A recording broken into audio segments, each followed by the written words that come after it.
everybody? Ronnie and Thork, what's going on? Hey, Disembodied Voice, thanks for 21 months. How's it going, guys? Happy Media Monday. We're off to a slow start. We're off to a slow start. I think I said I was gonna be late, and then everyone made sure to leave at the same time. Disembodied Voice, how you doing? Crimson, welcome. Erica, how's it going?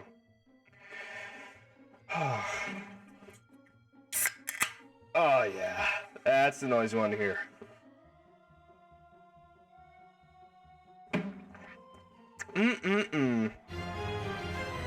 Hey Alec, how's it going, buddy? Thanks for half a year, babe. How's it going, guys? How was your weekend? Or your Sunday, I guess. How's that? How's that going?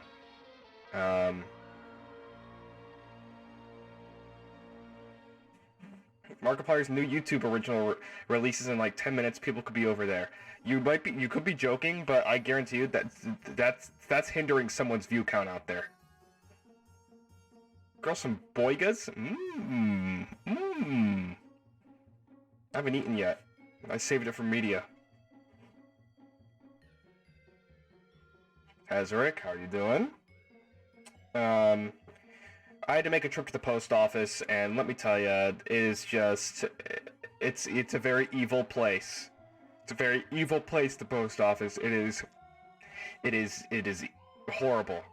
There's a guy freaking out next to me because he sent a check through the mail at the post office, and it got lost, and he was like freaking out. And then I didn't have any tape, so I had to buy tape, but then some lady gave me tape, so I don't know why I bought the tape. And then they were very rude and mean to me, and I think somebody laughed at me in line because I didn't know how to. I've never been to the post office before. I didn't know how to do it, so they laughed at me. So it was a good it was a good experience. I always imagine Hunkymungus being voiced by Markiplier. Same. What is wrong with you people? I won 6 games in League today. Oh, someone's having a good day. All right, good. Knock on wood.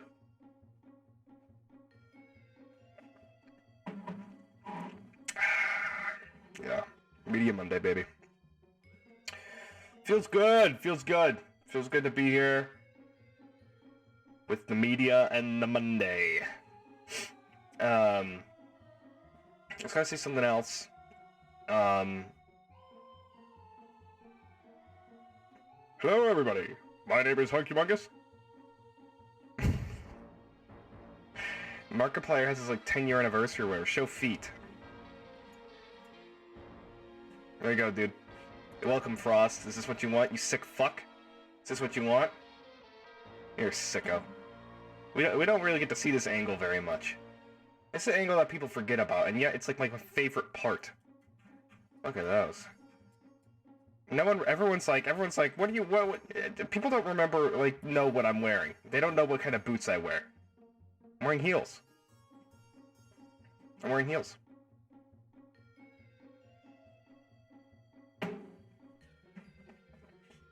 Like, tactical heels, yeah. Exactly.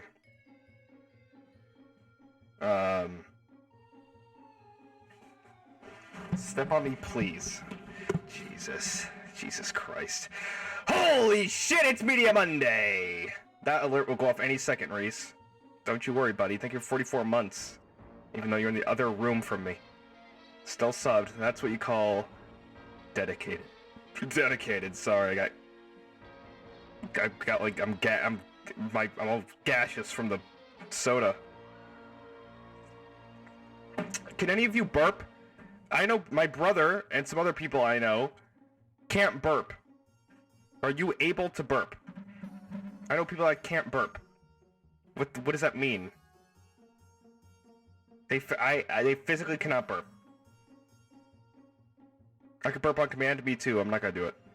No, like, not even on command. Can you burp? Can you burp? Because if the answer is no, then you're like my brother who literally cannot burp. He cannot burp. There are people out there that cannot burp.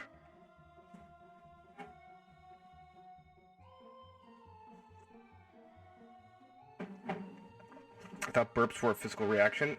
Tell that to my brother. Tell it to my brother, because he can't burp. I've known that thing for 26 years. 26 years, I have not heard him burp once. He cannot burp. He can't burp. It's just a thing that he can't do. Mutation? Maybe. That's like saying you don't poop. No, it isn't. Pooping is like the extraction of food. I mean, the food, burping, you don't like lose there's no food. No. No? We don't need burping. Do we? Like, it lets out air and gas and shit, but do we need it? Okay, when you say don't burp, do you mean it doesn't make a sound? No, I mean he doesn't burp. He doesn't burp! He can't do it! He doesn't burp! He literally, it doesn't make a sound, he doesn't release air, he doesn't burp. It's like my other friend who can't throw up. He literally can't.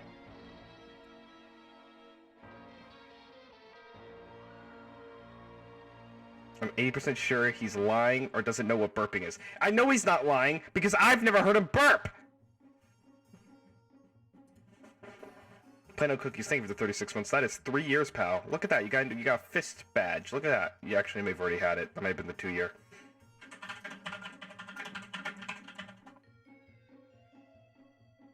Some individuals do not have the ability to belch or burp. This is associated with symptoms of gurgling, throat noises, chest and abdominal discomfort and fullness, and even excessive flatulence. This group of symptoms has recently been identified titled retrograde cricopharyngeal dysfunction. That's what you have, Reese. Retrograde cricopharyngeal dysfunction. Done. You can't burp. What a freak. The inability to burp is uncommon, but some healthy people are unable to do it. There you go. Do you have an inner monologue when you think? Yes. I had one at the post office about how when I take over the world, the entire postal service will be eviscerated. And no one will be able to send their packages anywhere. But frankly, I think I'll be doing the world a service because that place is a shithole.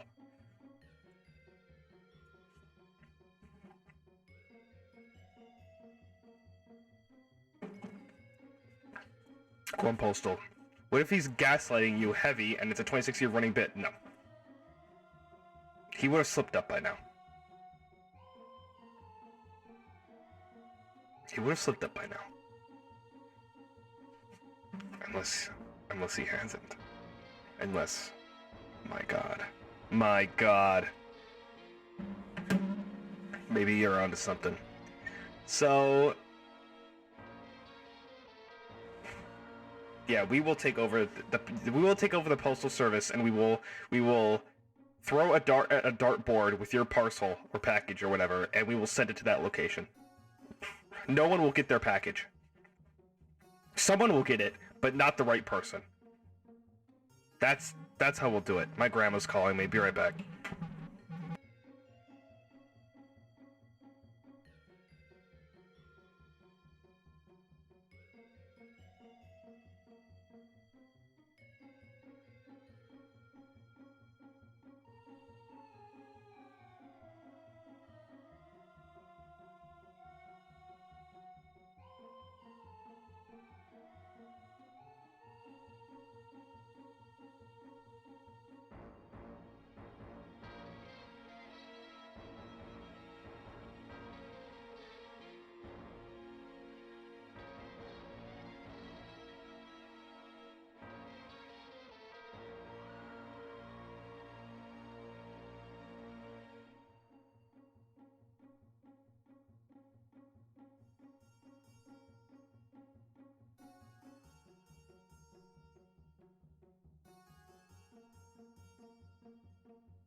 Sorry, I was talking about grandpa, and grandmas. I was back. No, I don't have a grandpa, okay? I never had one. I have a Greek grandma and grandfather, but I don't call them that, so they're technically... I never called anyone in my life grandpa. So, there you go. Never had a grandpa.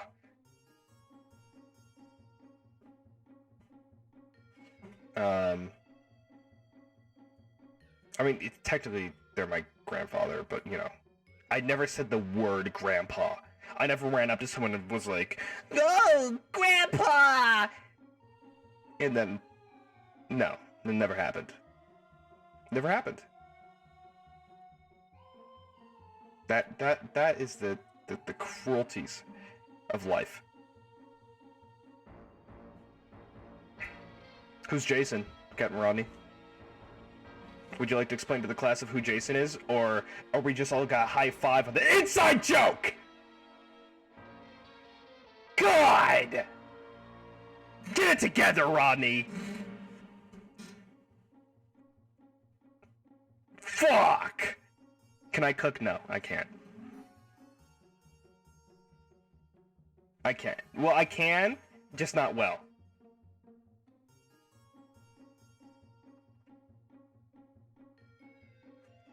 There you go, Rodney. Thank you for clarifying.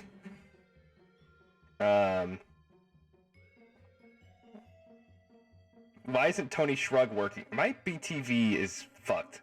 I can't see Tony Shrug. What's the point of life? No Tony Shrug?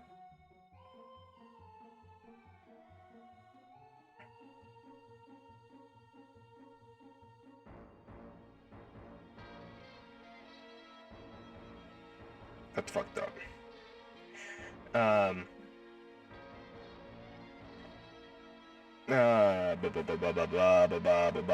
So there's a bunch of dancing bacon videos and shit out. Hashtag rules. Exclamation point rules. I don't know. Do I have rules? I should have rules. Just, you know, common sense. Don't be fucking racist or something. What's up, bro? Welcome to the chat. I would say your name, but I don't know what the fuck it says. I'm gonna call you...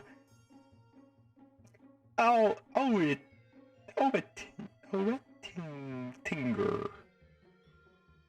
I'm gonna call you Jonathan until you give me an actual name of how to pronounce that, and then you're good to go. Welcome to the chat room, Jonathan.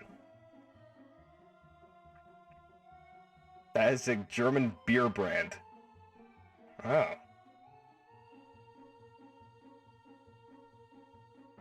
Well, he's Jonathan now. Ottinger. Hang on. I gotta take that. And then post it here. Pronounce. I'll take Jonathan though. No. We're learning.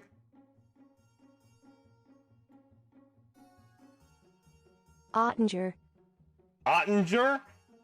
Is that right? Ottinger. Ottinger. Hang on.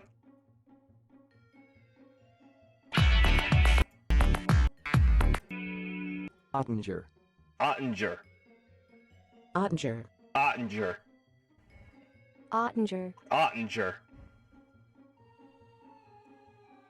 Thanks for watching. Please subscribe to our video. I'm clicking on all these just to make sure they're right. Ottinger. What? Ottinger. Okay. Ottinger doesn't sound right to me. That sounds really like Americanified. But maybe it's Ottinger. What's up, PR Rabbit? Welcome. P Rabbit. Sorry. P Rabbit. Welcome. Well, that's easy to say. Ottinger. Ottinger.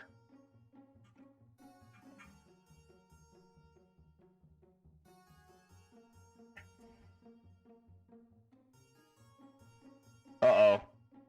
But this is saying something else. The OE part is pronounced by forming your lips like you're going to say ooh, but vocalize eh.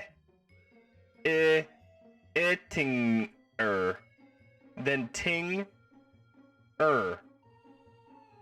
Ettinger. Ettinger?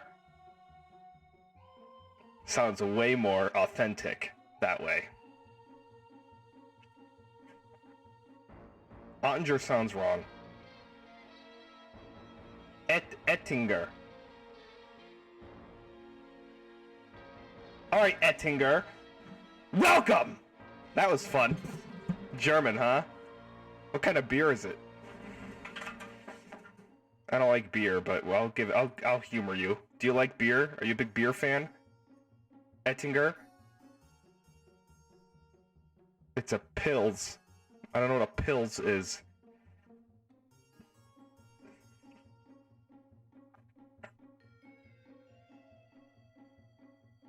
Hell yeah, hell yeah. You know, I always like to crack open a beer every now and then with the boys, you know? Nothing like a cold one. That's what I can really go for right now. But just a cold beer.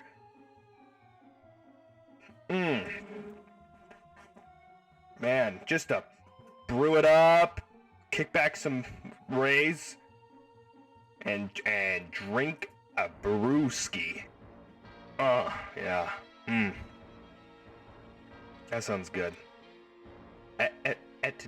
Ettinger. Sending one to the bottom of the ocean. It might be warm by the time it arrives. No worries, dude. Just sit back and relax.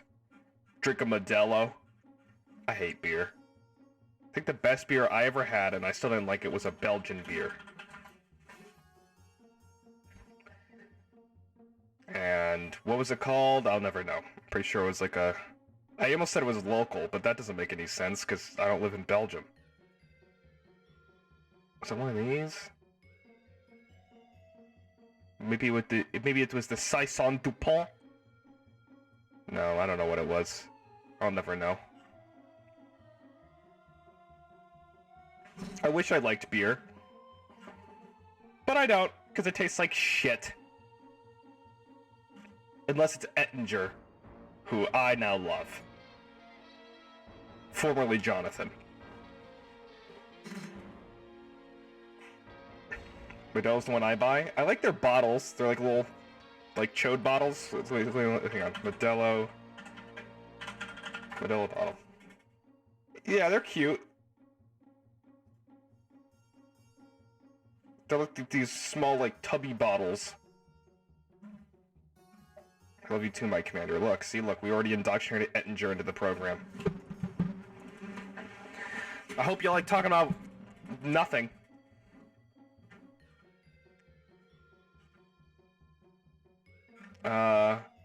What's the worst beer? Okay, so it probably has a light at the end of it. Light beer. Like a Bud Light? Is that worse? Or is a Coors Light worse than a Bud Light? I'm curious. What is the worst beer? Coors or Bud? That's the ones I hear are the worst. It has to be Coors, right? That's my guess. My guess I will lock down is Coors Light being the worst. Bud Light.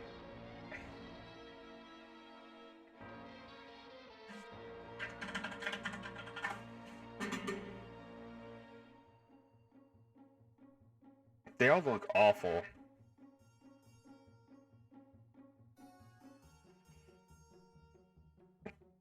American beer. Brand doesn't matter. Haven't ever drank a good American beer. Yeah, they do it right over in Germany and shit, apparently. Heineken.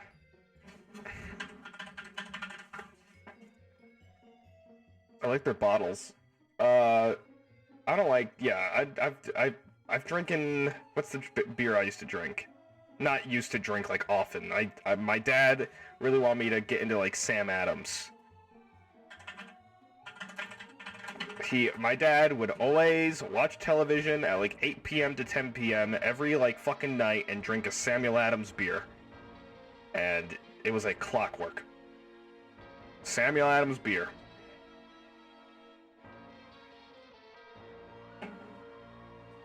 Hi, Dad. Hi, Hey Deb time. Did you finish your homework? We're not supposed to be here unless your homework's finished. We talked about this.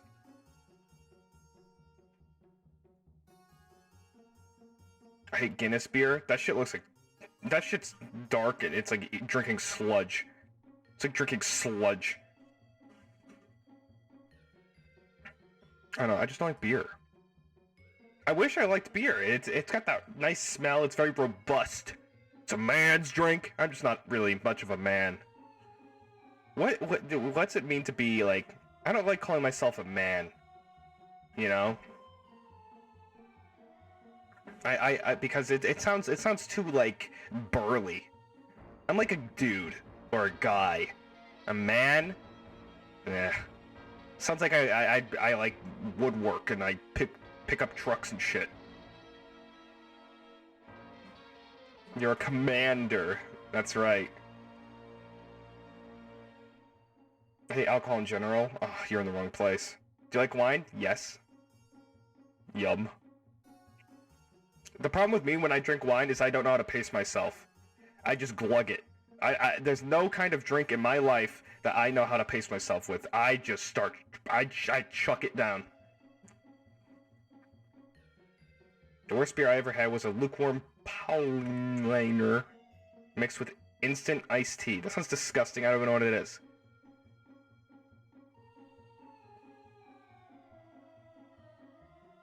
Too much expectations for the name, yeah. I'm a gentleman.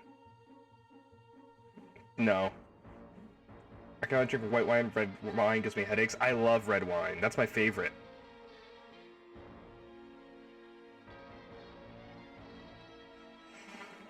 I'm the cocktail man. You know me. I'm the cocktail man. You mix a cocktail. You drink it all up. You shake up the cocktail. You mix in whatever. Odds are if it's got fucking blue in it, it's going to taste good.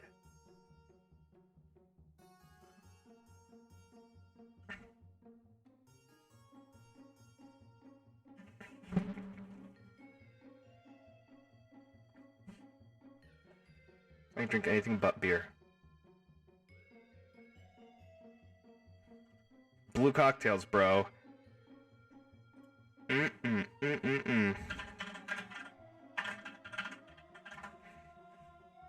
just got reminded of one channel that makes party-sized drinks. I'm looking one up right now. Cotton candy milkshake.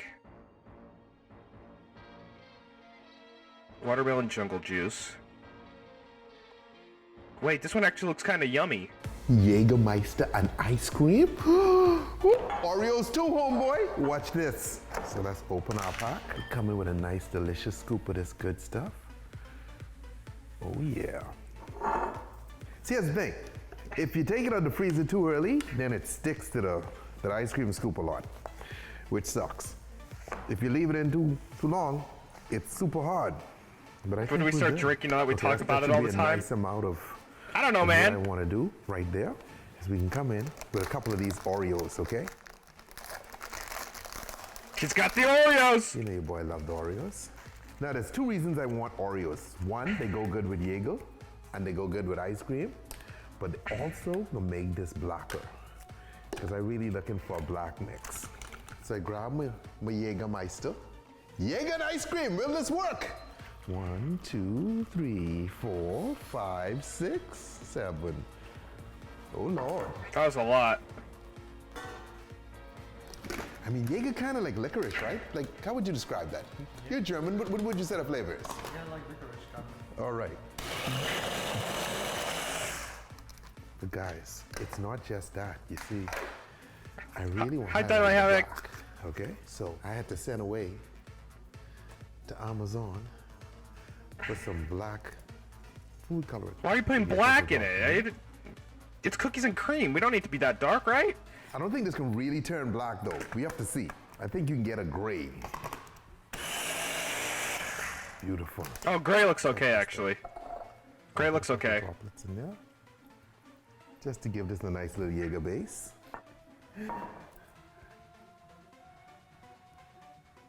Oh yeah, a Jaeger float. This is the first thing I think I've ever seen on this channel where he's making it like this, that I'm actually looking at it and I'm like, this might actually be good. But guys, we're still not done yet. We're still not done yet. Okay guys, check this out.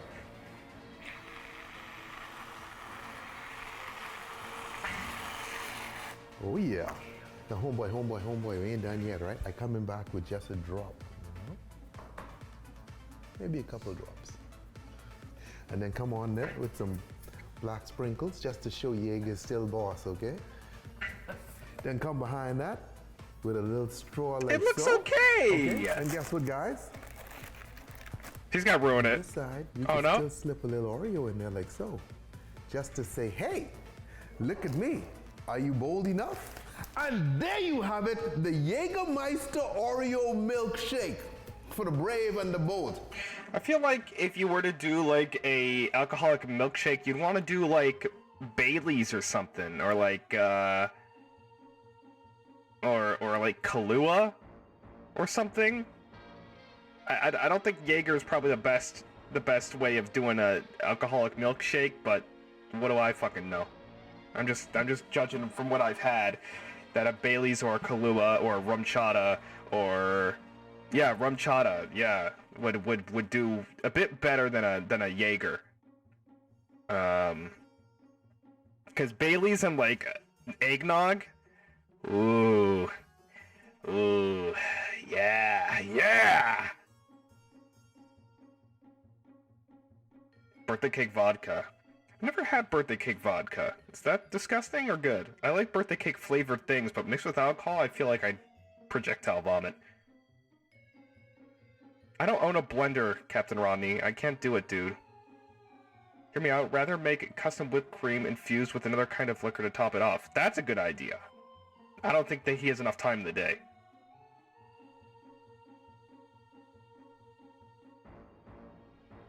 Always brings back the Korpiklani song, the Jaeger song, yeah. Korpiklani, I've never known how to pronounce that. Obtain blender. What, so I could just drink more booze? Pass. Blend it by hand.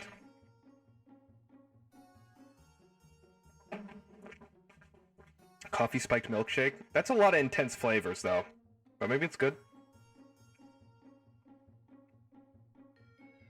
Ew. Let's look at this. Ooh, we get our bubble gum. Yeah, I don't This last know. one. Can I eat this one? Okay, now That sound was visceral. Okay? This is a rum infusion, homeboy. Ooh yeah. That fucking sound. Daddy loves rum. My dad used to make me mix his pina coladas. Daddy loves rum. That's what's like being an island boy. Guys, so there's no food coloring in this. We didn't add any. What this does is pulls the color and the flavor from the gum, okay? So this is the coloring that they had in the gum, which looks real natural to me, okay? Ice! Come behind that ice with the goodness. This right here, homeboy, okay? Bubblegum rum. Damn, look at the pink on this. This is such a pretty pink, you know? That is so pink. Now we're coming behind that with some cream of coconut, because remember now, I had that this is exact for cream lava. of coconut. You gotta be strong for this job. You know you heard that sound before. Come on, you know you want to laugh. Don't act like you are mature now. You know exactly what that is. What's wrong? What is wrong with this guy? Look at the color on that bad boy, man. Why is it so loud? It is so Okay, loud for now, me. Homeboy, a pink icing, okay? It's Come like on, so you talk fucking to me. loud. It's more fun. I was gonna empty the can. You know what I mean? Make a giant. Bubblegum infused drinks are good. In the chat. It can't be all that. Why is it so fucking loud? Enough, okay? I gotta Don't turn be my an headset adult. down. That's It's so enough. fucking Hit loud it. for me. Go all in. Why do you think they're so happy when they're toddlers, okay? Because life ain't hit them yet. Every year as you age, you learn more, and then you realize, holy crap. I'm Is that screwed. frosting? Around 30, you just accept defeat. Oh yeah. Cobalt, thank you for 5 months, pal. Good to see you, dude. All right. Now Kept look your at promise. this pretty pink, okay? Trust me, okay? This is what my bedroom looked like. I'll show you all, but My I man. had a chance to put my dolls away yet. All right, so Oh, wait, it's a you slushy. get this nice little flow here. Wait, maybe this is good. Dolls, huh? This might be Let me good. tell you what kind of dolls I have. This may actually be I got a good. little Yoda doll. Okay, I got a Luke Skywalker doll. I have a Barbie, but that's just to keep Luke's company as his wife. Okay, when we play. Anyway, all right, so just get this in here. I don't like the frosting on the glass. Like that. It's cute. And there you have it, the bubble gum colada. Look at the color, look at the pinkness, Oh my God! See, this is what I do, okay? Because I'm, you know, your boy here is kind Try of like it. a genius, okay? But I don't like to brag, okay? Tell your friends. All right, so I walk into my architect and I go, hey, this drink, build me a house based on this. You see what I'm saying? That's how you construct stuff. So grab your favorite Tixie drink, take it to your contractor and say, hey, build my house around this. They know what to do, okay? And that's how you get beautiful looking stuff. I mean, I like it. I'd try it. I like sweet things, so whatever. I don't know what the fuck he's talking about. He just rattles off. I don't know. That looked okay. It didn't have Jolly Ranchers in it. He likes using those Jolly Ranchers. That's for sure. That's a fact. He had a couple before making it. That seems highly reasonable. Oh, here we go. Okay, guys, check this out. So now we coming around the brownie, okay, guys? And now I come in here, and, you know, watch your fingers, okay? Look at how I professionally cut this. That is a dry brownie. These are cubes, these big cubes, okay? Those are dry as These fuck. cubes, all right? Fresh bottle, okay? Fresh bottle of rum chata, okay? God, this smells good. Rum chata is horchata, okay, with rum. So check this out. So we got a little rum chata in there. Now we got a Now barrel. we're talking. Who's been eating this ice cream? He really now? likes that Okay. Kroger vanilla ice cream. Bang. More fudgetta. I hate Kroger ice cream. What is fudge in Spanish? Fudgio, okay? A little bit more fudgio. And now we come back with some more of our brownies. Okay, and our brownies got a little chocolate on it, okay? 'Cause we like France. Dolce de azúcar. And that means like sweet sugar or something. I don't know what it means. Okay. Oh, hold on. We ain't put no rum chata on that one. Oh, Lord of mercy. Okay, this tipsy bartender, man. Guys, if you don't see me pouring rum, say something. Don't just watch. Okay, now we come back with some more chocolate.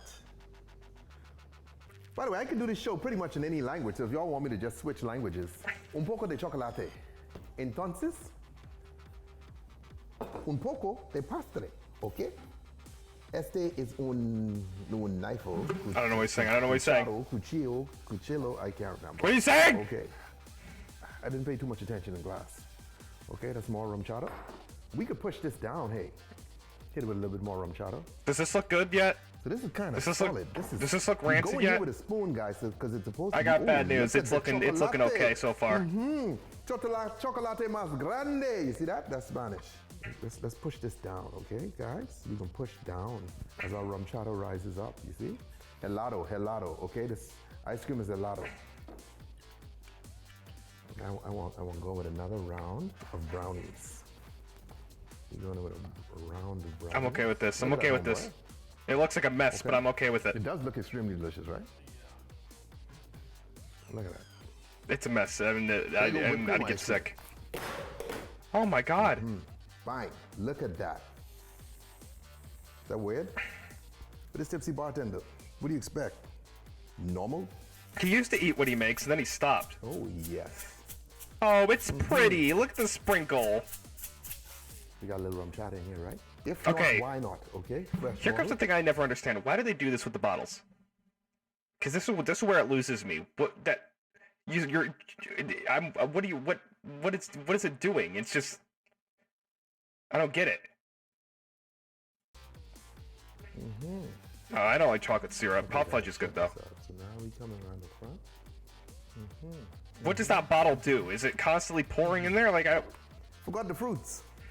Okay. it's pretty. Look at that. Okay? That kind of came out. And there you have it, the boozy rum chata sundae. You just go in, and now you start I like eating his your shakes. rum chata, ice cream, fudge, brownie. Holy crap, it's loaded. Enjoy. Drink responsibly. Don't drink. I mean, I don't know. I don't like the bottle being there because then I feel like I have to constantly remind myself that it's there. And let's just let our vodka flow. Oh Just Christ. Strawberry kind. Oh, we've looked at this one.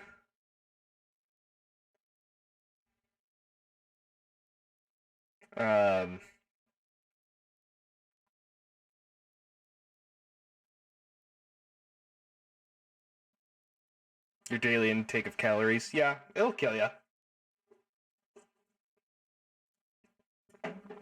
But maybe it's enjoyable. Maybe it's enjoyable.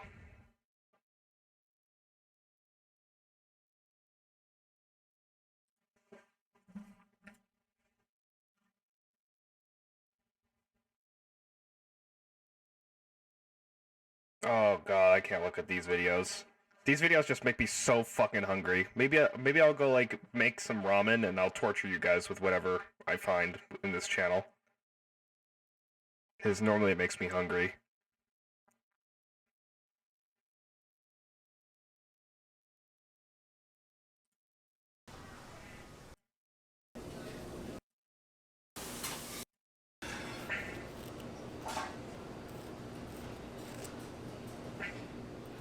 Hang on.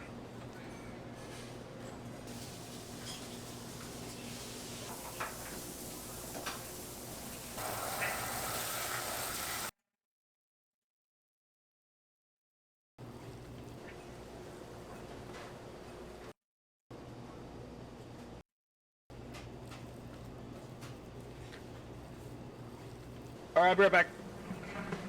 Go look at your ground meat. Watch them make a hamburger.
Minutes on the microwave. Any second now. I'll have to leave again. What have I missed? You make a bun?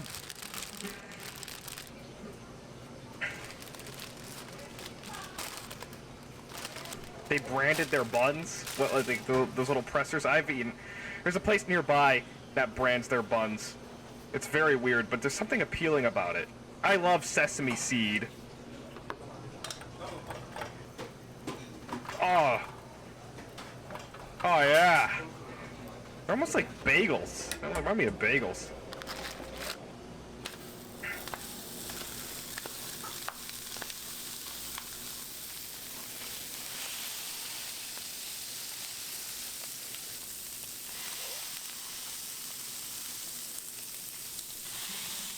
I love burgers like that. The smash burger thing where they like crush them and shit.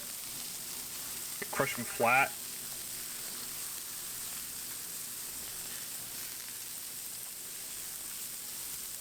Sometimes it's too thick and it just tastes like a homemade burger.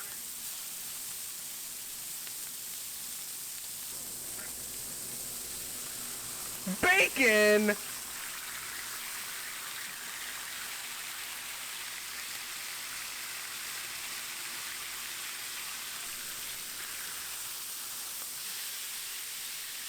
Does the bacon dance?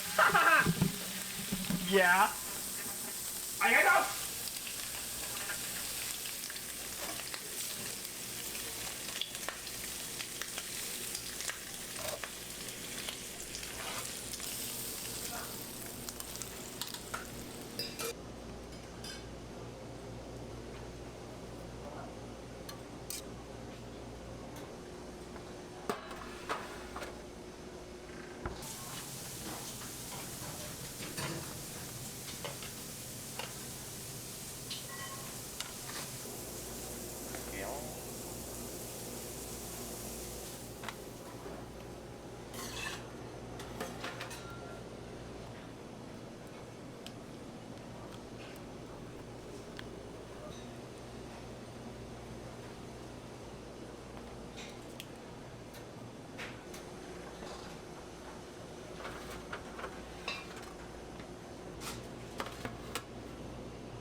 My Apple iTunes update.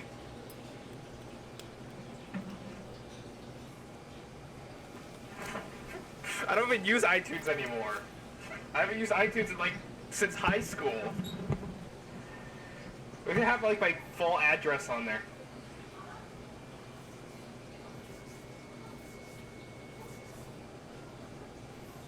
What have I missed? What have I missed? What has he done to the boiler? I'm going to be far away because I'm eating.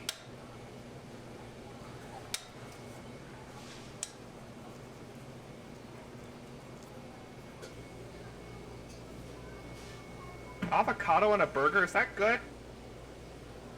Conceptually, it sounds weird. But what do I fucking know? What do I fucking know?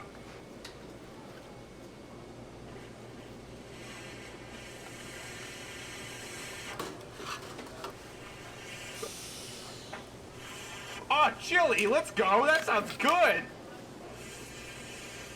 Put chili on that burger!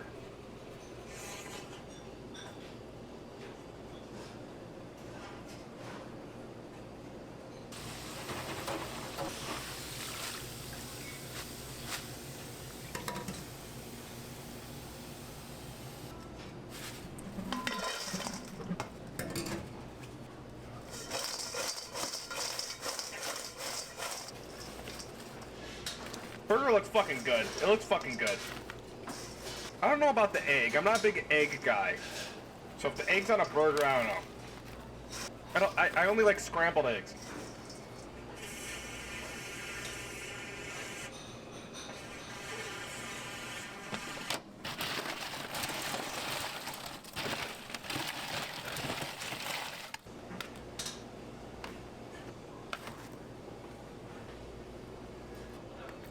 Where is this place? I don't know. It's an American cheeseburger place, but it's in, like, Japan or something. What is that? Honey buns? Honey buns! Wait, no, that's burger. That's burger. We're good. It's burger. Korean? Yeah, it could be. I don't know. I have no idea.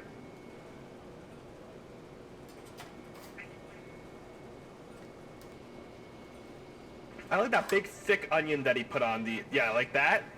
You get a burger from fucking Wendy's or, like, you know, some McDonald's or something, it's just this one thin circle of onion, and it's fucking pathetic. It's fucking pathetic. Give me a whole thing of onions. Oh, zesty fries!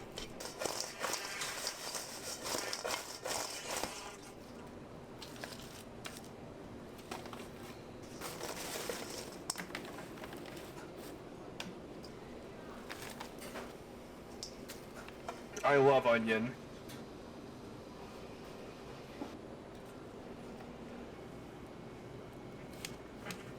Add an onion and then you're done-yin.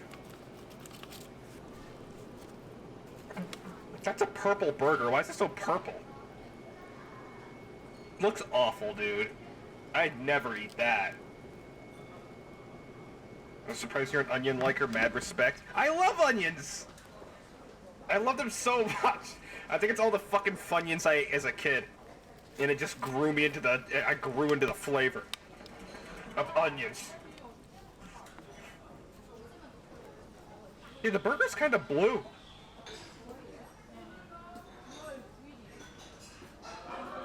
Metagol? Chili burger. That's a mess. Oh, yeah. Okay. Alright, guys. We have a dancing bacon videos. I saw a hotel one. We'll do the hotel one later. Runny egg. I've never had runny egg. Oh, I have had runny egg.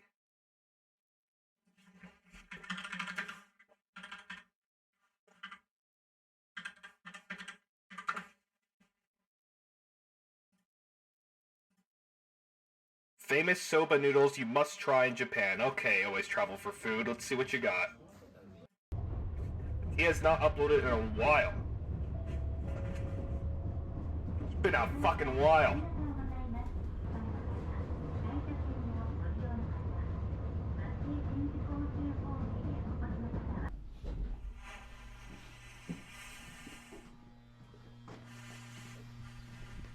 出雲大社方面お越しの方はホームにて待ち合わせ願います。出雲大社方面お越しの方、ホームにて待ち合わせ願います。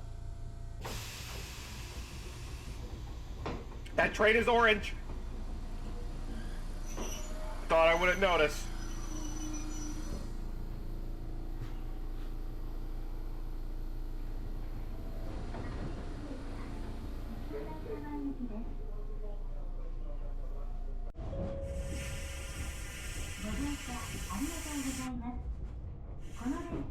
These fucking noodles are molten hot.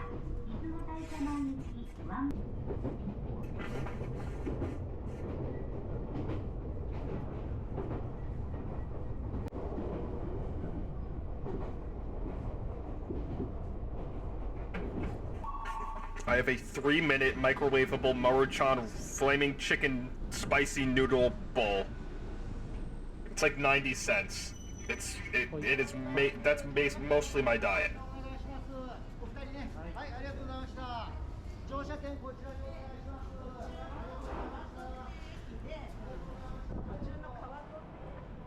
Lunch is hard. I'm not good at making lunch food. I'm good at dinner. Dinner is what I cook, but like middle of the day, I got nothing. Lunch sucks.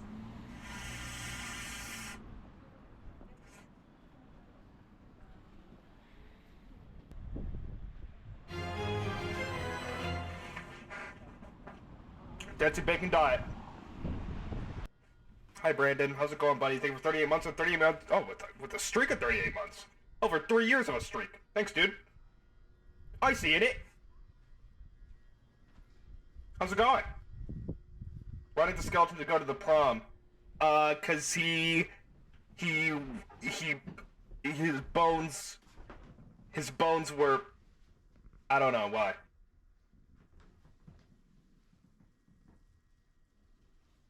I wish America had trains. Yeah, they're cool.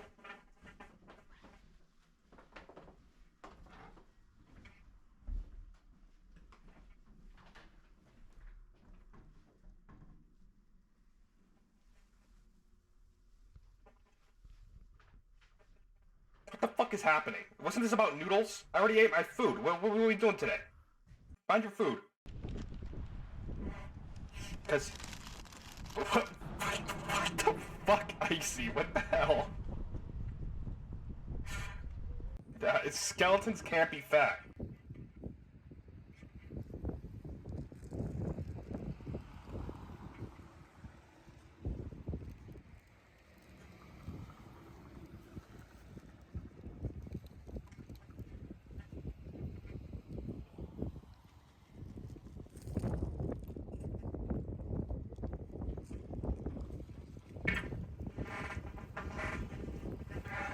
I love a good croissant. Mmm, croissant. Oh, what is that? Oh god, oh god. I want some of that shit. Oh, I don't even know what it is and I want it. Look how flaky it is. Look at those beautifully paved roads that don't even look like roads, those like giant sidewalks. Hi, Raspberry Crazy Ant. How you doing?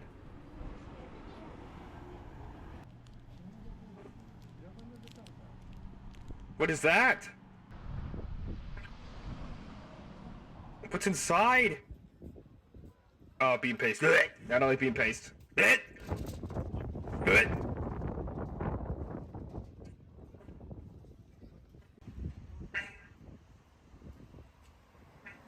I don't like bean paste.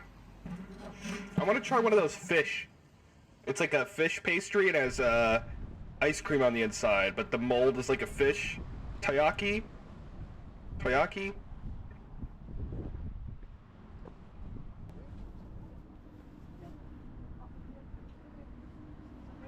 Yeah. There's the one.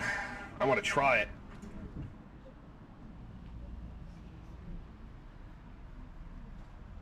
The day I go to Japan, dude, All the memes will come true. I'll get to use one of the vending machines. Get one of those fucking ice creams I always scream at them for not getting. The one with the cone on the outside.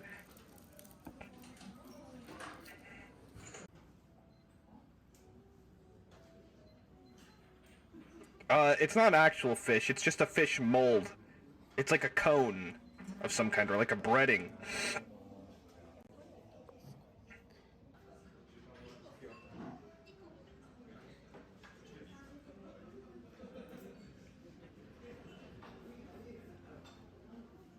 I feel like I'd have a hard time eating in Japan. There's a lot of stuff that I'm afraid of over there. Like, I'm bad with, like, raw stuff and cold stuff and fish and shit.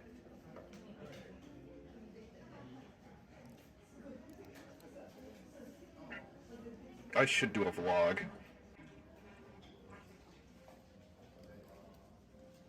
Just eat baked goods. That's I'll survive off baked goods.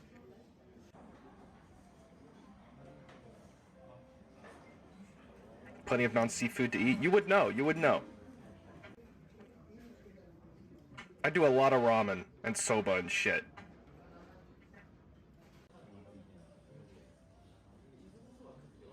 Oh, I don't like mushrooms. Ah!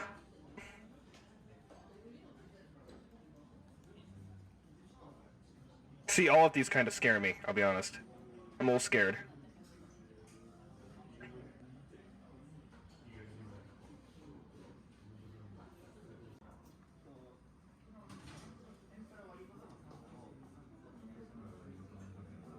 Commander goes to Japan and starves.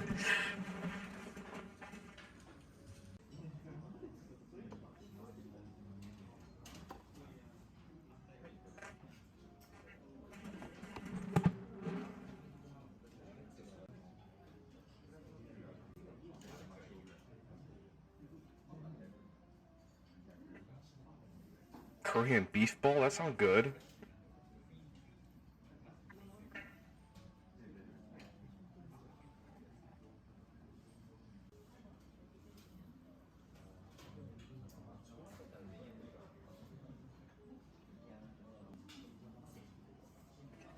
That does look pretty good.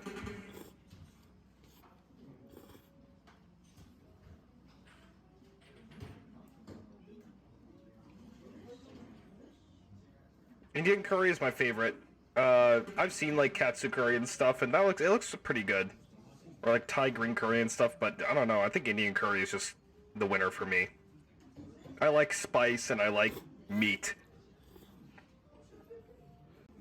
Thai and Japanese curry are very different from Indian curry.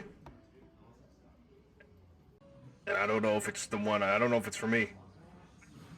It's different, probably. I don't know, they're making that look pretty good. I need, like, broth for my noodles, though. I don't like them, like, kind of on their own. That's not how I roll.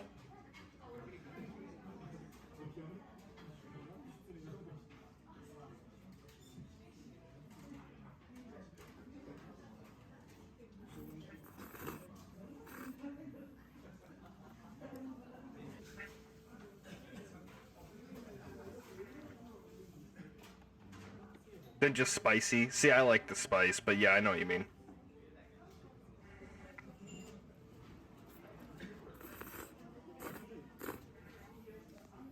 Okay, we're just getting ASMR here. They gotta go through every bowl. Because this is insane. They're going through every bowl.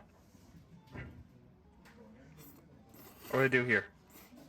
Oh, we got more. We got more. Where they go over here? Oh, Fair Ice, how you doing, buddy?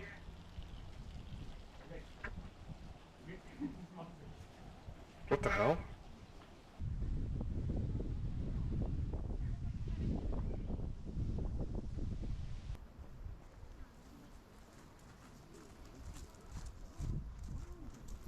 What's up?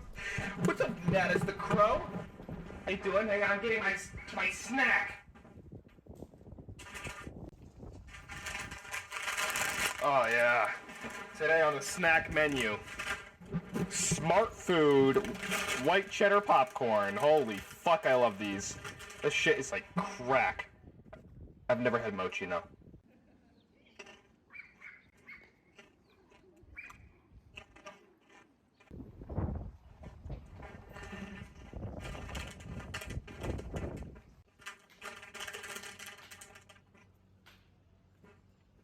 Where'd they go? They went to a thing?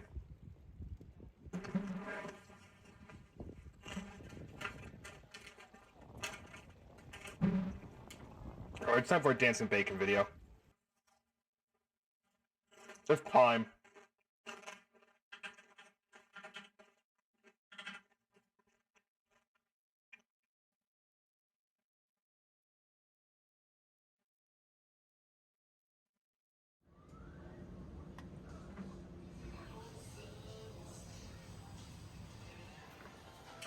Expensive, convenient foods. This should... I wonder if it's gotta be anything like that fucking crab. He had a crab once, he de-thawed it for like 2 days or whatever. And it was just a fucking nightmare. It was like $80 for nothing.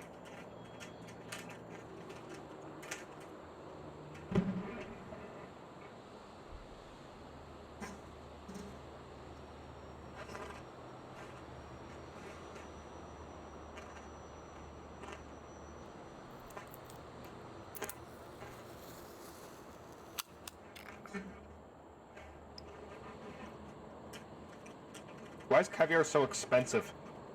Oh, it's gross to me. It's gross to me. It's gross to me. Gross.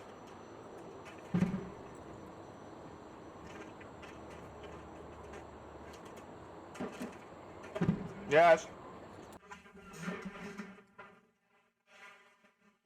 Hey, that looks good. You're all set. Oh, that's sick. I like it. Hi, everybody.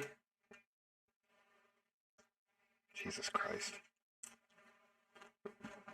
Jesus Christ. Jesus Christ. Jesus Christ.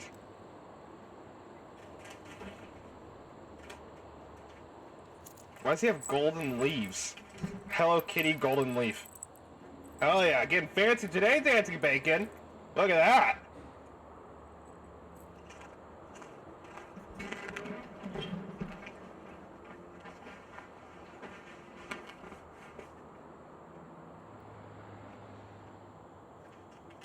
That is I hate this. That golden flake shit pisses me off. It's so stupid.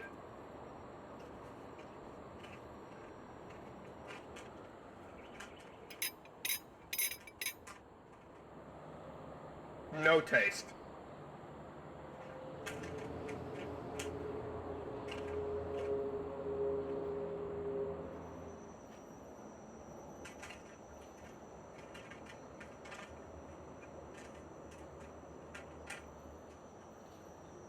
Oh boy.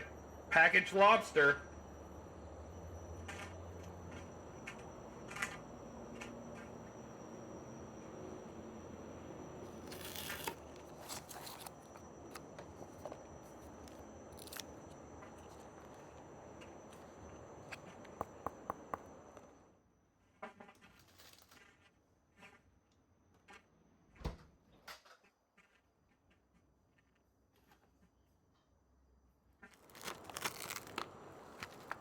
I wonder why his girlfriend is not in any of these videos, or his wife, or whatever.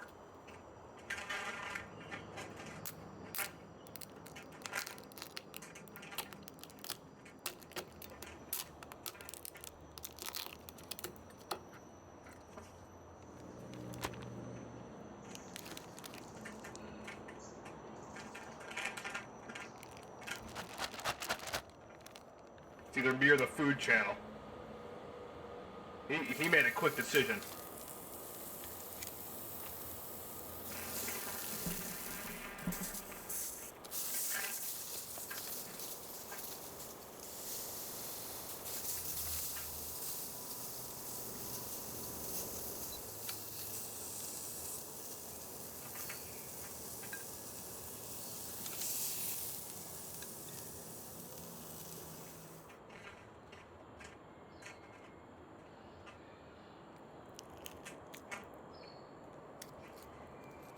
It's so little food.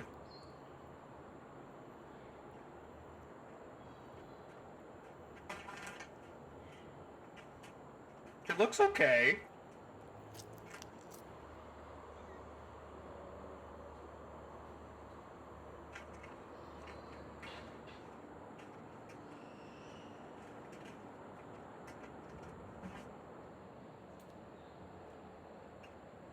don't really know. I can't really describe lobster's taste. All I know is that I think I like crab better than lobster.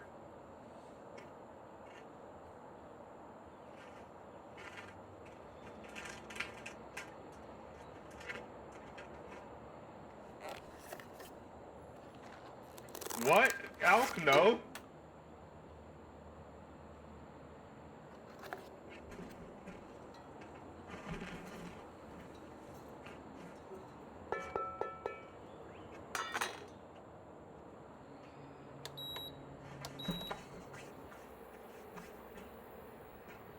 Only lobster I've had was like a lobster bisque, which was really good, and a lobster mac and cheese. I've never had like lobster on its own, so I guess I'm not a great judge of lobster.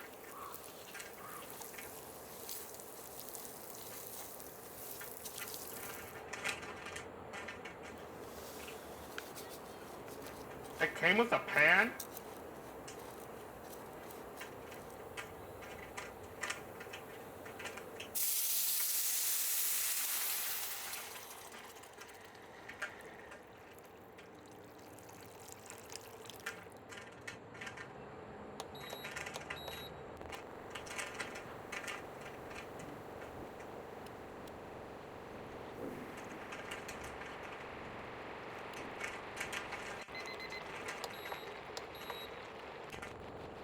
Imagine getting a new pan every time you buy the meal. True.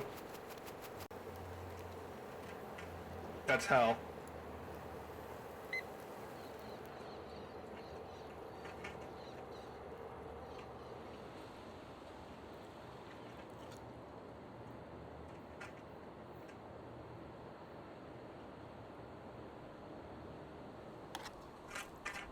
This actually looks okay too.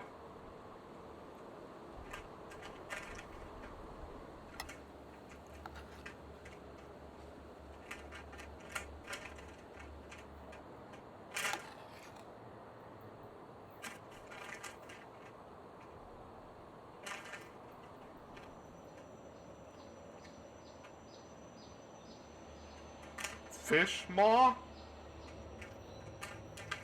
What is a fish maw?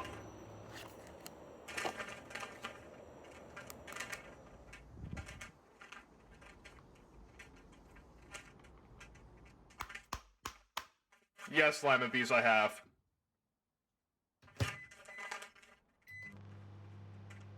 A classic.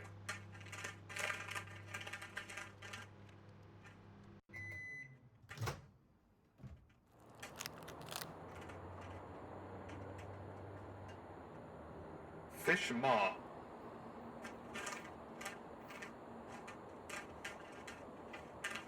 What does it mean?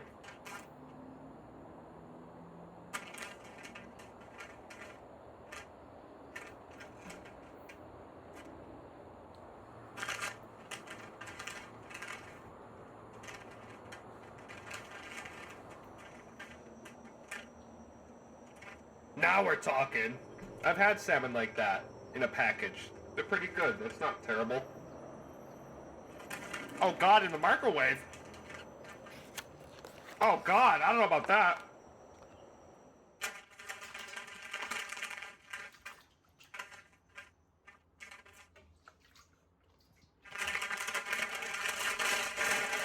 Put it in the oven! No!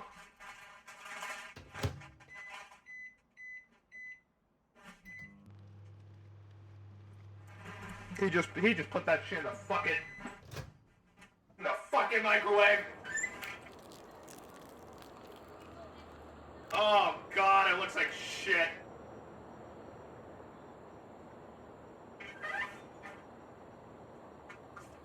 Oh god, it looks awful.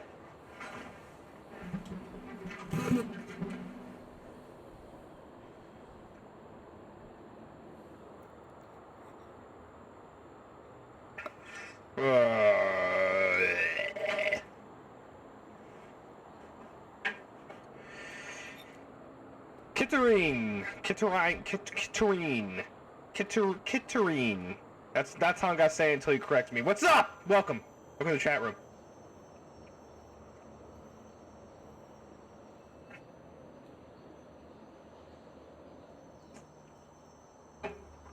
He's better off using that fucking salmon vending machine and cooking on the freeway.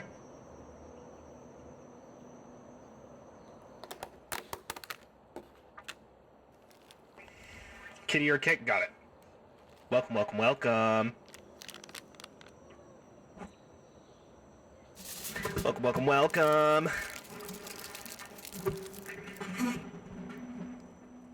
Crispy pork belly in the air fryer. Okay, okay. Uh-huh. Uh-huh. I feel like I need an air fryer. I feel like that's something that... Oh! Look at that! How are you, Commander? I'm good. I'm evil. Ah, why my teeth hurt? Oh my god. Jesus Christ. Oh my god! Ah! Ah!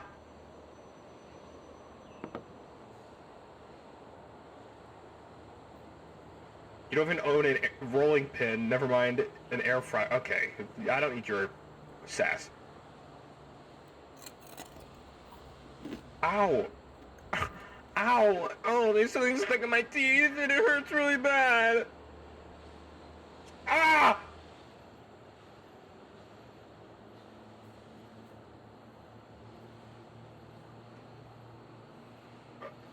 I didn't read it. Did he like it?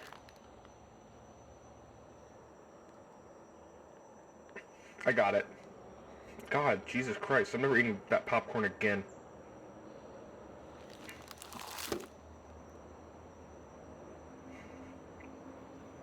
Thank you, I'm okay, I survived. I survived. What is this? Where does he get these fucking stickers of his logo everywhere? Redbubble?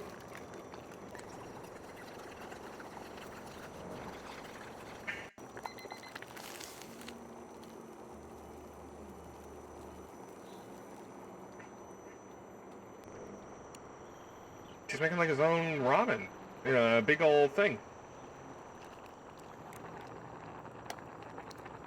You should get a sous vide. I nearly said sous vide. I nearly said it. I don't know what a sous vide is.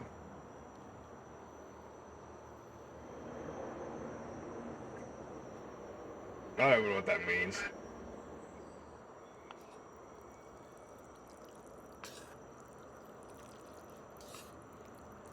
How tall am I? I'm a staggering, stunning 5'6".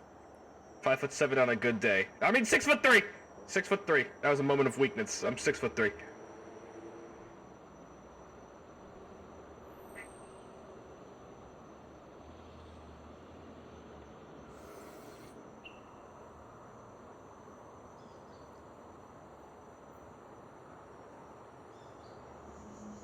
It cooks things in water.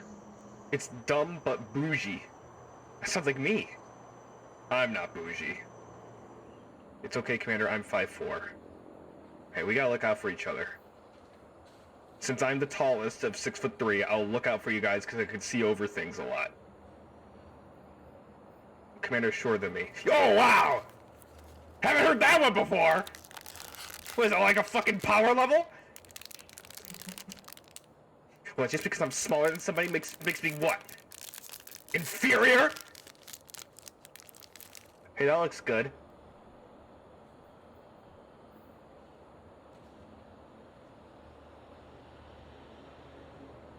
What's in that? I don't know, it's just ice cream. Yep. You guys are going, hey, Akame and Hazrick enjoy the front lines in the supervillain war. Go out there. Goodbye. Bye-bye. Bye-bye. Come back if you're not dead. See you in a month. Good luck. Here's your blaster. Bye-bye.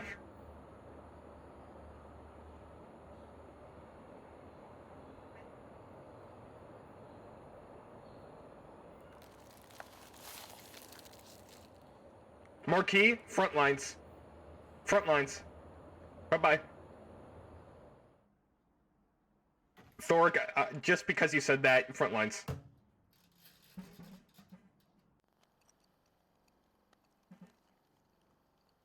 Ugh. I hate, like, I don't like clams and shit.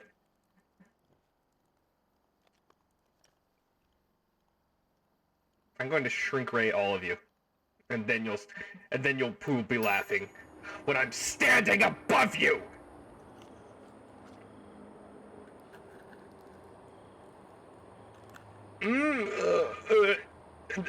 Not for me. Not my thing.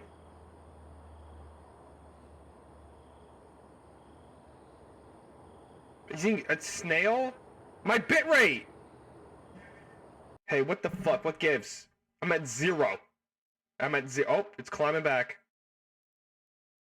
Oh, the bitrate. Oh, sweetheart. Oh, babe. Oh, babe. You're gonna have to do better than that. 700 kbs. You're gonna have to do better. You're gonna have to do better than that.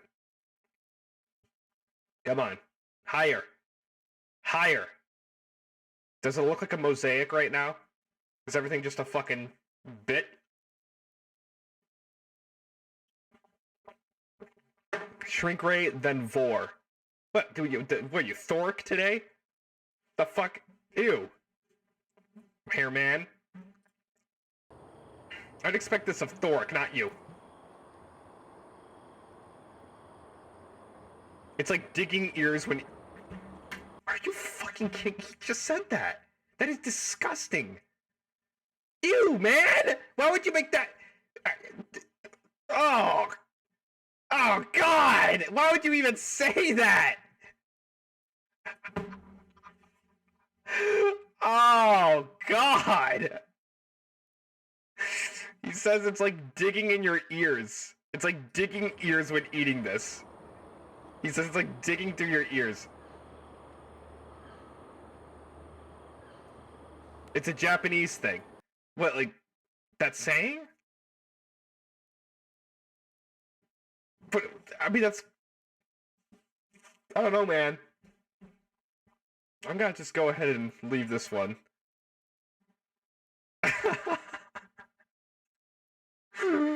94.9, what's up? Welcome to the chat room. Man, right when I'm eating too, I'm really sorry. I'm sorry. How could I have known?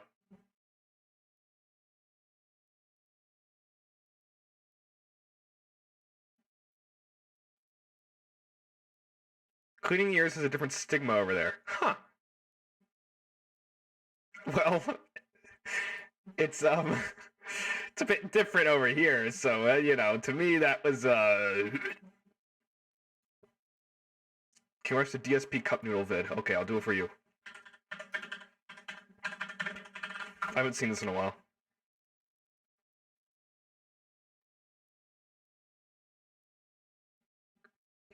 It's 27 minutes. I cannot watch 27 minutes of this shit.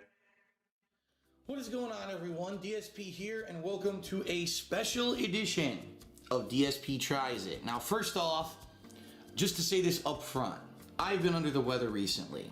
My throat has been swollen.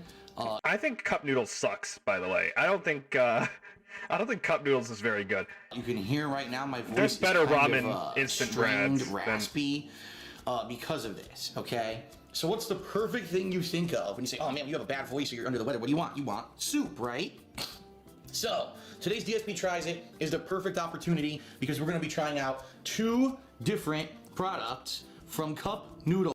Yeah, Maruchan is so much better. The reason that this is very pertinent, especially for That's now, all if I you are get a is gamer, Maruchan. you may be playing Final Fantasy 15, and you may not know this if you're not playing it. Cup Noodles has a giant ad space purchased in the game. They're on billboards. I'm not even kidding you. The characters actually have a freaking side mission. What the fuck are you talking about? Get to the...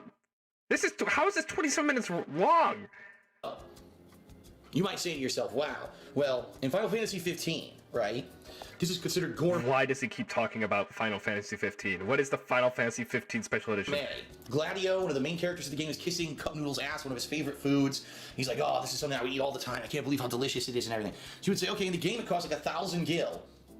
How much could it possibly cost in real life, right? Well, does it cost $10 for each one, just like in Final Fantasy 15? No, it does not. All right, what about if it's gourmet food, right? $5. It's got to be $5. It's like 60 cents. $3. Lower. Okay. Geez, maybe it's a steal, maybe it's a delicious gourmet meal at a budget price, $1 each. Wrong. In the United States of America, cup noodles cost 39 cents. What is going on? Is he just flabbergasted about the price of cup noodles? Is this his first time buying a cup noodle and being like, they're actually cheap, but in Final Fantasy the game, they're delicacy and they're expensive. He's like flabbergasted. Each. And then he's going to expect like fucking whole shrimp in there for buying a cup noodle for 30 cents. 39 cents. Now I just want you to put this into perspective, okay? What else can you buy for 39 cents? Oh, well, you can't buy a pack of gum. You can't buy a candy bar. You can't even buy... More than likely, if you went to, say, like, a restaurant, they probably wouldn't even give you the cup of hot water required to make cup noodles for 39 cents. They probably charge you 50 cents for a cup of hot water. So, the actual cup noodles product is one of the cheapest food products you can ever What get did he in the United say? States, I was trying to figure out what he said there. Infamous amongst college students or university students who have next to no money. Because they're... This is... How could he not have edited this? He kept that in? He kept that in.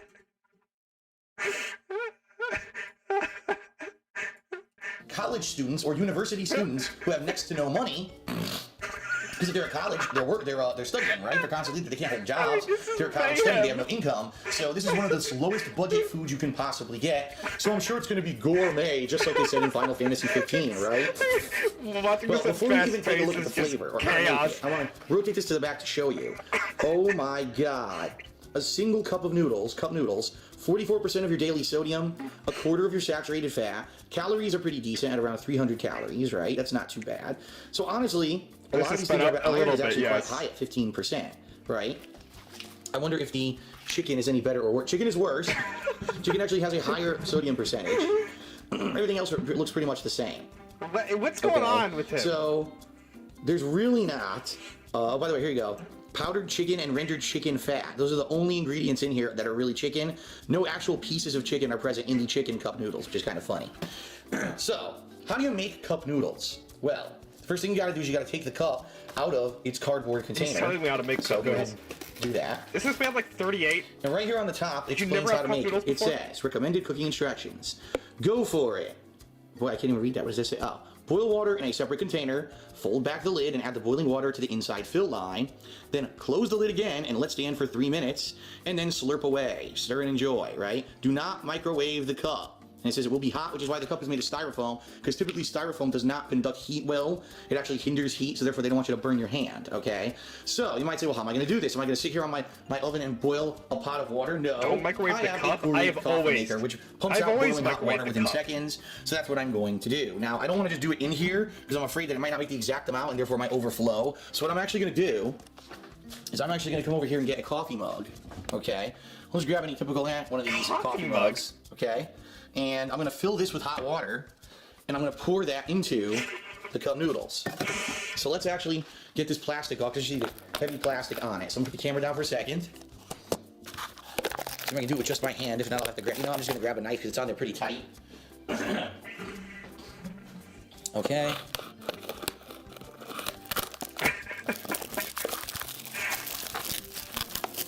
All right, got the plastic off. Now, I just want to show you, I'm actually going to peel this back. You need to peel up anyway. Where he has like 8 measuring cups next to him, and he uses a coffee mug. Nice. See if I can manage to do it in a way that you can actually see what's inside. There we go. Wow. All right. So, cup noodles. The amazing gourmet product as advertised throughout all of Final Fantasy 15. Here's what it looks like. Oh, yeah. Doesn't that just look ultra appetizing? I'll actually give it a whiff. Basically, I smell two things. I smell salt, and I smell a seasoning that kind of smells like seafood. Okay, being that this is the shrimp one, I'm not surprised. Okay, now just to give you some comparison size-wise. This is cup noodles. This is a standard, I believe 16-ounce glass. I actually have cherry juice in there right now. So, a standard cup noodles is actually about, I'm looking at it now, 2.25 ounces dry. But once it actually fills up, it's probably about 6 to 8 ounces with the hot water in it. Why did he just read it? It has the measurement on there. I'm supposed to make hot water, pour it in there to the fill line. And I'm assuming the fill line would be that line you see above the top of the styrofoam background there. fedora? Okay. No. And water. You're kidding. With the hot water in it.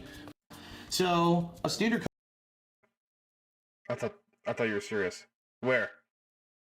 Why can't I find it? Noodles. Oh my god! Actually about, I'm looking at it now, 2.25 ounces dry. But once it actually fills up, it's probably about 6 to 8 ounces with the hot water in it.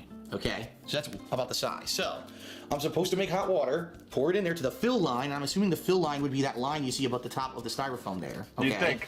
And then mix it up and let it sit for about 3 minutes, they said. So what I'll actually do here is I'll open up the other one, the chicken. Okay.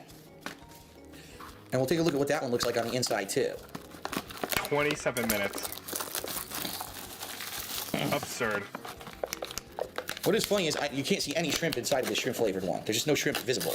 Oh, God. Here we go. Okay, so, notable differences. The shrimp is brownish, right? A brownish seasoning to it. And I see a few pieces of carrot or whatever, but I don't see any shrimp. In the chicken one, it's very yellow, okay? And I'll actually give it a whiff. Oh yeah, it smells like chicken stock. It does. It smells like any kind of chicken stock or chicken broth that you would get. This one actually has dried pieces of corn in it. No, it's real. Okay, so This man is real. Let's go over here. The mug is in position under my Keurig coffee maker. Now to get this to work, I have to simulate like I'm putting in snorting. Position under my Keurig coffee maker. Now to get this to work, I have to simulate like I'm putting in a thing to make coffee. So I open it and then I close it. Now it thinks I put a coffee thing in there. Okay, press the button. And it's going to pump 27 minutes to make a 39-cent cup of ramen. Incidentally, about 8 ounces worth, which is Keurig about coffee a typical machine to boil the water. coffee cup. Right next to his landline phone.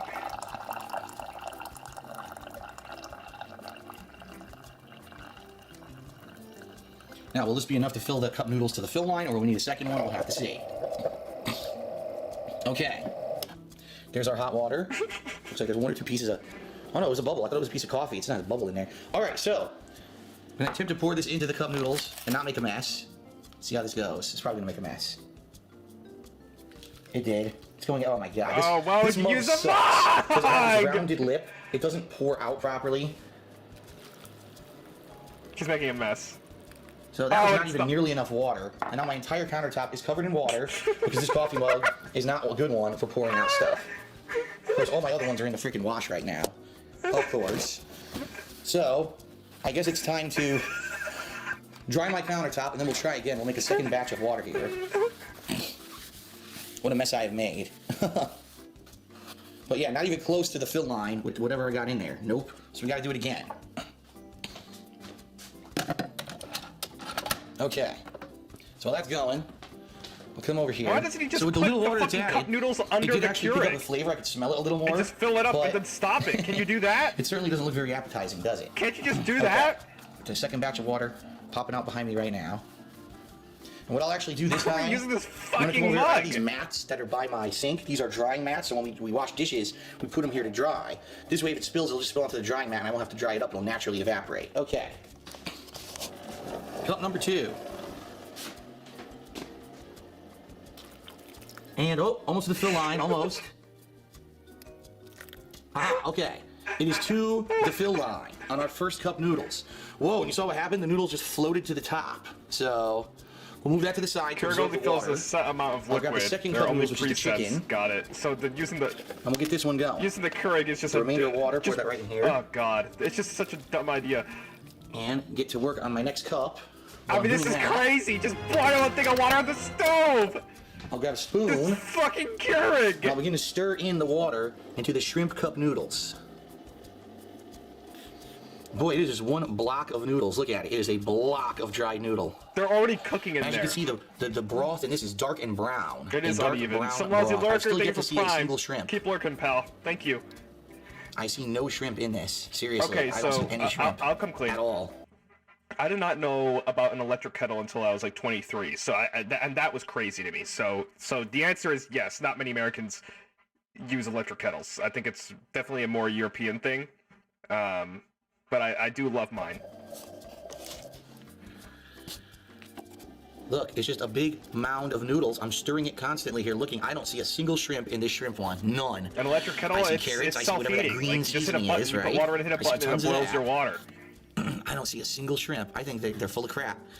Even though the You don't need to advertisement... put on a stove or anything, it just on the Right on counter. it. With delicious, giant, juicy shrimp.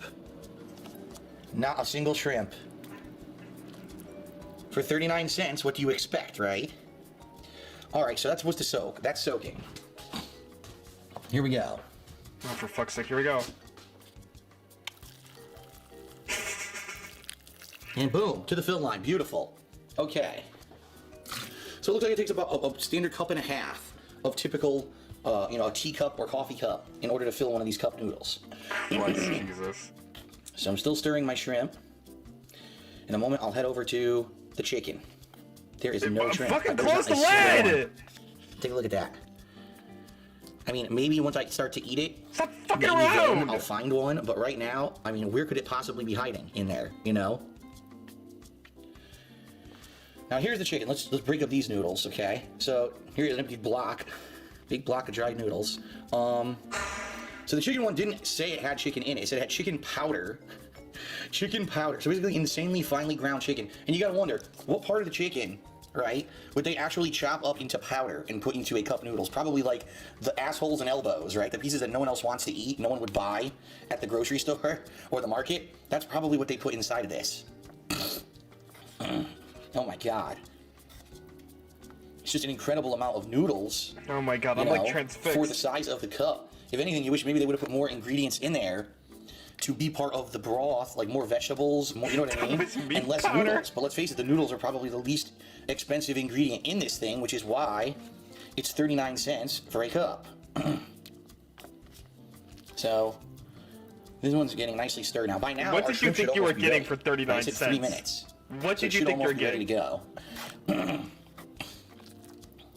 All right, so I'm just gonna let that chicken sit there for a bit. I'm gonna final stir our shrimp. Actually, typically, honestly, it looks like the shrimp actually became a little better. Like the noodles spread out a little more. Oh yeah, doesn't that just look just like it looks like in Final Fantasy 15? Look, there's He what it is looks like so in Final Fantasy mad. 15 and on the package itself. And here's the reality. Not false advertising at all, right, guys and gals? No, of course not. No. Couldn't accuse them of false advertising. Come on. All right, I'm gonna go grab a napkin because I know what's gonna happen. I'm gonna go to eat this, it's gonna go everywhere. All right. Now for what you've been waiting for. I'm Don't actually you gonna shut the taste lid, cup you open it noodles. halfway For the first and time let since I it was a sit? kid. I had these when I was a Why is he kid. fucking and with that it was for so and I much? haven't since So then, long. okay? So, He keeps fucking with it. I'm gonna do, let me get the chicken out of here while that gets ready. Shrimp. I'm no expert, With but shrimp, not shrimp flavored, with shrimp, supposed to have shrimp in it. Okay, whatever you say. Let's first of all just take a taste of the liquid itself without noodles. Okay. Okay. It tastes like, not too salty, it actually tastes just like kind of seasoned water. I'm not even kidding you. It tastes like seasoned water. It doesn't taste like shrimp. What did you Not at all. expect? Okay. All right, let me get you another put sip. water in it! Nope. There is not a single inkling of a shrimp flavoring. It's basically just seasoned water. Wow. All right, well, maybe the proof is in the noodles. Let's give the noodles a taste and let's see what those taste like. He really wants that shrimp. And try to get a spoon. Oh, wow. It's even hard to get a spoon of noodle. Look, it's incredibly difficult to get a spoon of noodle out of it because they all pull away from you. Just get a I don't need fork! a fork. In fact, you know what? I don't get a fork. I don't think I can eat this without a fork. Oh god. So I think what I'm going to have to do here, okay, I think I'm going to have to take this fork and kind of twirl to get the noodles to catch on the fork. See that? He's So fucking now when I pull Italian. up, now I can get a mouthful of noodles versus before with the spoon, they would all just fall off. All right, so I'm going to take a He bite of this. tells you every thought that comes into his brain. Like, it is not... There's no concise development coming out of his mouth. It is just this rattling of exact thoughts and exact moments of what's going on in front of him. And it's crazy.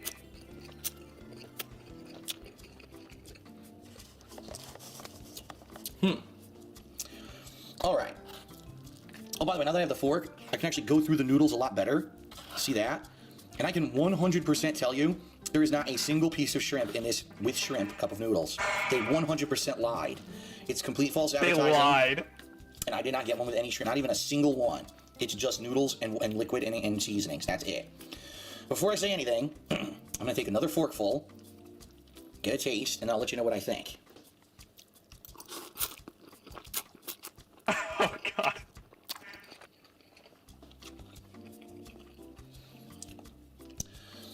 All right, there's good news and bad news. The good news is it's not horrible. It actually is palatable. Like it's not upsetting my stomach. It tastes pretty good actually. It's basically just basic seasonings. Like All right, hold on. I gotta look up right now. Nissan cup noodles shrimp. What does it say on the packaging? What does it say on the packaging? Okay. This one that I'm looking at says with shrimp. All right? So, technically speaking, let's see if his says that. Let's see if his says that. Where's he had a pack? Okay. It does say with shrimp. Alright, so I guess you can technically justify his potential disappointment. But also, you are buying a shrimp noodle cup for 39 cents. The accuracy of the meal is going to vary. Okay? would buy coffee cup. While I'm doing that, oh yeah. Okay, where is it? Single one. It's just noodles and liquid and seasonings. That's it. Before I say anything, I'm gonna take another forkful, get a taste, and I'll let you know what I think. Oh, it's Good news is, it actually is helping my throat a lot. It's actually pretty warm, and it nicely is kind of soothing my sore throat. So with anything, what we may be finding today is that cup noodles is what you want when you have a sore throat. It'll make your throat feel legally, better. yeah. Okay. Now let's scoot over to the chicken. The chicken has corn, which is an added ingredient that the shrimp did not have. Okay. Maybe the chicken tastes more like chicken. At least we know there's ground chicken powder in this thing. This tastes nothing like shrimp at all, and has no shrimp in it. Let's see what the chicken tastes like. Here we go. Oh boy. I'm watching it at 1.25 times speed. Wow. Ooh. Well, oh my god. Right off the bat, I can tell you, the chicken is way more salty than the shrimp. I can taste it. Now it's weird because if remember we looked at the labels, and it said shrimp has 44% of your sodium, and chicken has 45%. I would say bullshit. I don't think that those are correct, at least for the batch that I'm eating here. This is much more salty than this, but it also has more flavor. Okay, so what I'm actually going to do is I did this with the shrimp. I'm going to take a couple pieces of corn and just the broth and taste that. Oh, Here's the thing. God. The fact that this one has corn and the corn is very sweet is an added bonus, because with the shrimp you're just getting the same flavor constantly throughout. There's no added ingredient in there. It's just seasoning, and you have to deal with that seasoning, right? Here, that's my hamster drinking water. If you're wondering what that noise is. Here, the saltiness of the broth is very salty, but it's being combined with the sweetness of the corn actually tastes better in my opinion. I'm actually going to do one more forkful of the chicken, and then I'm going to give you my final verdict on cup noodles. Here we go. Get to hear me eat one more time. Oh, I have that exact soap, by the way. Yeah. I would say that the chicken cup noodles is actually far more tasty than the shrimp. The shrimp, sadly, is a one-trick pony. If you don't like the flavoring of the seasoning of the shrimp, A one-trick there's not pony? much you can do about it. It is what it is.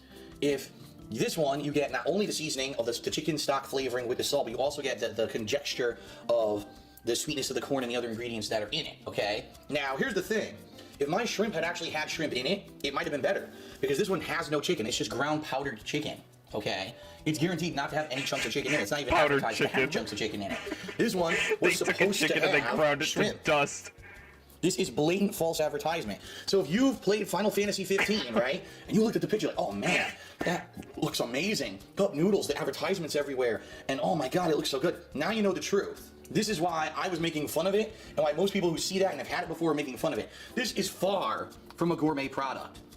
This is the bottom of the barrel. You can't get a TV dinner or a microwave dinner or any kind of food prep for cheaper than this, this is the lowest. What did you had to taste it and assess it to say that it wasn't a gourmet dinner? You bought it for 39 cents! What did you think? I mean, I just... cheapest way to eat. It's also one of the most unhealthy due to the insanely high sodium content, okay? But hey, if you're strapped for cash and you need a quick meal and you have access to hot water, this is the way to do it, right? Again, like I said, this is why college and university students, this is huge for them. Ranked directly against each other. On looks, you would think that the shrimp is just going to be much better because it has shrimp in it while the chicken doesn't. However, mine had none, okay? My chicken had corn, which made it better, ultimately, than the shrimp.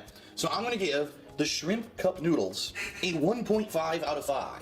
It's not disgusting, it's palatable, it certainly is anything I would want to eat a giant tub of. In fact, even just eating this one cup of it might be a little bit too much. It's not bad tasting, but it doesn't taste like shrimp, and there's no shrimp in it despite the advertising. If this tasted more like shrimp and had more shrimp in it, I might give it like a 3 or 3.5. Right now, the only reason it gets a 1.5, sadly, is because it's cheap. It's one of the cheapest forms of food you can get, okay? The chicken cup noodles, I'm going to give a 2 out of 5 because it actually tastes better than the shrimp. There's no false advertising. It never said that it had chicken in it. It says chicken flavor, okay? And with the corn, to juxtapose the insane saltiness of it, it actually makes it tastier than this. However, it is less healthy for you because it has more sodium in it. Again, the only reason they get the rankings they have is because of the cost. If these cost $1 or $2, they would be like 0, okay? But because they're so cheap, they're not terrible products, they're just bad products. And they do have a couple more flavors, but the bottom line is you've seen the 2 staple flavors. Do you really trust if you get another flavor of cup noodles that it's going to have any of the ingredients in it that they claim? No, it's blatant false advertising to eat a crappy level product just because you're poor, basically. So, cup noodles with shrimp, 1.5 out of 5. Cup noodles with chicken, or excuse me, I screwed that up. Cup noodles, chicken flavor, 2 out of 5.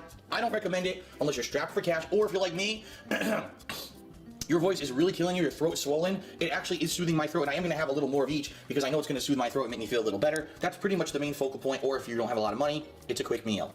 That's it for DSP Tries It, everyone. Final Fantasy... Do you have another one of these? 15 Special Edition. I hope you Another one enjoyed of it. these?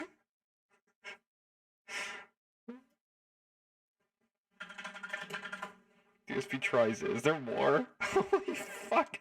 There's 179 episodes?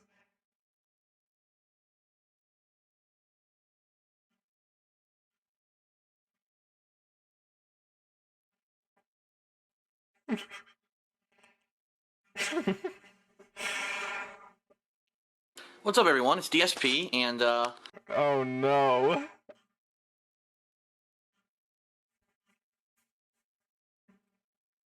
She's got a lot here.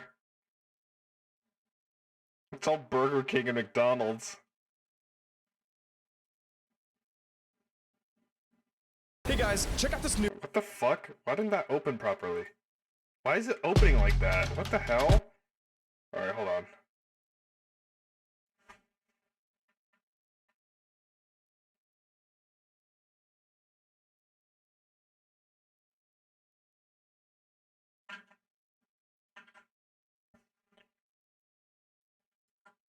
Oops.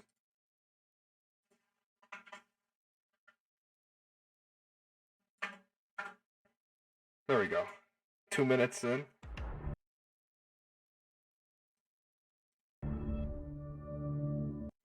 This is so dumb.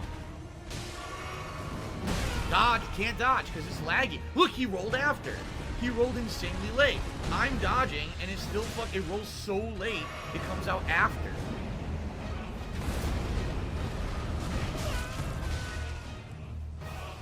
What? No, fuck this fucking piece of shit. Fuck this fucking piece of shit. He was facing the other direction. He goes like this to throw it, and it goes backwards out of his ass and hits me. I'm done for tonight. No, I'm done. I'm done. I'm done for tonight. I'm not putting up with that shit. He literally was facing the soldier the other direction, goes like this, and the fucking wind comes out of his ass backwards and hits me. Fuck you. You know what? I had to say it. They didn't polish this fight at all. That boss fight is not polished. At all. That boss fight is not polished in any way, shape, or form. How the fuck are you gonna tell me that that's they practiced that fight and they actually perfected it? The wind came out of his ass. What is going on? Why does he keep talking about the wind coming out of his ass? I mean, it does. It surrounds him. All he needs to do is learn not to run into it. It's not the fucking game's fault. What, was it not supposed to come out of his ass? What is he talking about? He goes. Let me look at this. Let me look at this. Wait. How do you see what tipped him over the edge?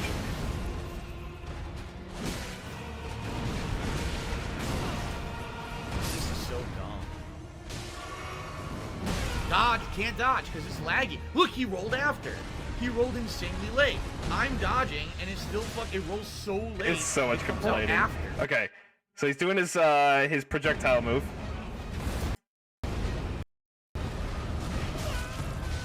Oh, I see. He did throw it backwards.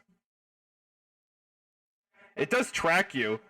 That was a move and a half by Godric. I will say it, because it looked like he was going to attack the ashes, but he fucking threw that shit backwards.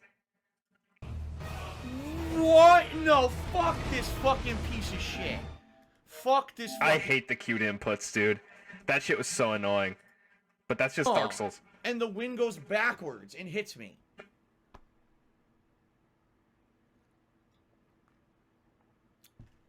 So I just want to recap, because you can watch the video back. He has a dragon head out and he's going like this with fire. I'm here, past the arm, striking his body, and the fire hits me and I fall down and die. Then, in his first form, he's charging the wind, facing my guy that's straight ahead of him, goes like this, and the wind goes backwards and hits me. I'm done for tonight. No, seriously, I'm done. That's bullshit. I hate to say it, that's not polished at all. That's a terrible boss fight. It looks cool, and it's terrible. They fucked it up. All the hitboxes are wrong. Like, are you out of your mind? I'm legitimately pissed, because the boss... This video goes on for another 5 minutes. Have you ever seen anyone throw a Dark Souls combat? Never once as I was playing Dark Souls. Word. You can't go, and have a projectile go over your shoulder backward and hit someone. Game mechanics that don't work properly because people say, oh, it's hard, get good. But no, that was terrible. That's not even... How do you learn on the fly how to avoid a projectile that's going that way, but instead erupts out of his butt and hits you this way instead? It wasn't even Progress 2%. It was just, it went the wrong way, right? That is just the dumbest thing I've ever seen. Godric is not a hard fight. The shame is, it looks great. That boss fight looked great. I was like, oh, this guy looks cool. He's another, the spider guy, grafted arms and everything. This will be neat. No. Oh, come on. Come on, you can't make this up. Why does he snort so much? Does he have like a... Is it a sinus problem? And like I said, the shame is it looks great. That boss fight looked great. I was like, oh, this guy looks cool. He's another, the spider guy, grafted arms and everything. This will be neat. Oh, he wasn't snorting. Okay. It's glitchy. He was doing like a fart sound. Oh god, I thought he just did a giant snort. Oh my sounded just God. like the one in the ramen video. That is ridiculous, man. And the thing is, I'm going to beat him. I know I'm going to come back. I'm going to beat him easily. It's not going to be a big deal. It's going to take a few tries. You saw I almost beat him one try. I know I can beat him. I got to learn the patterns of the dragon the half of the fight. And then I'll win. It's not going to be a huge deal. But why is it that bad? It is a huge deal. You've just talked for 8 minutes about how he killed you.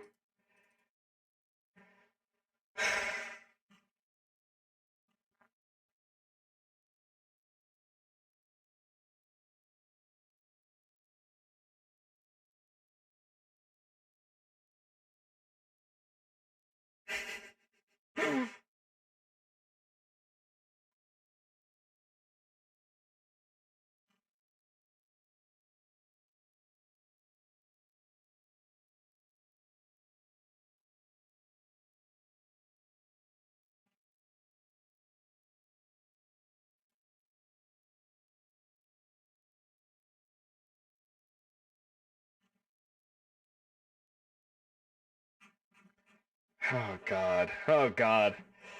My god. That is that's a treat.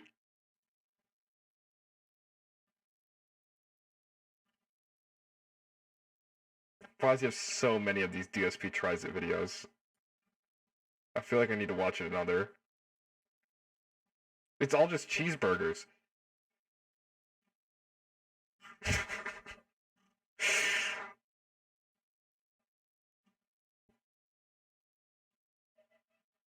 I mean, my god. It's just constant shit.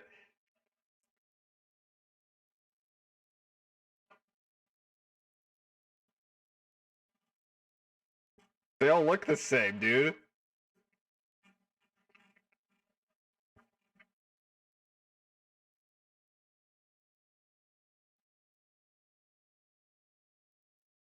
Oh, here we go. DSP tries it. Hello and welcome to Hamster Vlogs. Oh wait, that's the hold wrong on. video. Oh god. DSP tries it. Hello and welcome to Hamster Vlogs. Oh wait, that's the wrong video. Hello everyone and welcome to a new edition of DSP That Tries was a It. good bit. This week, for the first time in quite a while, we're trying something new from Popeyes. We actually have a Popeyes that's kind of close to us, but not really. It's about maybe 15 minutes away, 20 minutes away, depending on traffic. And we watch Monday Night Raw wrestling every week, and they apparently have Popeyes as one of their biggest advertisers. If we keep an eye on Popeyes all the time, they almost never have any new products. So although we like their chicken, we don't This is really gonna eat be me it when very I'm often 40. at all. I think this is what I But want this to week do. they've got something new. They've been advertising. We saw the ad about 5 times watching wrestling this past week. Southern Fare chicken tenders. Apparently what they've done is they've implemented cornmeal, similar to what you would use in a corn dog at a fair, Dog. in the breading of these chicken tenders. Okay, so here we are. Here's what it looks like, okay? And you can see there's actually little grains in the breading that I'm assuming are pieces of cornmeal. To give you some comparison, Leanna actually got just standard chicken tenders, and as you can see, there's no little grains in the breading of that at all. It's just kind of a solid consistency. Well, this one has that graininess in it, so you can actually physically see the difference between the two. Now, in addition, they have a new mustard. It's called Wild Honey Mustard. Usually they have what's called Mardi Gras mustard, which is a little bit of a burn to it. This one, I don't know. I have no idea what this is going to be or how it's going to be any different from their standard mustard. So, this is a funny story. So I wanted to get the 3-piece mini combo, which is $5.99, which you're supposed to come with 3 tenders, a side, and a biscuit. What they gave me was a 5-piece tenders meal with no side, with no biscuit, but they charged me the price of the full 5-tender meal. So they completely screwed up my order. Sounds like Popeyes. I didn't know because all they brought out the box. So I'm thinking, oh, everything's in the box. Because if you take a look at Leanna's, everything's in the box. So I thought that they had put everything in the box. They did knew not. it was They screwed DSP. it up. Isn't that nice? So anyway, I know. Anyway, we're gonna try it out. First thing I want to actually do is I want to open this mustard. I want to give it a taste. Because I want to see is there a significant taste difference between the Mardi Gras mustard and this. This one just might be a more standard honey mustard that doesn't have any kind of that burniness. I think I got this honey to mustard it, last time I went like to the other one Popeyes. does. That's what I'm kind of It's like, thinking. okay. Okay. So here we go. I'll give it a taste. He dipped his fork. Don't you want to dip the chicken in it? I was 100% correct. There's almost no burn to it at all. It's very sweet. I do feel a tiny bit of afterburn in it, but for the most part, it's very, very sweet. It's nonstop. Okay. We're barf. The tenders they gave me are insanely huge. Like this is this is so much chicken. That's why I only wanted a 3-piece meal. Look how big these things are. So. Well, you didn't get here's any what I'll sides, do. so you should be fine. Stab one and take a bite here, and see exactly what it tastes like. To let you know, how does it taste different with the corn. All right.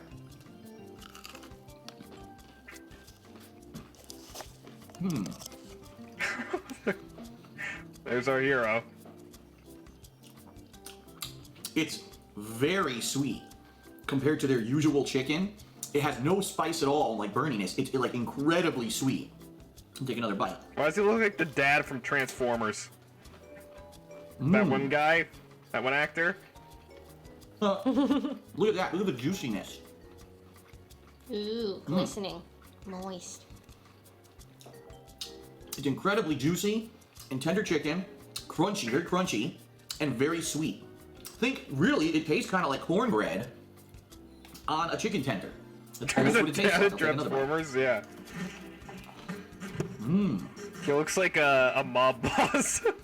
It was like the Reddit's mob boss. Dude, look how moist it is. That's the moistest one I think I've ever had. Mm-hmm. So even though they screwed up my order completely, it actually tastes great. By the way, I want to say try this version of Popeye's chicken looks like shit.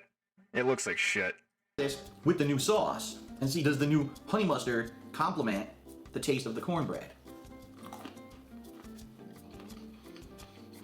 He doesn't even know what he's talking about at all. He does Yes, look it at does. from Transformers. Because See, I think someone ideally what agrees. this is for someone who Thanks, doesn't Lord like Farius. any kind of spice, they're more like mild flavors, sweeter flavors. Southern style cooking isn't always hot. There are sweet variations of fried chicken. Oh, thank Popeyes you. usually doesn't have those. Now they do. So essentially what you've got here is a mild variation for someone in the family who maybe doesn't, I don't want fried chicken because whenever you go, My you get the favorite hot, thing is the it's logo of 3 different fonts. Just completely 3 different fonts for like, and it's just that's a mess. too hot for me. This is what you would want. It's got Oh, a it's little a mild fucking burn to it, disaster. but for the most part, it's sweeter, it's crunchier, and my God, is this juicy. Just, I can't believe how juicy it is. I'm gonna dip it again, take one more bite, and I'll give you my verdict.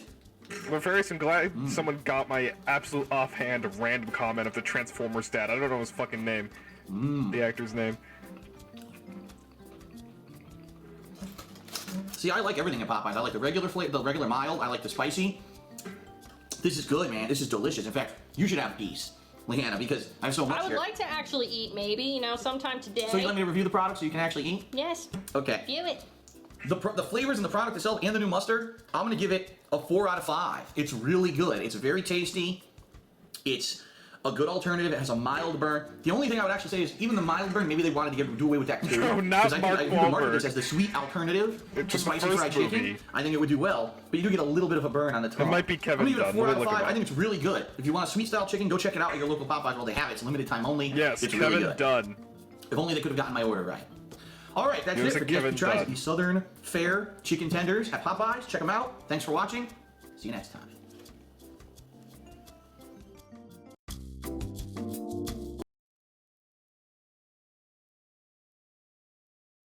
He has a Patreon? What? What's his Patreon?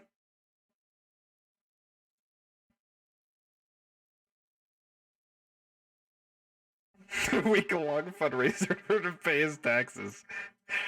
He's onto something. $50 get personal DSP. Personalized video from me, roughly 15 to 20 minutes in length. You will be able to submit questions, which I will answer in the video, and it will personally address the patron. Think of it as your own personal edition of Ask the King, in a way. Last year, patrons loved the private videos that I've made them since I started doing them in 2015. Did you do your taxes yet? I'm working on it. What's this Patreon for? I don't know. You'll receive one private Q&A video for every month that you pledge the $50. Oh, God. I want to do it.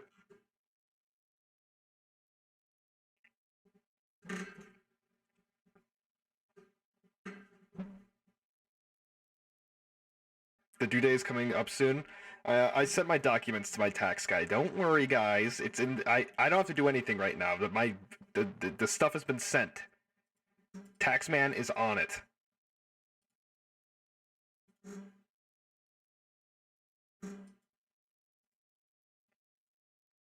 What's up, everyone? It's DSP, and today I'm trying something totally different. It's called food reviews. All right. Well, that was just outlandishly painful.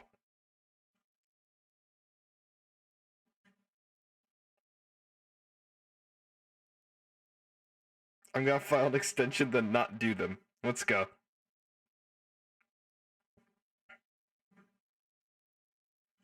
That was brutal. That was fucking brutal.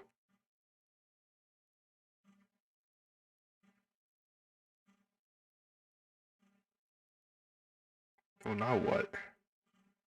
How do I recover from that?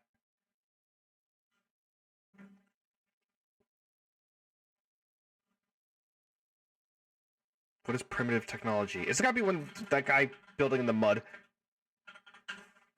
Because I hate those. It is. It's when they just build shacks and shit. I'm sorry, I hate these so much. When they just build in the wilderness. I don't. People love these. People love these. I have no idea why. I have no idea why. They just build a hut.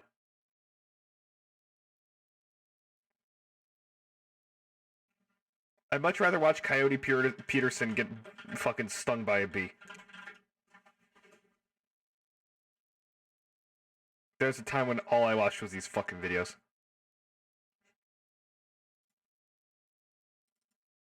This juncture, I think it's...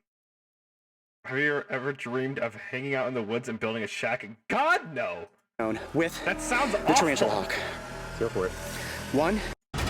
Like the time where I stuck my arm into the mouth of an alligator, to show you why getting an alligator as a pet is not a good idea. Ready? Everyone ready? Rolling. Rolling. GoPro. Rolling. Here we go. What's happening? What is he doing? 1, 2. Wait. This is gonna be. What is he? 3. Ah! Oh yeah, he is into my arm, and he is holding on. He put his Then there was the time I put that same arm into a container full of blood-sucking leeches to show you what it's like to be feasted on by one of the world's most notorious parasites. Look at that. They are all over me. Oh, I can definitely feel What is he doing? something happening. Ew, dude. It feels like sandpaper grinding against my skin. You guessed it. They drank a lot of blood. And it's all about the amount of anticoagulant that actually went into my hand. This is super bad. Like I said, I do some pretty crazy things. But the reason I do them is so that we can learn about these animals, the dangers of their bites or stings, and so that ultimately we walk away with a newfound respect for some of the coolest creatures on our planet. This one's out of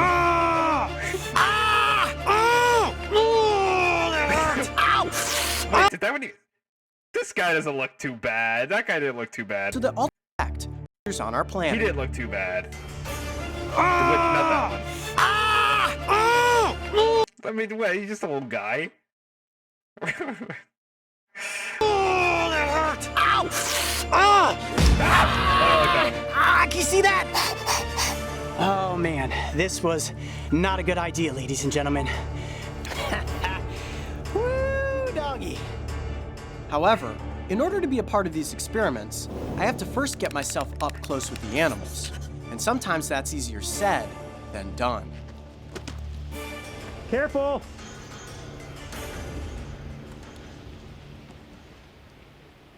He's gonna get it. He's gonna fall. Oh. What happened? He fell in a cactus. Go, go, go! Oh no! Ah. What's wrong? Did you catch it? Yeah, I caught it! What? He sounds like Charlie but the bad Day. news is, oh, I caught something else too. Goodness.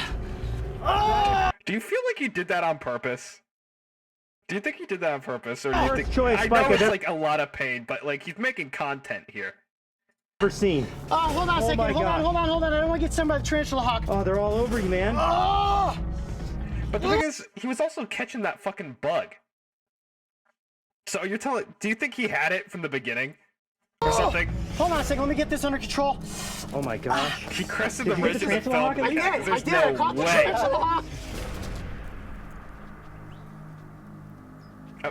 He's catching the bug and then face first into a cactus. You nervous? Do I look nervous? Yep. Yeah, guys, I am the most nervous I have ever been before one of these bite or sting episodes. As we know, yesterday I made this awesome catch. I caught a Tarantula Hawk, and I was so excited. And then I fell into a Troy cactus. Think happy thoughts. 1, 2, 3.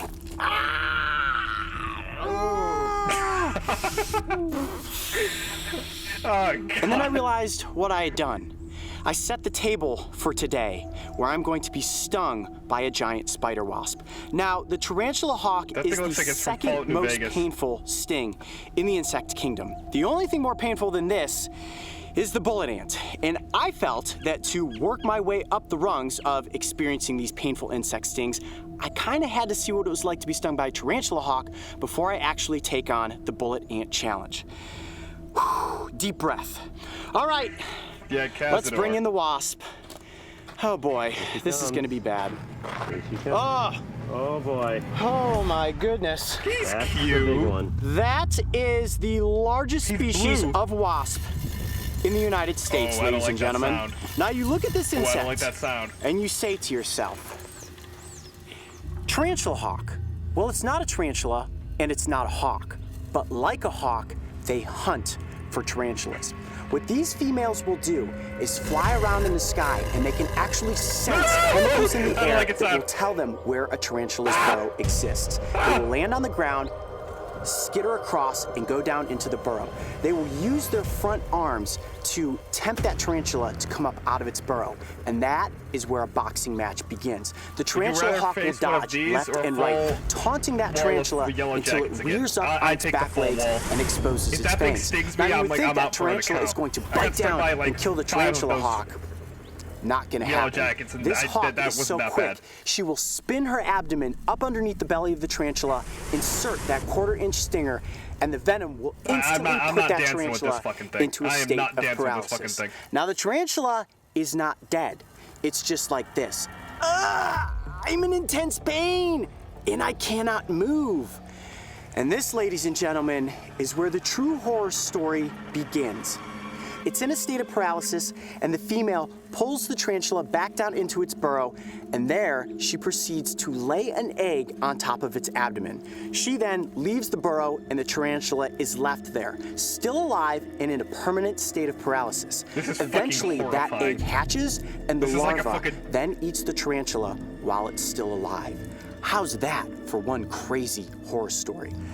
Oh, okay, so they say that the sting from the tarantula hawk is so painful it will put even a human into a state of paralysis for about 5 minutes.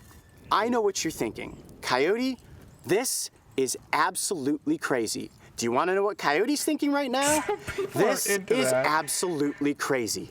But I think if you guys are ready, I am ready to be stung by the tarantula hawk. Here we go, guys. Every time he screams, Chance, I just bring hear in that Charlie butterfly Day. net.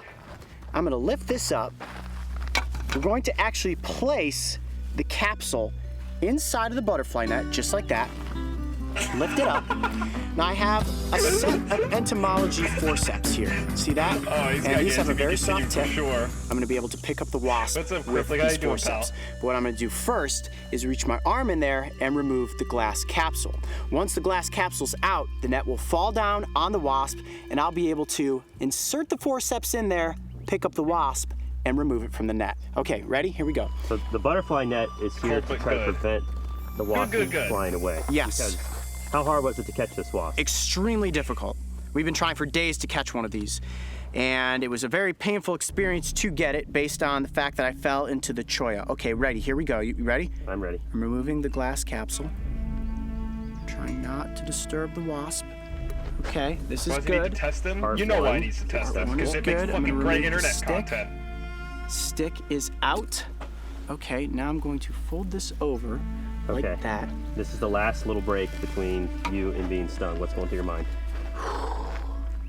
I need to mute this. I'm too scared. Don't get stung right now just through the net. He's going to I have to get it perfectly with the entomology forceps. If I don't get it right on its thorax, we can't make this happen. I don't know, man. I think you're kind of stalling. I'm not stalling. Trust me, I'm not stalling.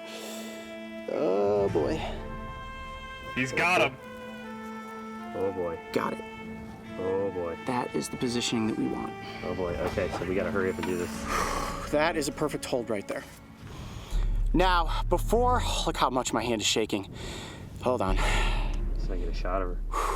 Okay, oh boy, look at got that a really good hold. Wow, look at that abdomen going. I got a really good hold on her. It took me a minute to get the right hold, but the right hold is what is important. Now, I do have the glass capsule right here, so I'm hoping that I have the wherewithal after the sting to quickly pick up the glass enclosure and put it back over top of the wasp so it doesn't escape and we can get some more B-roll shots with it. But guys, do be aware that if I do immediately go into a state of paralysis, just let the wasp fly away. Don't try to grab it, don't do anything. It'll be back into the wild and everything will be fine. All right, Coyote. There we go! You okay, man? Your heart racing? Million miles a second. This is the most nervous I've ever been to take a sting or bite from anything. My hand is shaking. Are you guys all ready? Oh yeah, I'm ready if you're ready. I'm ready. I'm ready. Okay. Here we go. I'm Coyote Peterson, and I'm about to enter the sting zone with the Tarantula Hawk. That's like that one shot from SpongeBob when they look at the butterfly. 2. Here we go. 3.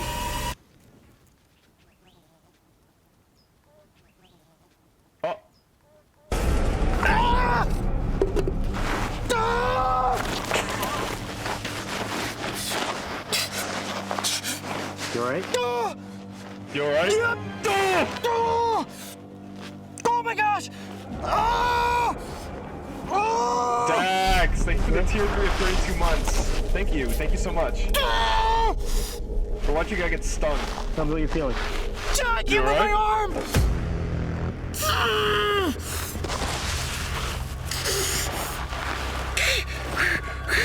I know it's bad. That is the most intense pain I've ever felt. I don't think I can talk. I know it's bad. But do you ever think he may be playing it up? Like, I know it's extremely painful. I'd probably be crying. But do you ever think... I'm getting nervous. Are you feeling anything like... Do you ever think he might be playing it up? No, I just can't move my arm. For some reason, I feel like he isn't playing it up. I actually think he's just in agony. Coyote Peterson doesn't cry though, right? Oh! Oh! It is! It's like my arm is in a state of paralysis right now. Ah! Ah! Ah! Oh my god! Do you need anything? Right there. You did? Wow. Oh wow. Ah! Looks like your arm is swelling up. Second wave of pain. I mean, his arm's a fucking balloon.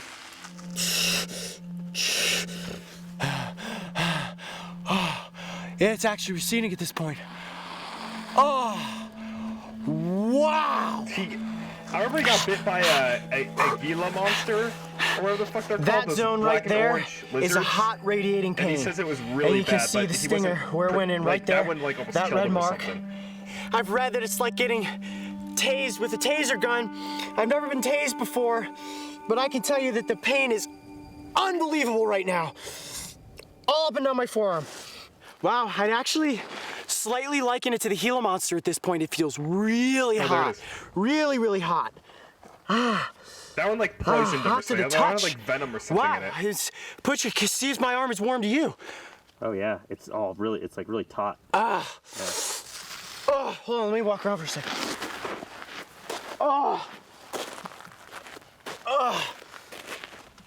Okay.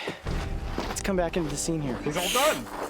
That wasn't so bad. You little bugger. I am lightheaded at the moment, but the sting from the Tarantula Hawk is serious. I can see why it's ranked as a 2 on the insect sting pain index. Was worse? I don't remember. And at this juncture, I think it's safe to say that I've worked my way up the ladder and am ready for the bullet ant challenge. I know you were all waiting in anticipation for that one.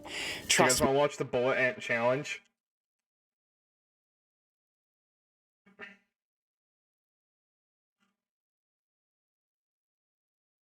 No.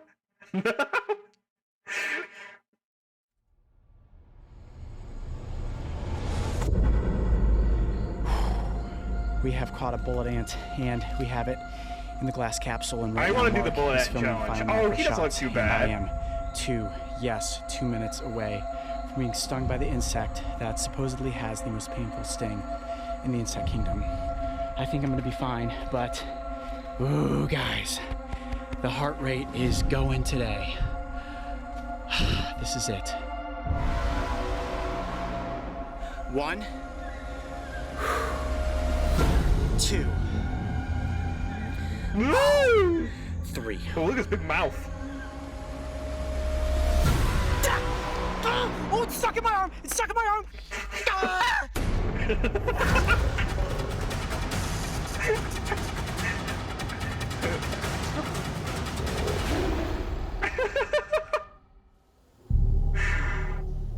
Badly allergic to most ants. Well, he does it so we don't have to. Rainforest. A legend exists. What about the pistol shrimp? Is that the one that can, like, cracked Indigenous skulls with people his body refer has to like it a as bala, bullet force which of means a bullet. It is rumored that just a single sting from this animal is ya. so excruciating that it feels as if one has been shot. I don't with know a why gun. I like laughing at his absolute They excruciating say this pain. creature is not only to be avoided, but feared by all who hear its name. Bala. Bala. What's he saying? What's happening? Over the course of the past year, I have taken on the challenge of being stung by some of the planet's most notorious insects. It all began with harvester ants, a common species in the southwestern United States that hails as having the most toxic insect venom in the world. I took around 60 stings and walked away, mostly unscathed. Ah, they're all over my hands now. Look at that. Oh, ew, stop! There's one on my neck. Next, I buried my hands into a nest of fire ants. The pain was like sticking your hands into a burning ring of fire. Ow, ow, ow. Oh! The aftermath? One of my biggest regrets, as my hands were swollen for a month and permanently scarred, even to this day. Permanently scarred? One would think I had gone far enough, and then we came upon the velvet ant. Oh, it's cute. Famous for having It's the fuzzy. longest stinger in the world, it sent me into agonizing pain for nearly 30 minutes. 30 minutes?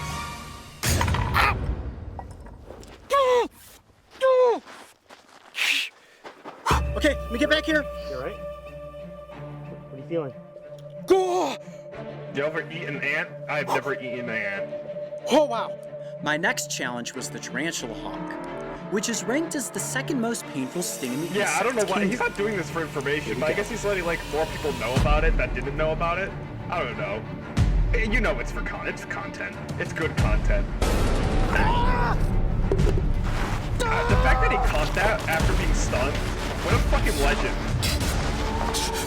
You alright? The pain was so intense that it put me on the ground with my arm in a state of paralysis for nearly 5 minutes. I can't move my arm.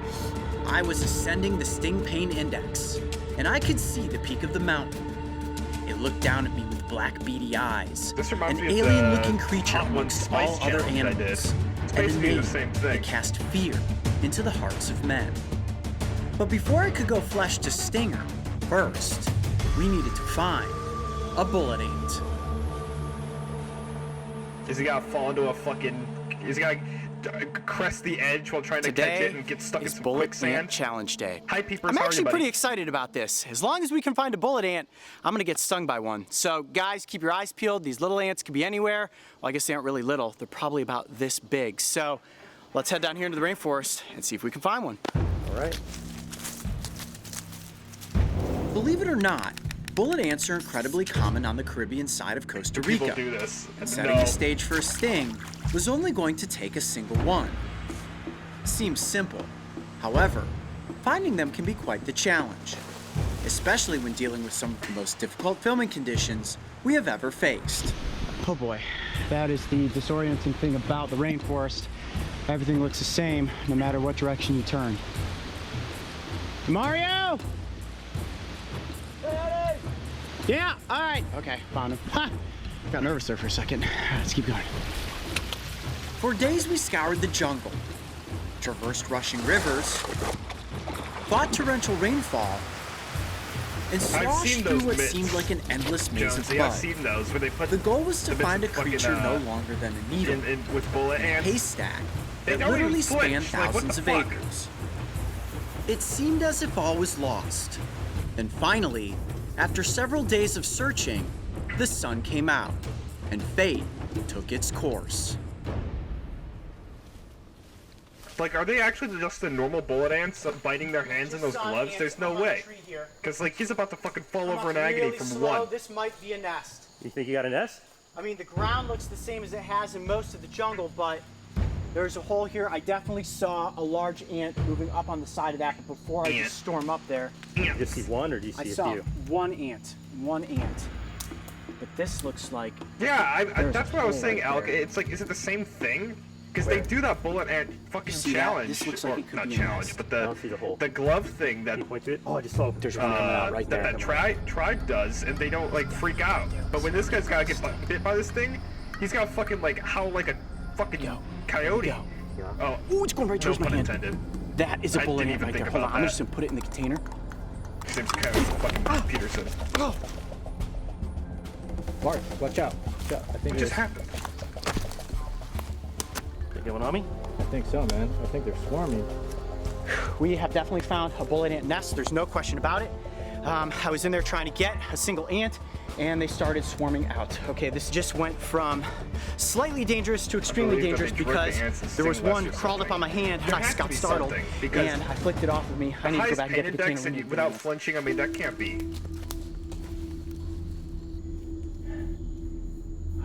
But I don't know. What do I fucking know? Got one. My hand is shaking. I got one. Nope, it came off.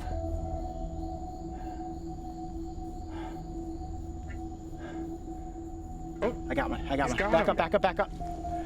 It's going right towards my hand. Oh boy. It's attacking the tip of the stick. I'm gonna put it down right here on the dirt. Yeah!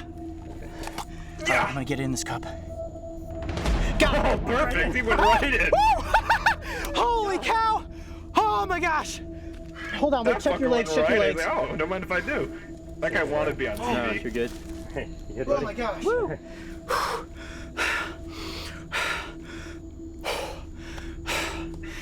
Paid actor.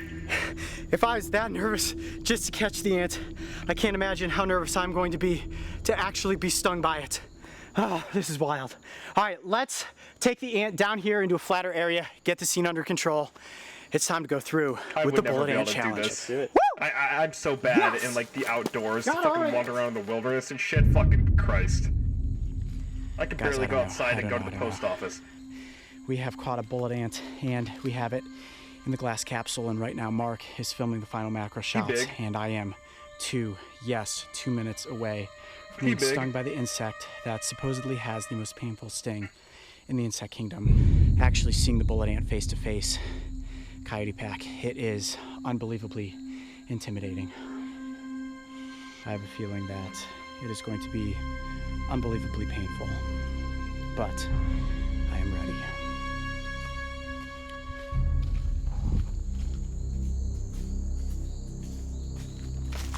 Oh. This is it. We are here. This is Costa Rica, and that, ladies and gentlemen, dare I say it, is one monster-sized bullet ant. All right, before we get into this, let's just go over some basic safety. For everybody out there watching, we have taken all the proper medical precautions. What we have right here is an epinephrine pen in case my body reacts negatively to the venom.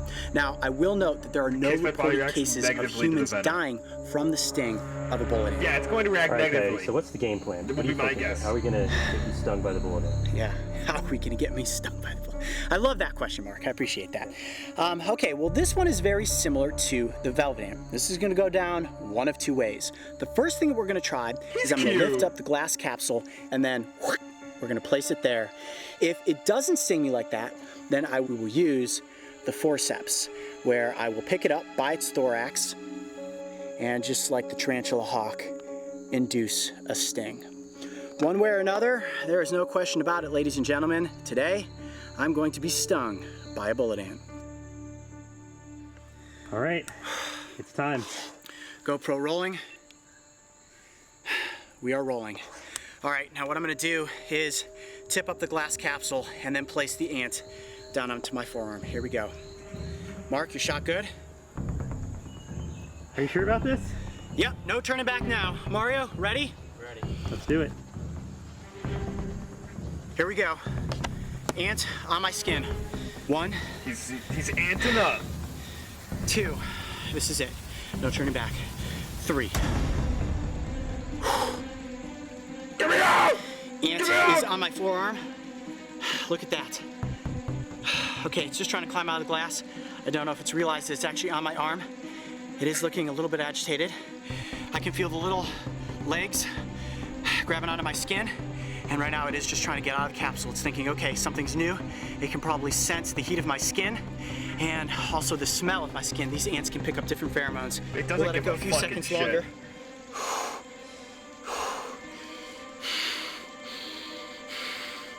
And I think, similar to the velvet ant, that this ant is going to need to be held with forceps to induce a sting. Okay, I'm going to tip the glass capsule back up and get the ant under control. Are you ready? Yep. She just wants to leave. 2, control. Here we go. Woohoo! Oh man. Ugh. You alright? I cut the GoPro. I'm just going through your head right now. What was that like? I'm lightheaded. I'm lightheaded. He didn't want to sting Oh, him. the nerves that takes, guys. When the ants were coming out of the nest, they were very, very angry. And I think at this point the ant has calmed down and it's just thinking, can I get out of this glass capsule? And I was not bitten, I was not stung.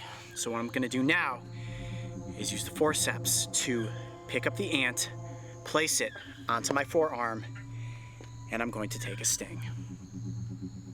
Here we go. Are you ready? I'm ready. GoPro is Ugh, it's got like 2 rolling. sets of pincers. Okay. I'm literally at the summit of the insect sting pain index. So what I'm gonna do now is remove the glass. Ant is live, okay? Ant is live. It is out and active. Go, I am ant. going to now pick it up with the forceps. Ant is a go. Got it. There we go. That right there is a perfect hold right on the thorax. And wow, look at that. The stinger is already flying. Does that give you enough space You there, don't Mark, like to be able it. to see the stinger as it goes into my arm? Yes, Look sir. at that big We've mouth got he's got. clear visibility that on the hurts. abdomen. Here we go. I'm going to move the little wooden base out of the way. Glass capsule is right here in frame. Forearm on the table.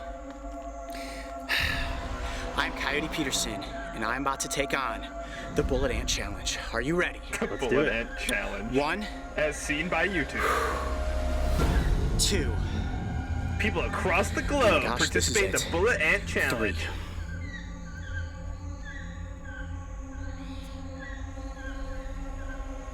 Come on. Oh, it's stuck in my arm! It's stuck in my arm! Oh, the stinger's stuck in my arm! Look at that! Get him out! It's off! It's off! Oh my gosh! Oh my gosh! Oh my gosh! Oh, You alright? oh my god, it is really bad! Oh my gosh, I think it has the Tarantula Hawk topped! See, if this is happening to him, how did they do that fucking glove thing? Oh! There's no Did you see fucking that? way. The stinger was stuck into my forearm, right into the vein. There is the sting insertion point right there. Oh my gosh, it is like, oh, it's hot. Oh, I can feel the venom already, right in my forearm. Ah! Oh, it is. It's number 1. Ah! Oh my gosh. Oh, it's burning more! It's getting worse! Hold on! Ah! Oh! Ah! I think his pants just have like Oh, patches my and shit whole arm in is them. getting really tight. Ah! Ah! Oh my gosh, Mark, put your arm out here. Just tell them. Feel my forearm. Wow. Dude, it is like rock hard. I think it's spasming up the muscle. Now, the toxin that comes out of the sting of a bullet ant is a panerotoxin, which can cause you to hallucinate. So, I don't know how much venom actually went into my arm. Wow. All I know is that the stinger was in my forearm for a considerable amount of time. I want to see someone else get stung by a bullet ant. Oh my gosh. Oh. Panerotoxin. It Dude, sounds delicious. I think my Do you think it comes I with think a my bread neck bowl, is having a the muscle soup bowl? spasm too. My whole muscle structure is like pounded right now. What is that? Okay, that's not good. Let's keep an eye on that. My neck is like Injected stiffening some up. fucking My entire arm feels like it's having a cheddar spasm broccoli right soup now. into him.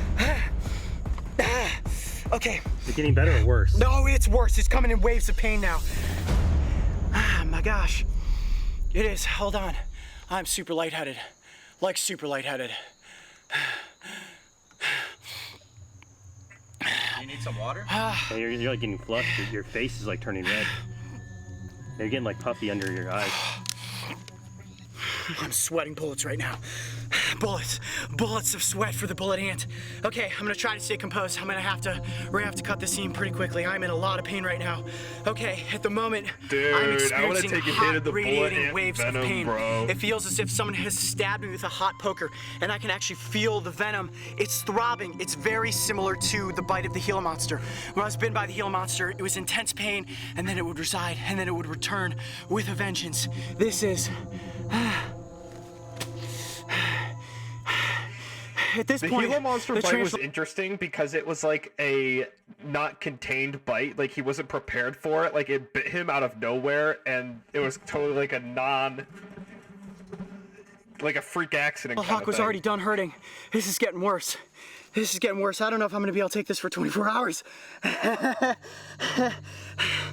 It pumped me full of venom. This is gonna be bad. It's one thing to get tagged and, you know, to be, I got stung. It's another thing to be like, I was just hoping you got that shot mark where it was literally latched on and stinging me. Okay, he got bit. I want to see him get bit by the Gila monster. It gives him a big chomp, and it like puts him in the hospital.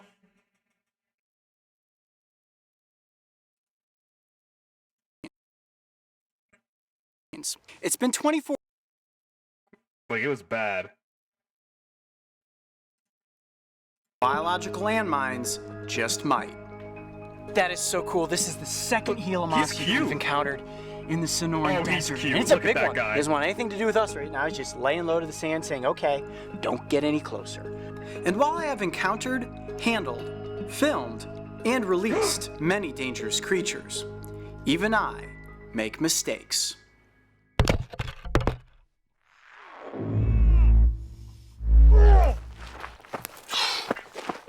This one is not scripted, so his Yeah, reaction is completely like. Let me keep them. Oh, yeah, he got the whole top of my thumb. Yeah, right past the GoPro, and he got the whole top of my thumb.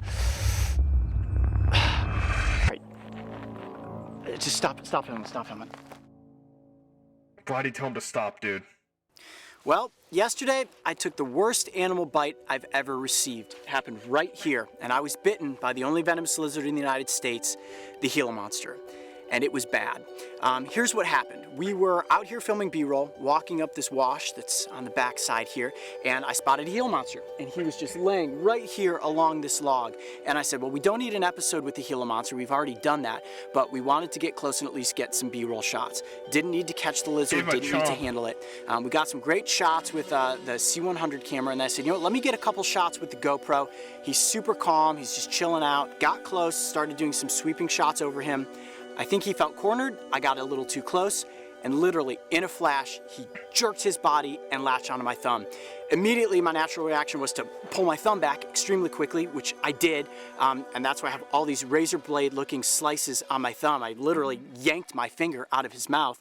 I grabbed onto my finger the moment that I was bitten, and almost immediately, the pain from the venom started surging through my hand. Oh my God, it burns already. It's burning really bad already. Oh God! He turned and just spun, and I got right past the GoPro and bit my thumb. Now, I was extremely fortunate in this situation. After the bite, we consulted with reptile experts and venom experts. Now, there's no anti-venom that you can take for a Gila monster bite. We monitored my body for hours at a time. We made sure that my heart rate was low. We monitored the swelling. We took photographs, as you'll see some of the photographs here, as the hours went by. The pain was so excruciating. I really just had to go into a mental state where I told myself, you can make it through this pain. It was the worst pain I had ever experienced, the throbbing, the squirming of my body, and of course the constant fear that is this only going to get worse, because as the venom started traveling up my arm into my shoulder, I didn't know at what point it was going to stop, and that's when I really started to get nervous. And it was really mind over matter at that point. The fact that I didn't go into any sort of anaphylactic shock, I knew that I was going to be okay. It was just a matter of toughing through the pain.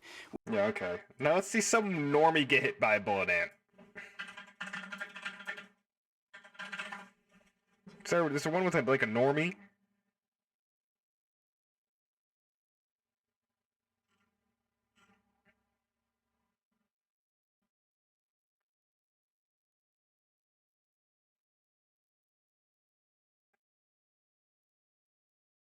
Why is there a Coyote Peterson canceled video?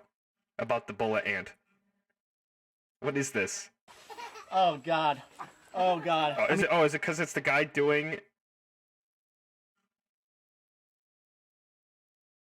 Wait. Hold on. I want to see what this guy says. I'm hurting for sure. There's a conspiracy. I'm not Coyote Peterson crying. He got stung once.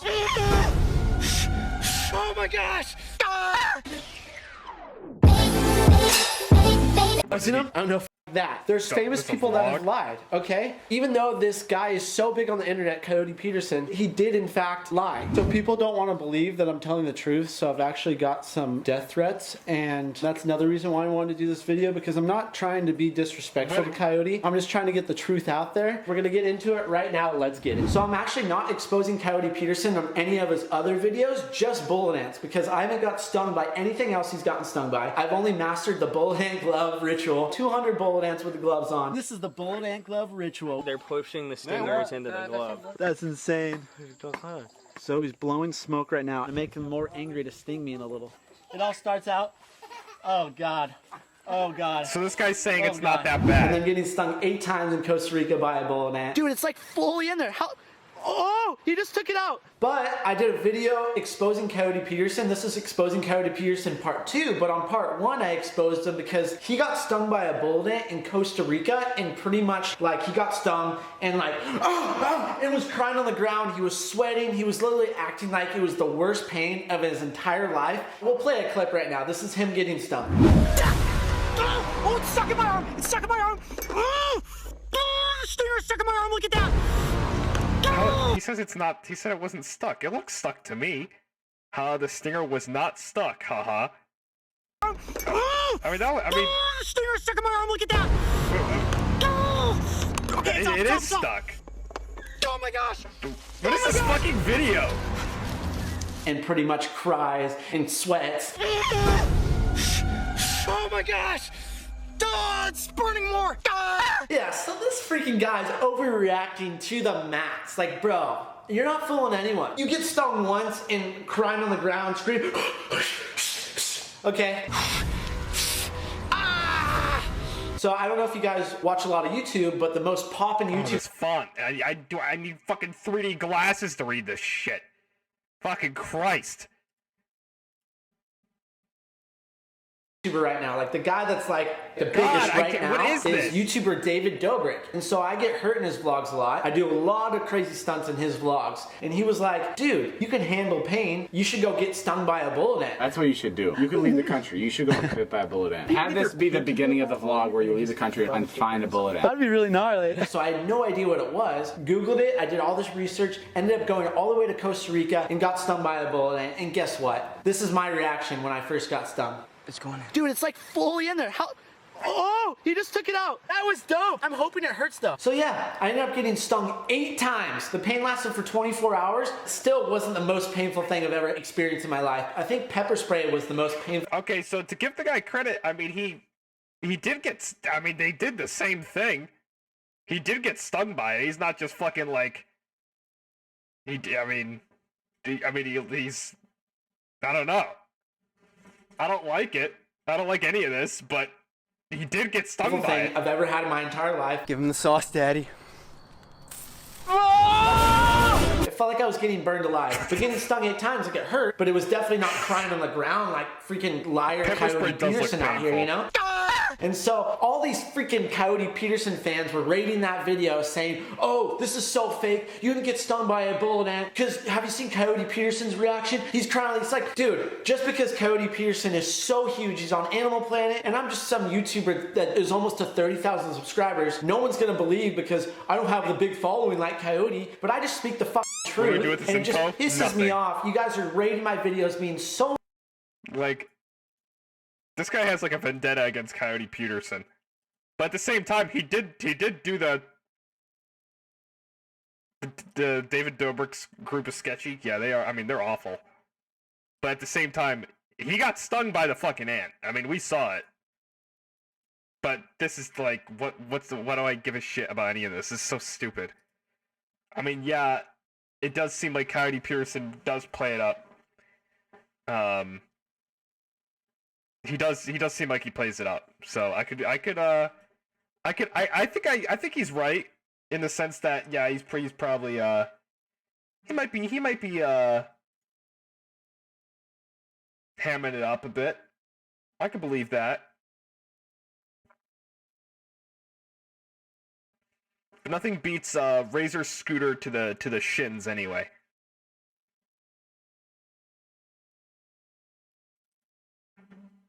What a weird video. What was I going to watch? And Normie gets stung by it? Here, like, there's this guy.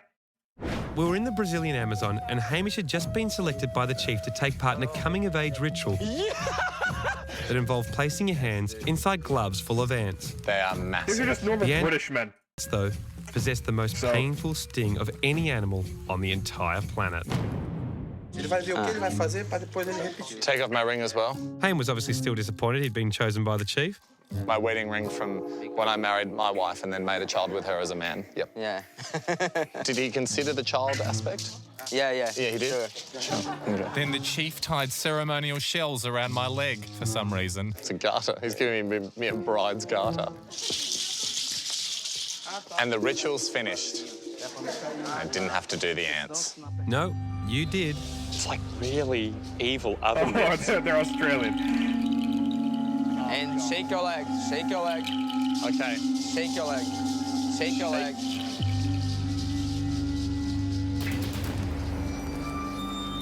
I already got stuck once. Okay, so that's the conspiracy here. I leant forward and presented my hands. Oh, God. Could I put these gloves on and keep my cool in front of the tribe? Have mercy. Obviously not. Jeez, with a couple of deep breaths, though, I felt like I'd be back to normal in no time. Can I get you a Panadol? A Nurofen Plus? I mean, he got stung more than once. You have to dance to release the pain, Hamish. Okay, can we dance then? Jeez, I was going to be surprised if this helped. Seems like a very strange directive from the doctor, isn't it? Just dance. And evidently, it didn't. Hang in there, buddy. Hang in there. Because Hames soon commenced what we now know as the 6 stages of sting pain. Shrieking. Refusal to dance. You have to dance. I don't want to dance. This is the last time I've ever felt like dancing. Yeah, I mean, I don't know, man. I mean, and or swearing. One sting. He hammed it up. He hammed it right. He hammed it up. He hammed it up. He had to have.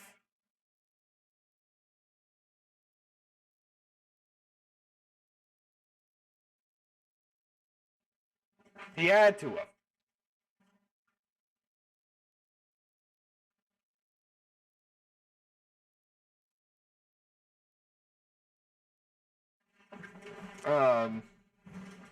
But who knows? Who knows? You know what? Who fucking cares? Is the other answer at the end of the day? Who fucking cares?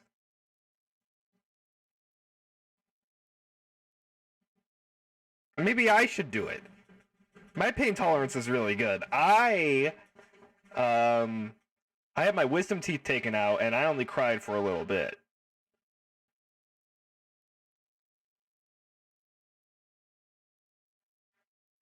Eating Gordon Ramsay's grilled cheese sandwich. I don't know if you can make me do that. I don't know if you can make me do that.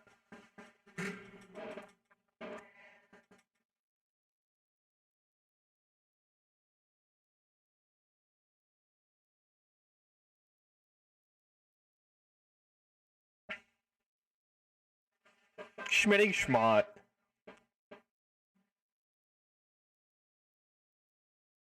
Get punched by a mantis shrimp. Oh, that's the one I was thinking of. That's the one I was thinking of.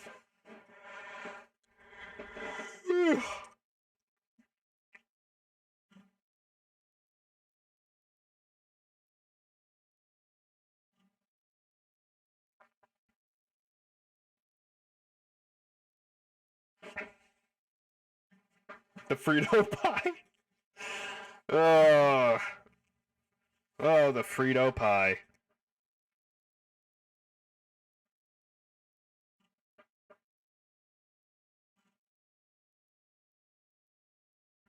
I'd rather, you know what I couldn't do? I couldn't go see Morbius.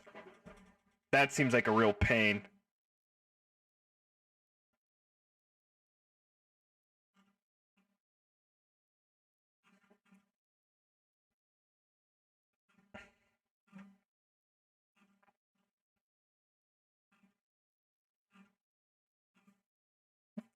Morbius.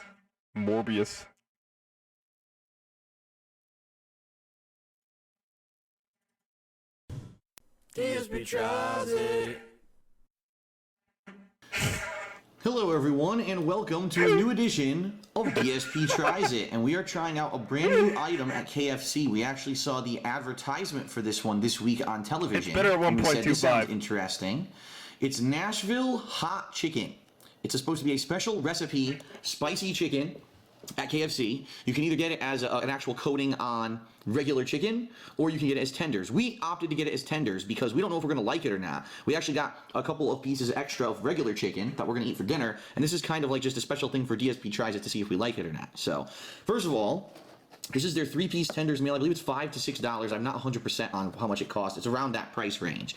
And what you get with it is 3 chicken tenders in this Nashville style sauce. It looks to me like actually this is 2 smaller pieces and then 2 regular sized tenders, and you get a biscuit. Pretty basic. Oh, and also it comes with coleslaw. So this is the whole meal basically right here. No drink included. And yeah, there's pickles on top of the chicken, which I don't know if that's traditional in Nashville or with Southern style chicken or not. I don't know too much about it. But yeah, so they even show, here's what it looks like, see? So we're each gonna try a piece. God, here, it does not look like the photo. Why isn't he saying anything about that? This tender that's closest to me with the pickle. I'll grab this little one with the pickle. Dang, this one is little. Yeah, see, because there's another half of it over there, so they give you 2 minis instead of a bigger one. My pickle won't come off my fork. There we go. So the coating is interesting. This is like a normal chicken tender they dipped in whatever the special coating is. If you look, it's actually red and very kind of see-through. Very greasy. Like a jelly. All right, well, I'll give it a shot. It's supposed to be really spicy. I'll take the pickle off for now. Give it a bite and see what I think. Wow, look at that. Okay.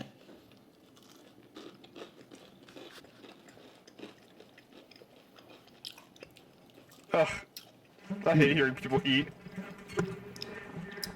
Oh my god, it just kicked in. Oh, it's in my throat.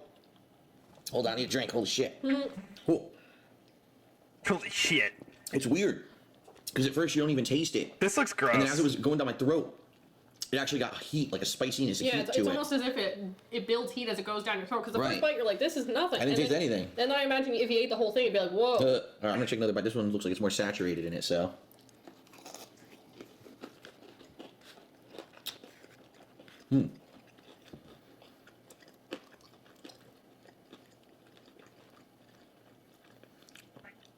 Down the rabbit hole on DSP. Because really, you don't taste it until like a couple seconds later, right? Mm-hmm. It almost, I don't think I need honest, depression it almost today. tastes like regular fried chicken. And then all of a sudden you get a burniness in your mouth like 10 seconds later, it's like boom. Huh. I can't. Fucking Christ. I was watching something the other day and I saved it.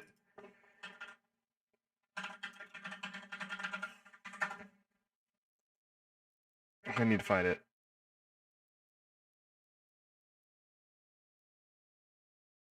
I was watching this the other day. Amusement parks around the world are in a continual battle with one another to offer the best, most exhilarating rides available. This has resulted in some truly unbelievable designs. Finding ways to push ride technology and human endurance to the limit is a multi-billion-dollar industry, and those that get it right can ensure a steady stream of visitors for years to come. It's time to fasten your safety harnesses and remember to keep your arms and legs inside the vehicle at all times as we bring you the 15 most unusual amusement park rides from around the world. Number 15, the Hot Amusement Park rides from around the world. Top fives. Top fives, everybody. Number 15. Number 15. The Hot Tub Roller Coaster. It is quite possible that something got lost in translation when the plans were put together for a new amusement park in the city of Beppu, Japan.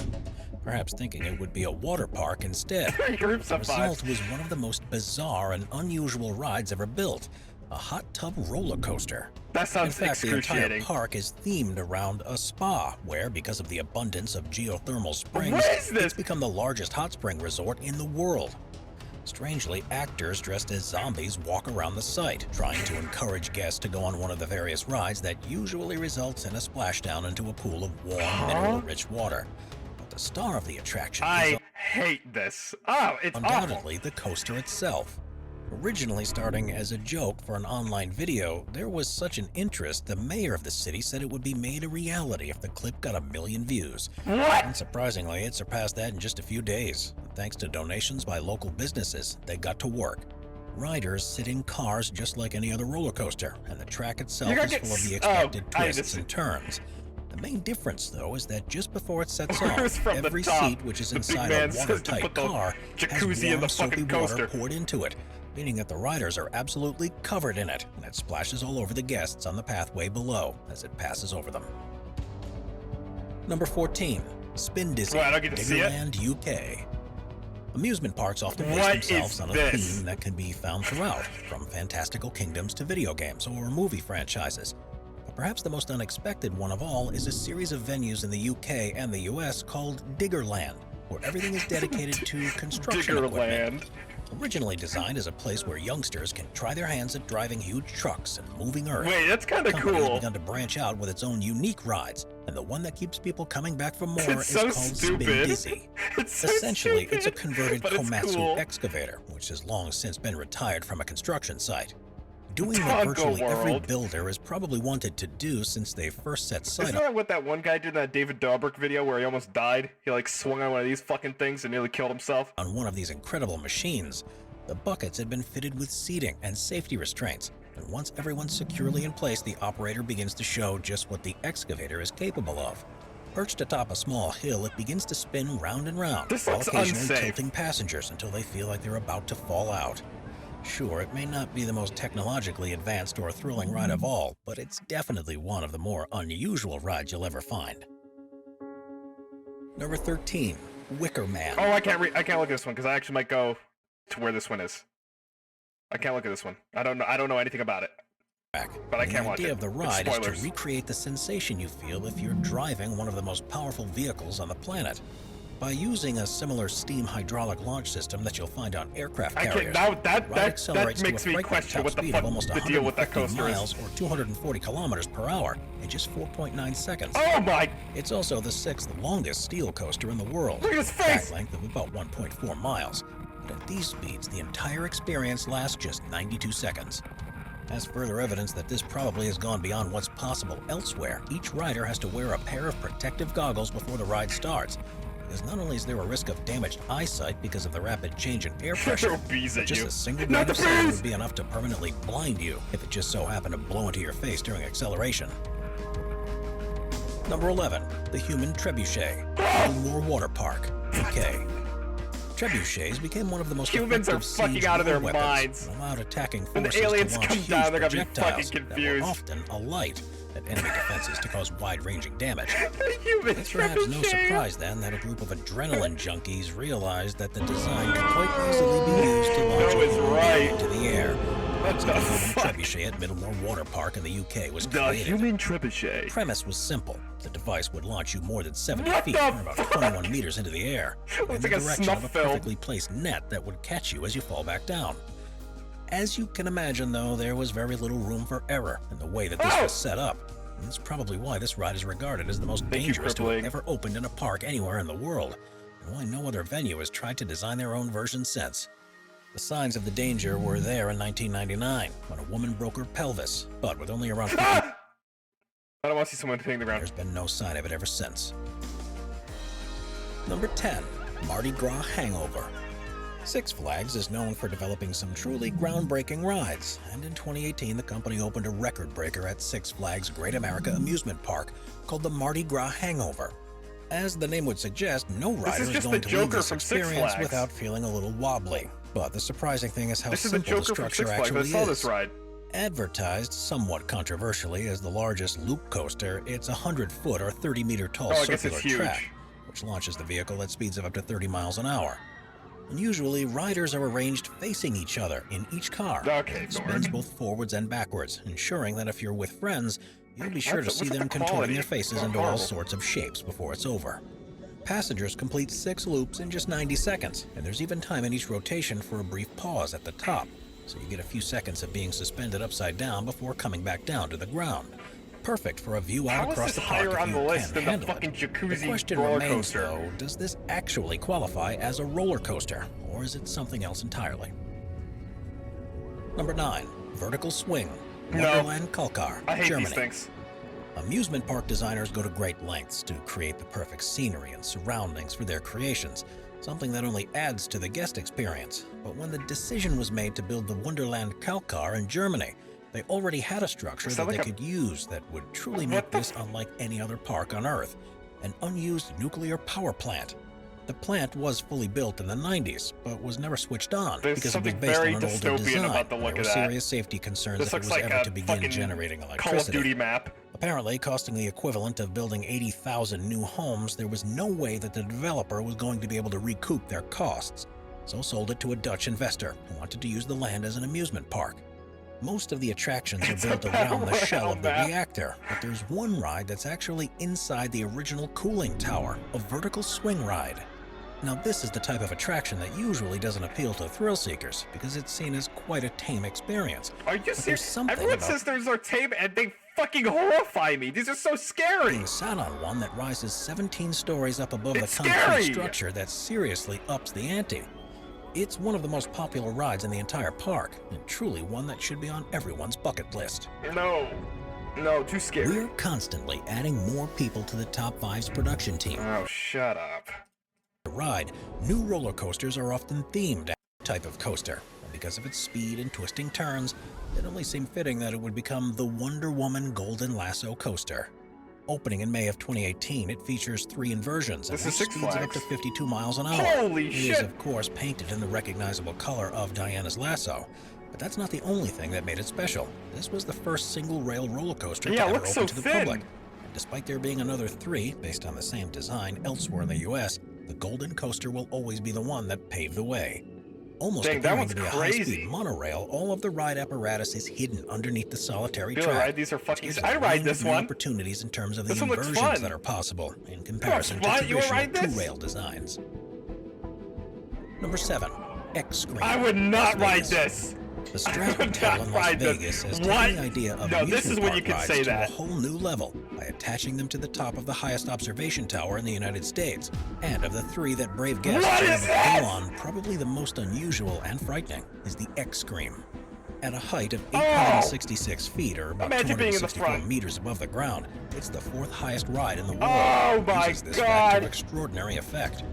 Rather than featuring a car that goes around a circuit, it's simply made up of one 68-foot, 21-meter-long straight piece of track that hangs over the edge of the observation tower and pivots back and forth. That's not fun. Riders There's no fun in the there. car, and once they're strapped in, the track tilts forwards as they travel at a surprisingly fast speed towards the very end of the rail I hate watching it before here. sharply braking.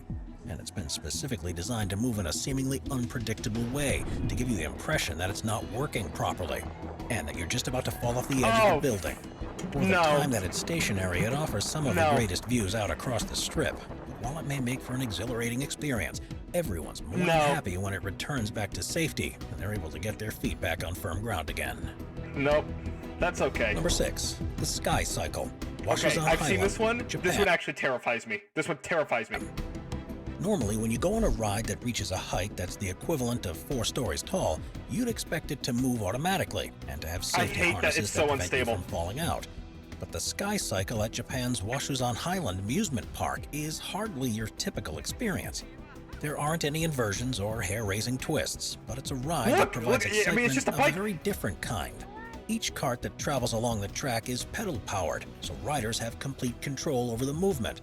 And the only thing keeping you securely in place is a rather flimsy seatbelt. I don't like that. This would be fine if kept at ground level, but the Sky Cycle lifts you up to 590 feet above the ground and gives you astonishing views out across the park. Look how loose it is. I mean, it's like, and the nearby I don't like Great that Seto I'm in Bridge. charge of my own. For those wanting to use the opportunity to take a panoramic photograph or perhaps to have a picnic too while high they up. cycle around, the ride designers have With conveniently just a seatbelt placed and you're like baskets outside, like it's totally loose. Cart, so you'll keep all of your belongings with you for the entire time. Fuck no. Oh, but it's see-through and all that. Nope. Saw. the The ride. thing with the roller coasters, when you're high up, you go down really quick, and you're done with it, and that's it. And it goes too fast. This is a fucking slow-ass bike. No. Amusement park rides are meant to elicit all the emotions from intense fear to joy to exhilaration, and will often use the stories of famous movies to help toy with your mindset. It seemed an odd choice, though, when Thorpe Park in the UK announced an attraction that was based on the Saw series, but with it being one of the most successful horror franchises. Wait, saw the movie how'd you know that was coming? Did I Number miss 5, something? Saw, the ride. UK announced an attraction that was based on the Saw series. You did With not? it being one of the most successful horror franchises in You just recent guessed times, what it was just certainly made happened. sense to their marketing department. Virtually the entire queue for the coaster passes through an enclosed, dark section where guests have to negotiate their way past It's traps actually from a the Saw movies, ride. or constantly being watched over by Jigsaw. Shotgun blasts occasionally echo out. Billy the Puppet makes an appearance on monitors to You're explain all the kidding. rules of the ride, and there are countless mutilated mannequin pieces all around. By the time they board the train, most guests are in an uncomfortable headspace. Saw the Things only ride. get worse and more intense from there. When it opened in 2009, the coaster was the steepest in the world, with a drop angle of 100 degrees, and a track that seemingly takes you perilously close to degrees? whirring saws and a whole host the of deadly-looking machines.